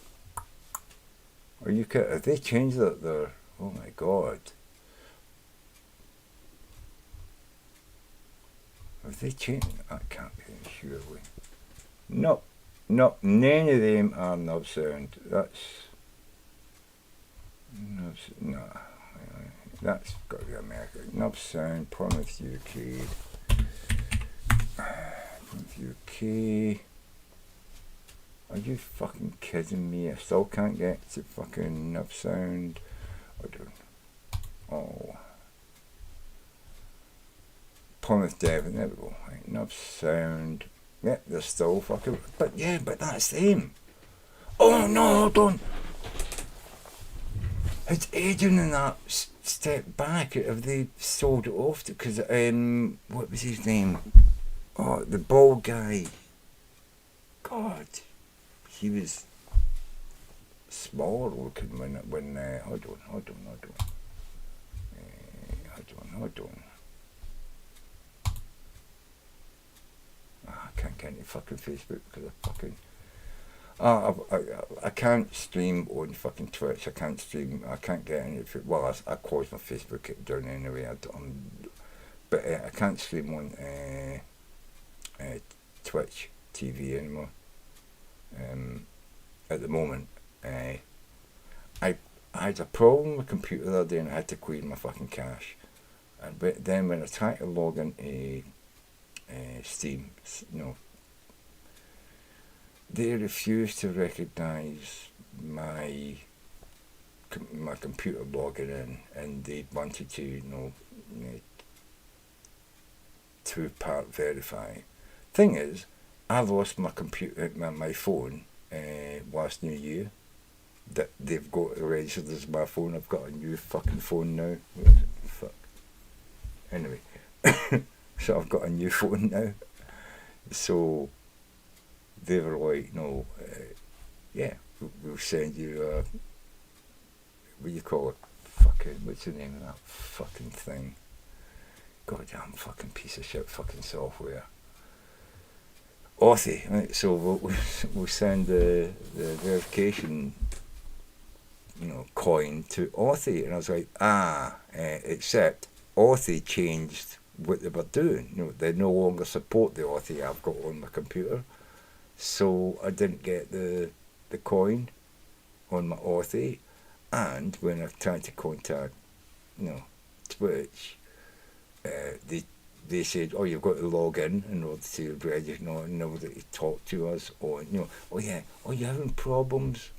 Yeah, okay, change your change your password. I went in and changed my password. They got in touch with me. And I was like, yeah, they accepted my change of password. And so I logged in and said, oh yeah, but we've sent you a 2-fucking-part authentication to your old phone. I'm like, I don't have access to that phone anymore. And it says, if you don't have access to this phone anymore, contact, the help, you know what I mean? And I clicked on there, I said, log in. I said, well, I can't fucking log in. I tried to log in. You sent me a code to my fucking phone that I don't have anymore in order to say anything. And it's like, oh my God, I'm in a fucking catch-22 loop here, you know what I mean? I don't have my old phone from last year. I can't change my phone because Authy, the Authy copy I had, or the Authy download I had, that isn't supported anymore. I try to download new Authy. They want my old Authy, registration code. I don't know what the fuck that was. Who keeps fucking track of that? I'm sure I've got it written down fucking somewhere, but it's probably in a plastic bag in my wardrobe somewhere, on a tiny wee bit of fucking paper, and I'm like, yeah, who the fuck remembers that for fucking 7 years, 5 years, you know what I mean? It's like, oh God, you know what I mean? So, I'm in a situation where I can't fucking stream to Twitch anymore because I fucking cleared my cache on my computer in order to get fucking YouTube to work, because it crapped out and I couldn't watch YouTube videos anymore. So I fucking cleared my cache to fix YouTube, and it didn't work. I still couldn't watch YouTube videos. And it also fucked up my Twitch and every fucking thing else, because now I've got to log into every fucking website that I've ever logged into, every game fucking, platform I've got to try and remember all my codes and fucking all that shit, right? So there we go. Probably why I'm making this video tonight, because I can't do anything else. Piece of fucking shit. Technology, fantastic when it works. Pain in the fucking ass when it fucking kicks you in the fucking bollocks, you know what I mean? Because many of these companies want to actually have a proper fucking, call us here, if you have problems, and we'll sort it out. No. Log in. I can't log in. Well, okay, we'll go to our fucking help fucking line, yeah? Do all these things. I can't do those things. I've tried them. It doesn't work. Okay. Well, contact us, you know what I mean? You log in. I can't fucking log in. Oh, we'll do these things. I've done those things. It doesn't work. Contact us. I can't contact you. I can't log in. It's like... Oh... Anyway, so there you go.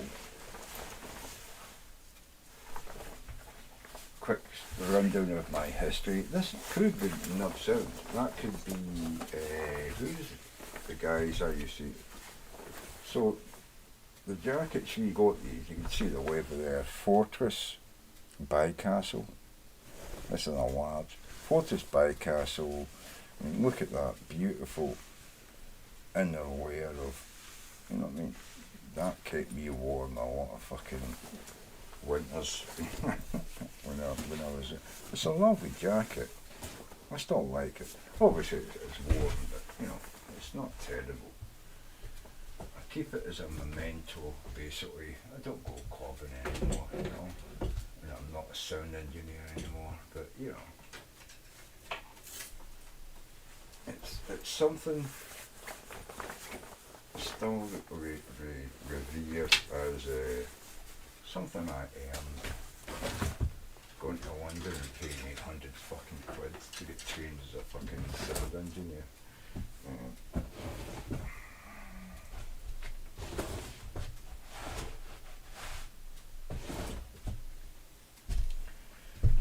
Yeah. I will say that when my certificates came through, Chaos Design did refund me the money, but to go and get trained as a sound engineer in London, I had to pay the money out of my own fucking pocket. And I did. I paid it, and I had to pay my digs, my food and all that in London. So, yeah, it cost me more than it, but I only got the 100 quid back for the course. Didn't get my travel costs from Plymouth to London to get my digs. I had to be in London for a month, you know what I mean? So, you can imagine it was quite fucking expensive for me to go and train as a sound engineer. And then when I came back, I initially did this, not just for Nub Sound. I had them in mind when I went up there. I've always got a plan B, right?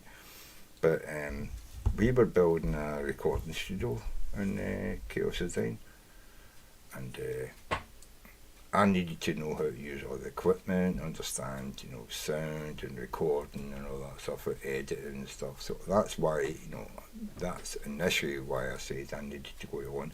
But they wouldn't pay for me to go. I had to pay for it myself. This is a company that I'm working for. I had to go, and this is a company my brother's a director of, but he's only one director of 3, so, you know, just because I'm his brother, I got no special treatment, and I didn't expect any special treatment, you know what I mean? But I did expect that the company would reimburse me for, you know, an outlay that I put into learning a skill that they needed, you know, being a sound engineer. They did pay me back the course payment, 800 and, I think it was 800 and, somewhere 850, 890 pounds, somewhere over that. But they didn't pay me my travel costs to go to London and back, and they didn't pay me my board for renting a flat up there, and they didn't pay me for food for living up there for a month, you know. So yeah, it probably cost me more to travel and live in London for a month and travel back than the course did. But you know, at least they gave me the 800 pound back, you know. But then, you know, they could officially put that in, you know, the expenditure of the company, as long as I had the receipts for it, you know what I mean? I had the receipts for travelling to London and back. I had the receipts for my fucking rent. I had the receipts for food, you know. Now, you know, they had, God, where was their fucking accountant? I think it was for Jersey. I think they had an accountant that lived in Jersey. You know, the Channel Islands, you know what I mean? Just off the coast of France. Why the fuck have you got an accountant in Jersey? When are you ever going to see him? I think that may have been part of Dan's plans for the company, because Dan was stealing a lot of money out of the company.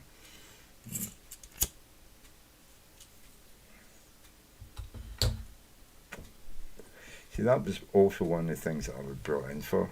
My brother asked me to come do, not just to help sort the company out, but to help fucking track where all the money was going. And over the first 2-3 years, I tracked down a lot of where the money was disappearing. There was no, I couldn't say this person took it, but what I could say is this person had control of the money that disappeared. And the reason it disappeared was there was no receipts for buying stuff into the company, no resources, you know, canvas, wood. We sold a lot of like clothing and all that. There was no real receipt, because Dan would go around and do deals with people and get no, and he said, "Oh, I got it cheap." I had to pay him cash out the petty cash. So a lot of money was just disappearing at the company because it was going through petty cash. And I worked to it that that's where the money was going. You know, it wasn't you weren't making sales. It wasn't you weren't, you know, taking money in. It's just you were being told you were paying cheap prices for stuff that ended up costing when you looked at where all the money was disappearing from, the petty cash, thousands of pounds a month more than what you were being told. But I still couldn't say that Dan definitely spent it. So, but I knew it was Dan, you know. He was paying off a mortgage while he was working for the company. He was paying off a mortgage for a house he was buying off his mum, believe it or not. I found that out as well.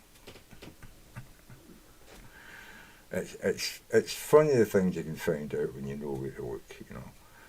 But yeah, he was buying the house that he was living in was his mum's house, and he was paying a mortgage on that to his mum. And he obviously wasn't paying it for the money, you know, that he was earning as a director from the company. So he must be getting money elsewhere. So if he wasn't a drug dealer, which he was, so was that. I mean, we all supplemented our incomes back then. If we didn't, we would, you know, we couldn't have lived on the wage we were living off from the company, you know. Not when it was losing fucking £80,000 a year, you know. Yeah. I've got to say, if I hadn't come down at the time I came down, the company would have been bankrupt within a couple of years, and they had investors. They were only paying 5% interest on hundreds of thousands of pounds to set the company up, you know, but they would not have been able to pay it. If it hadn't been me coming down and the investors seeing eventually, you know, they were making profit that they could then claim shares of, you know what I mean? And I've got to say, you know, I think the company was like, I think it was probably 6 years before the investors started to really stop fucking bleating and complaining and phoning, you know. But by that time, me and my brother, we'd set up another a recording studio down, God, where was it in it? Can't remember the name of it now. But he'd hired a studio flat on the grounds of a farm, you know what I mean? It's fantastic. It was a converted barn into a beautiful fucking house that my brother rented as a studio, and we ended up working down there and moving all the stuff out of Chaos and moving it down there, because that was part of the deal. John got all the sound equipment and stuff, you know. And after that, I mean, John started not making lots of money, but he's making an income out of recording people and making tapes. Chaos didn't understand that the amount of money they could make just getting away from the club scene that they were in and moving into the real, you know, yeah, you're involved in the club scene for Plymouth, but I mean, we wanted to be involved in the music scene of the whole of fucking Europe, and that's where my brother and me and other friends moved, you know, and right, yeah, like, you can think small, you can be in a small pond and own that small pond, or you can realise that pond is just on the shores of a whole ocean and move into the ocean and trying to take part in that, you know. I think Dan was very comfortable being in control of the whole pond and not understanding there's a whole ocean just over the, you know, that tiny wee land spit separating you, you know, there's the whole ocean over there you could be swimming in, and it's like, it's very hard to get Dan to fucking understand anything, man.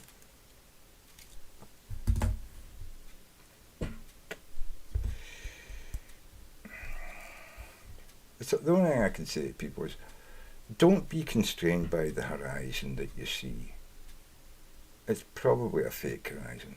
And I'm not saying that flat Earth is true. What I'm saying is, it's only the horizon that you can see from the position you're standing in. If you go out, if you're willing to go out and travel, if you're willing to put yourself at risk, you know what I mean? And try to find out what else is beyond, you know, your vision, you know, where you can see yourself in 5 years. Don't stim yourself in 5 years. Where are you going to be in 10, 15, 20 years, you know. Owning a puddle is not great. Even if you're a tiny fish, it's not great. You've always got to be thinking of eating food and becoming bigger and moving into a bigger pond or an ocean or a lake or something, you know. It's got to be something more, you know. You can't just be stuck there with your tiny little pond, you know what I mean? It's like, God.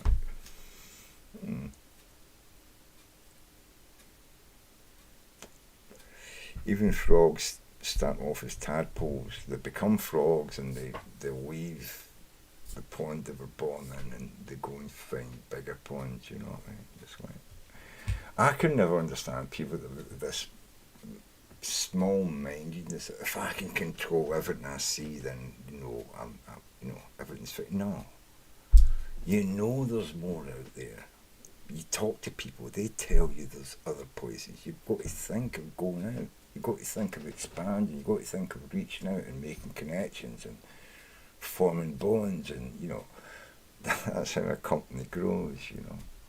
I ended up going to fucking London several times and making connections with umpteen other organisations in London and swapping DJs and stuff like that with them, getting their DJs to come to Plymouth, sending their DJs up to London, and you know, partnerships like that. And then Dan took over it all because that was his bailiwick.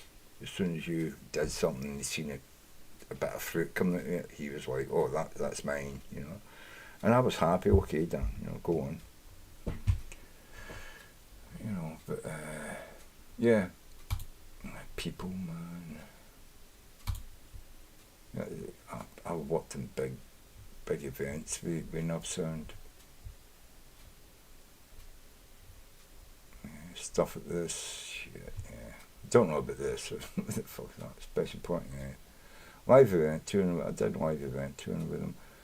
A lot of the band. I mean, I worked with a lot of bands. You know, they were like tribute bands, like tribute band to Queen, tribute band to Bowie, tribute band to fucking Prince. Worked with a lot of people like that. You know what I mean?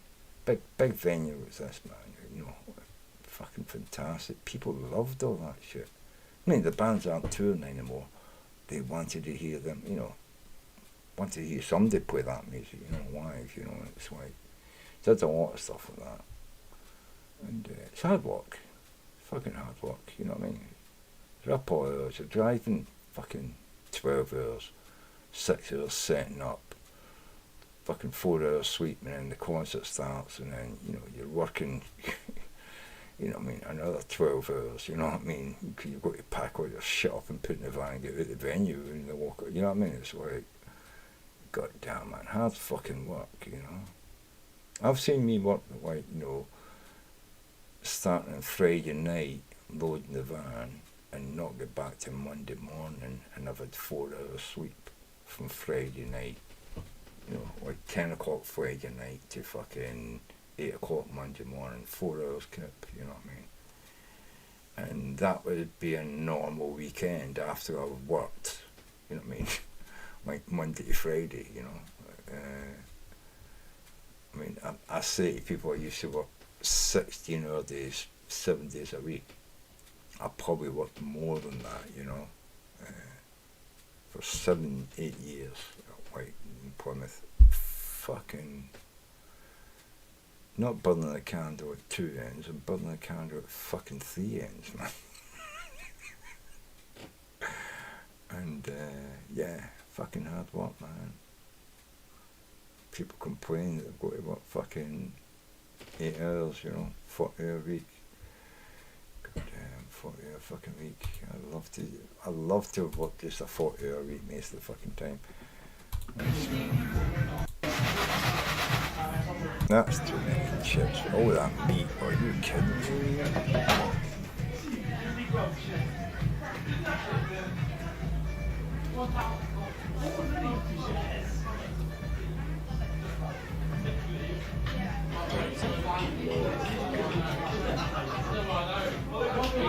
Cheese and top.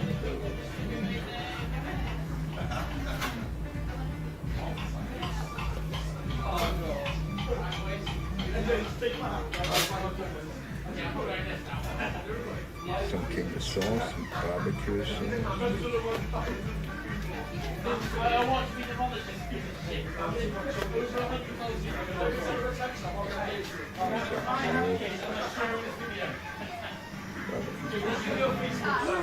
Then we're going to crush it all down with the fucking... Oh, really, yeah.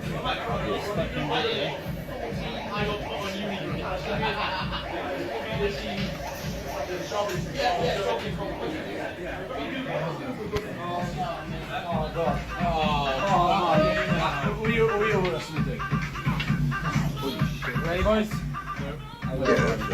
You got 10 minutes, bro. 10 minutes. Wait. And you got 10 minutes for 6 of them to eat that. Wait.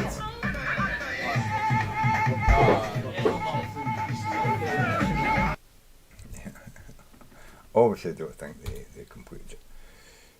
Kate, okay, oh no, that's, I seen her do that doner kebab thing, okay.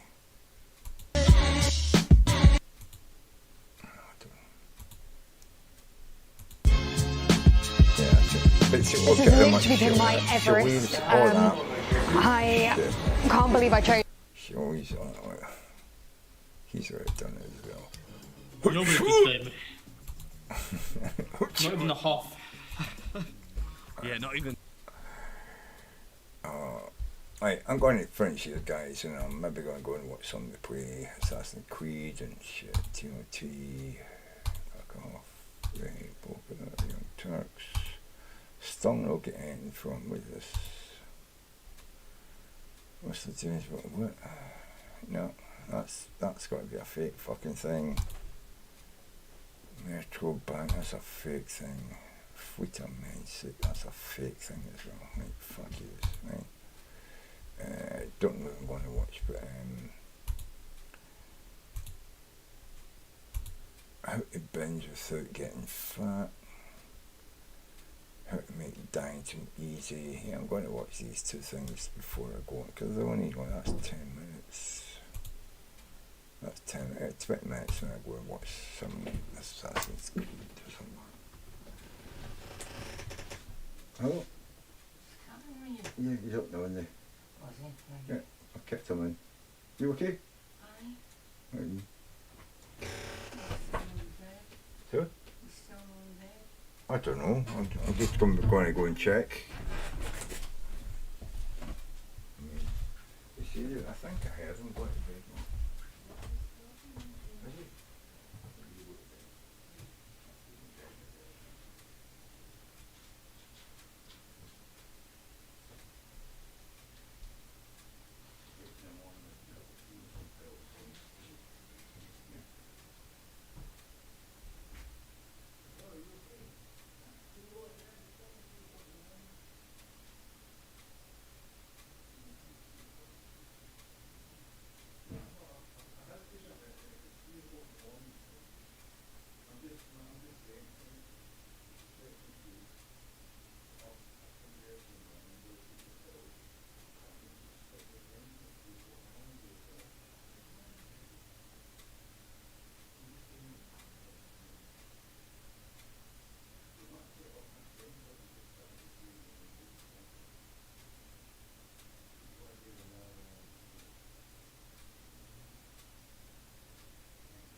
Yeah, I don't know what's going on with my dad. He's fucking still sitting in 3 o'clock in the morning. He's still sitting in the living room drinking whiskey, and it's like he's on fucking all kinds of fucking drugs and all that shit. You know what I mean? To keep him, you know, he's got 2 metal valves in the biceps, and he's on warfarin and fucking umpteen other drugs, and he's sitting up at 3 o'clock in the morning drinking whiskey. I was just saying to him, how do you feel? He's like, I'm fine. I'm like, okay. I'm just trying to let you know, you're probably going to have to go up in the morning. He's got a lot of pills to take, at certain times of the day.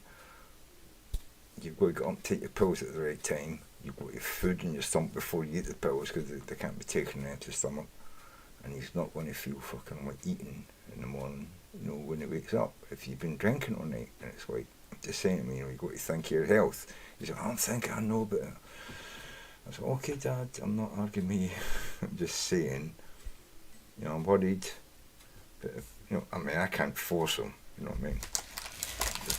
He's a grown man, I can't force him. But I worry about him that he's not looking after himself,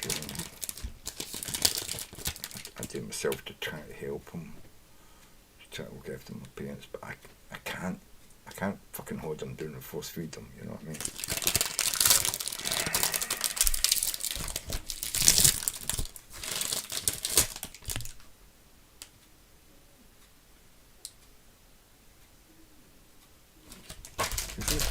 Is he fucking awake my mouth? Fucking moan.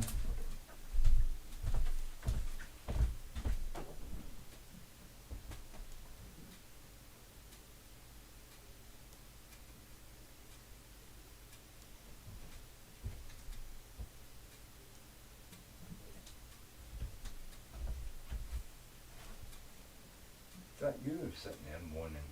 Yeah. I don't know what the noise was.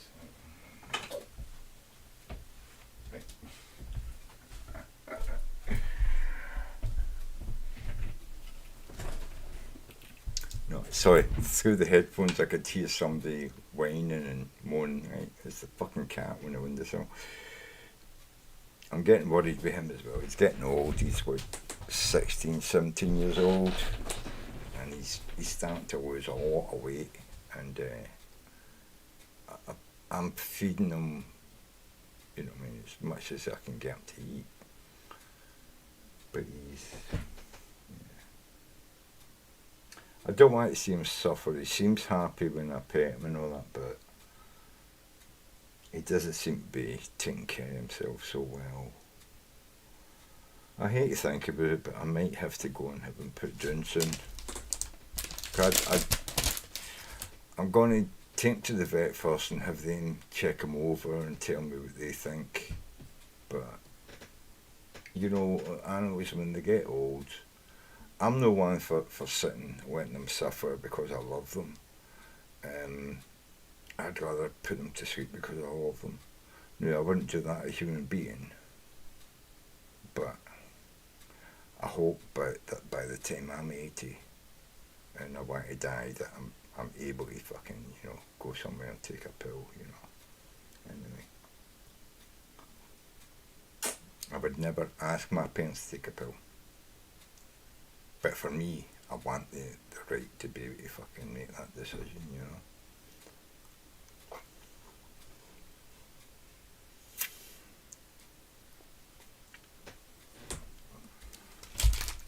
But yeah, fucking politicians and religious people, they can take their fucking right to life and stick up their ass.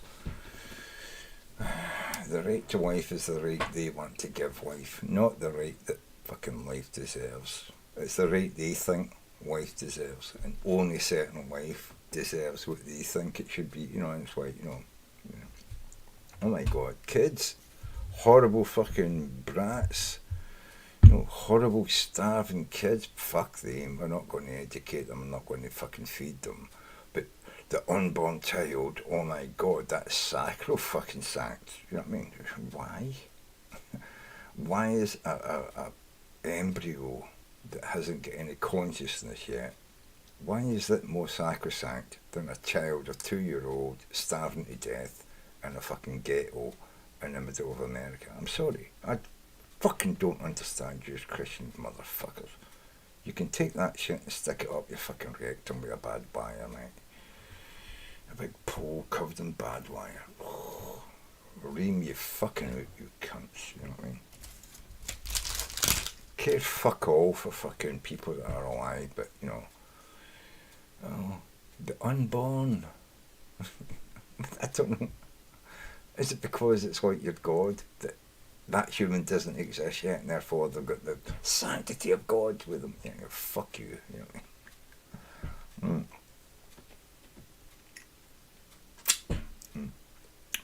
This is just real lemon juice, lemonade, real lemonade, just frozen on a stick. It's so delicious.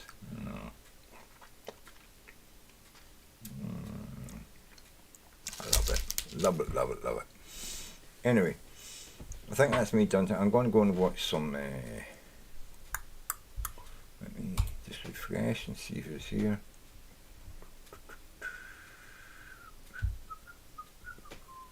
Nadia, I know.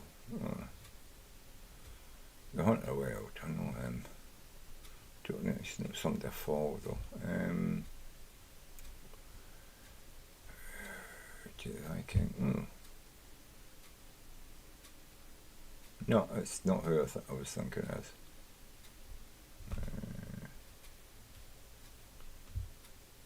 I don't really see anybody that I know playing tonight. Well, that's unfortunate.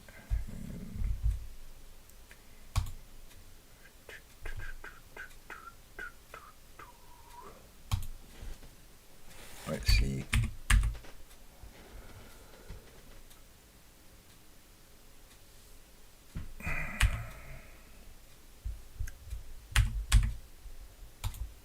He's live. Oh my god, I've been missing him. Wait. Says he's live. Oh, it's fucking angry shit.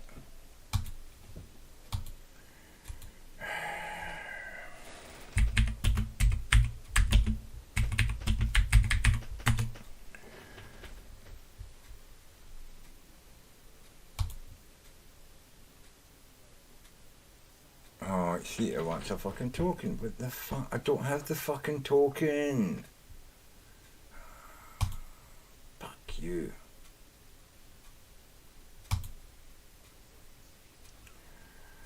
I don't have this fucking shit. I don't have that either.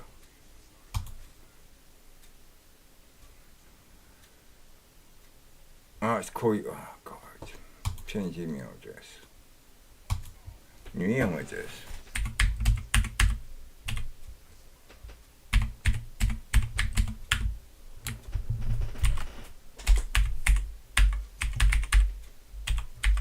Didn't know I could do that.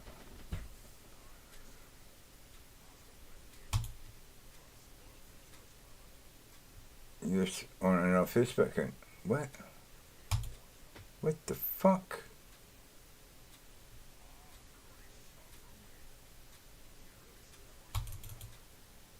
Okay. Let me add a fucking mobile number then. Mobile number. Where's my fucking mobile? Where's my phone? Fuck. See this fucking cunt fucking shite like that. Where's my fucking phone? Pocket.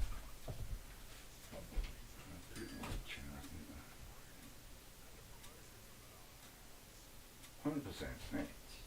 Very charged off. The chance is fucking okay.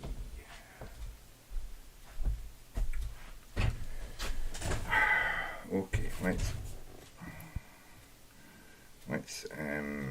let's work out my number. I've got a number that's mine. It says it's mine. There we go. Right. Okay. Where was that thing? Connect with Facebook. Hello? What the fuck?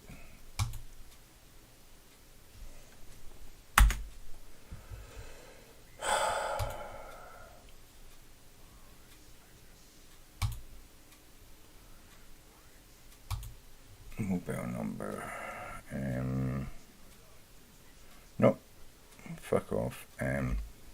Oh.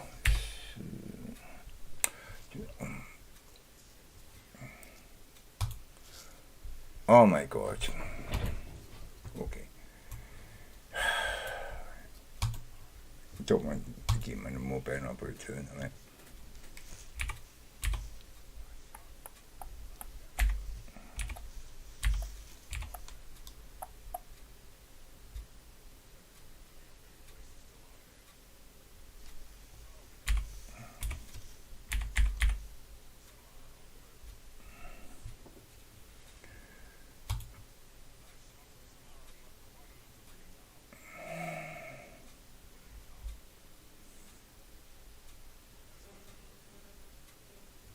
Okay. Here we go. Right, so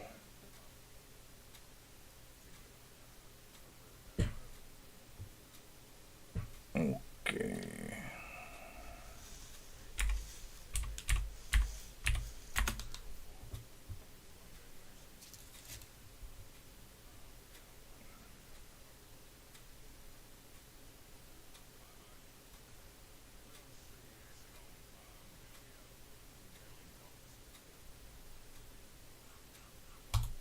Okay. Fuck off.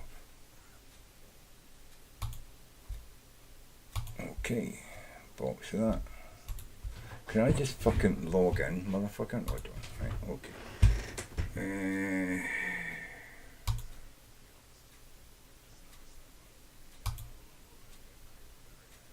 Right. Okay, so fuck you. Excuse me, guys, while I fucking sort this shit out, right?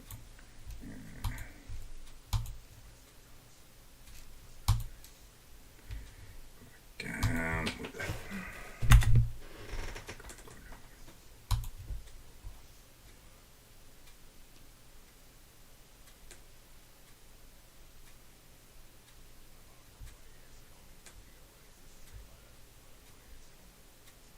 What?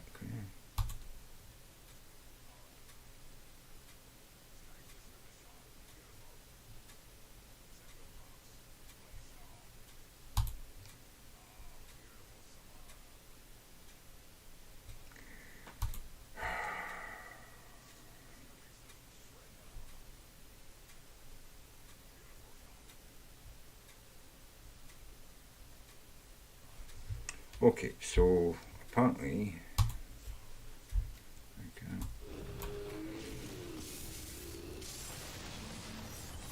Nice one. These are called Banshees. They're from Mass Effect 3. Alright, let's just get a wheel on, bud. Straight to the LC. Lemon. Anyway, guys, that's me. I'm done with fucking all this shit. I can't sort my fucking shit out with Twitch or anything like that at the moment. So, but I streamed on YouTube. I can still do that. I can still suck my lemonade. Yeah, she is lumberjack. She's a badass. Blaze off. Templars are at their best when they've got Blaze Storm. And I can still watch Northwich if I can. I don't tend to use them unless they've got Blaze Storm on a campaign. So, Swanjivar motherfuckers, Blaze Storm and Reaper she's got. If you get yourself a Twitch account and you're streaming, for fuck's sake, don't lose your phone. You're fucked. Tersse on the move. See, he's got me playing as well, and I can't even. Yeah, but I hope we get to see Tersse with all these Twitch wise, man. Anyway, Swanjivar motherfuckers, I'm ending the stream. I'll see you another time. Cheers. We love you, buddy.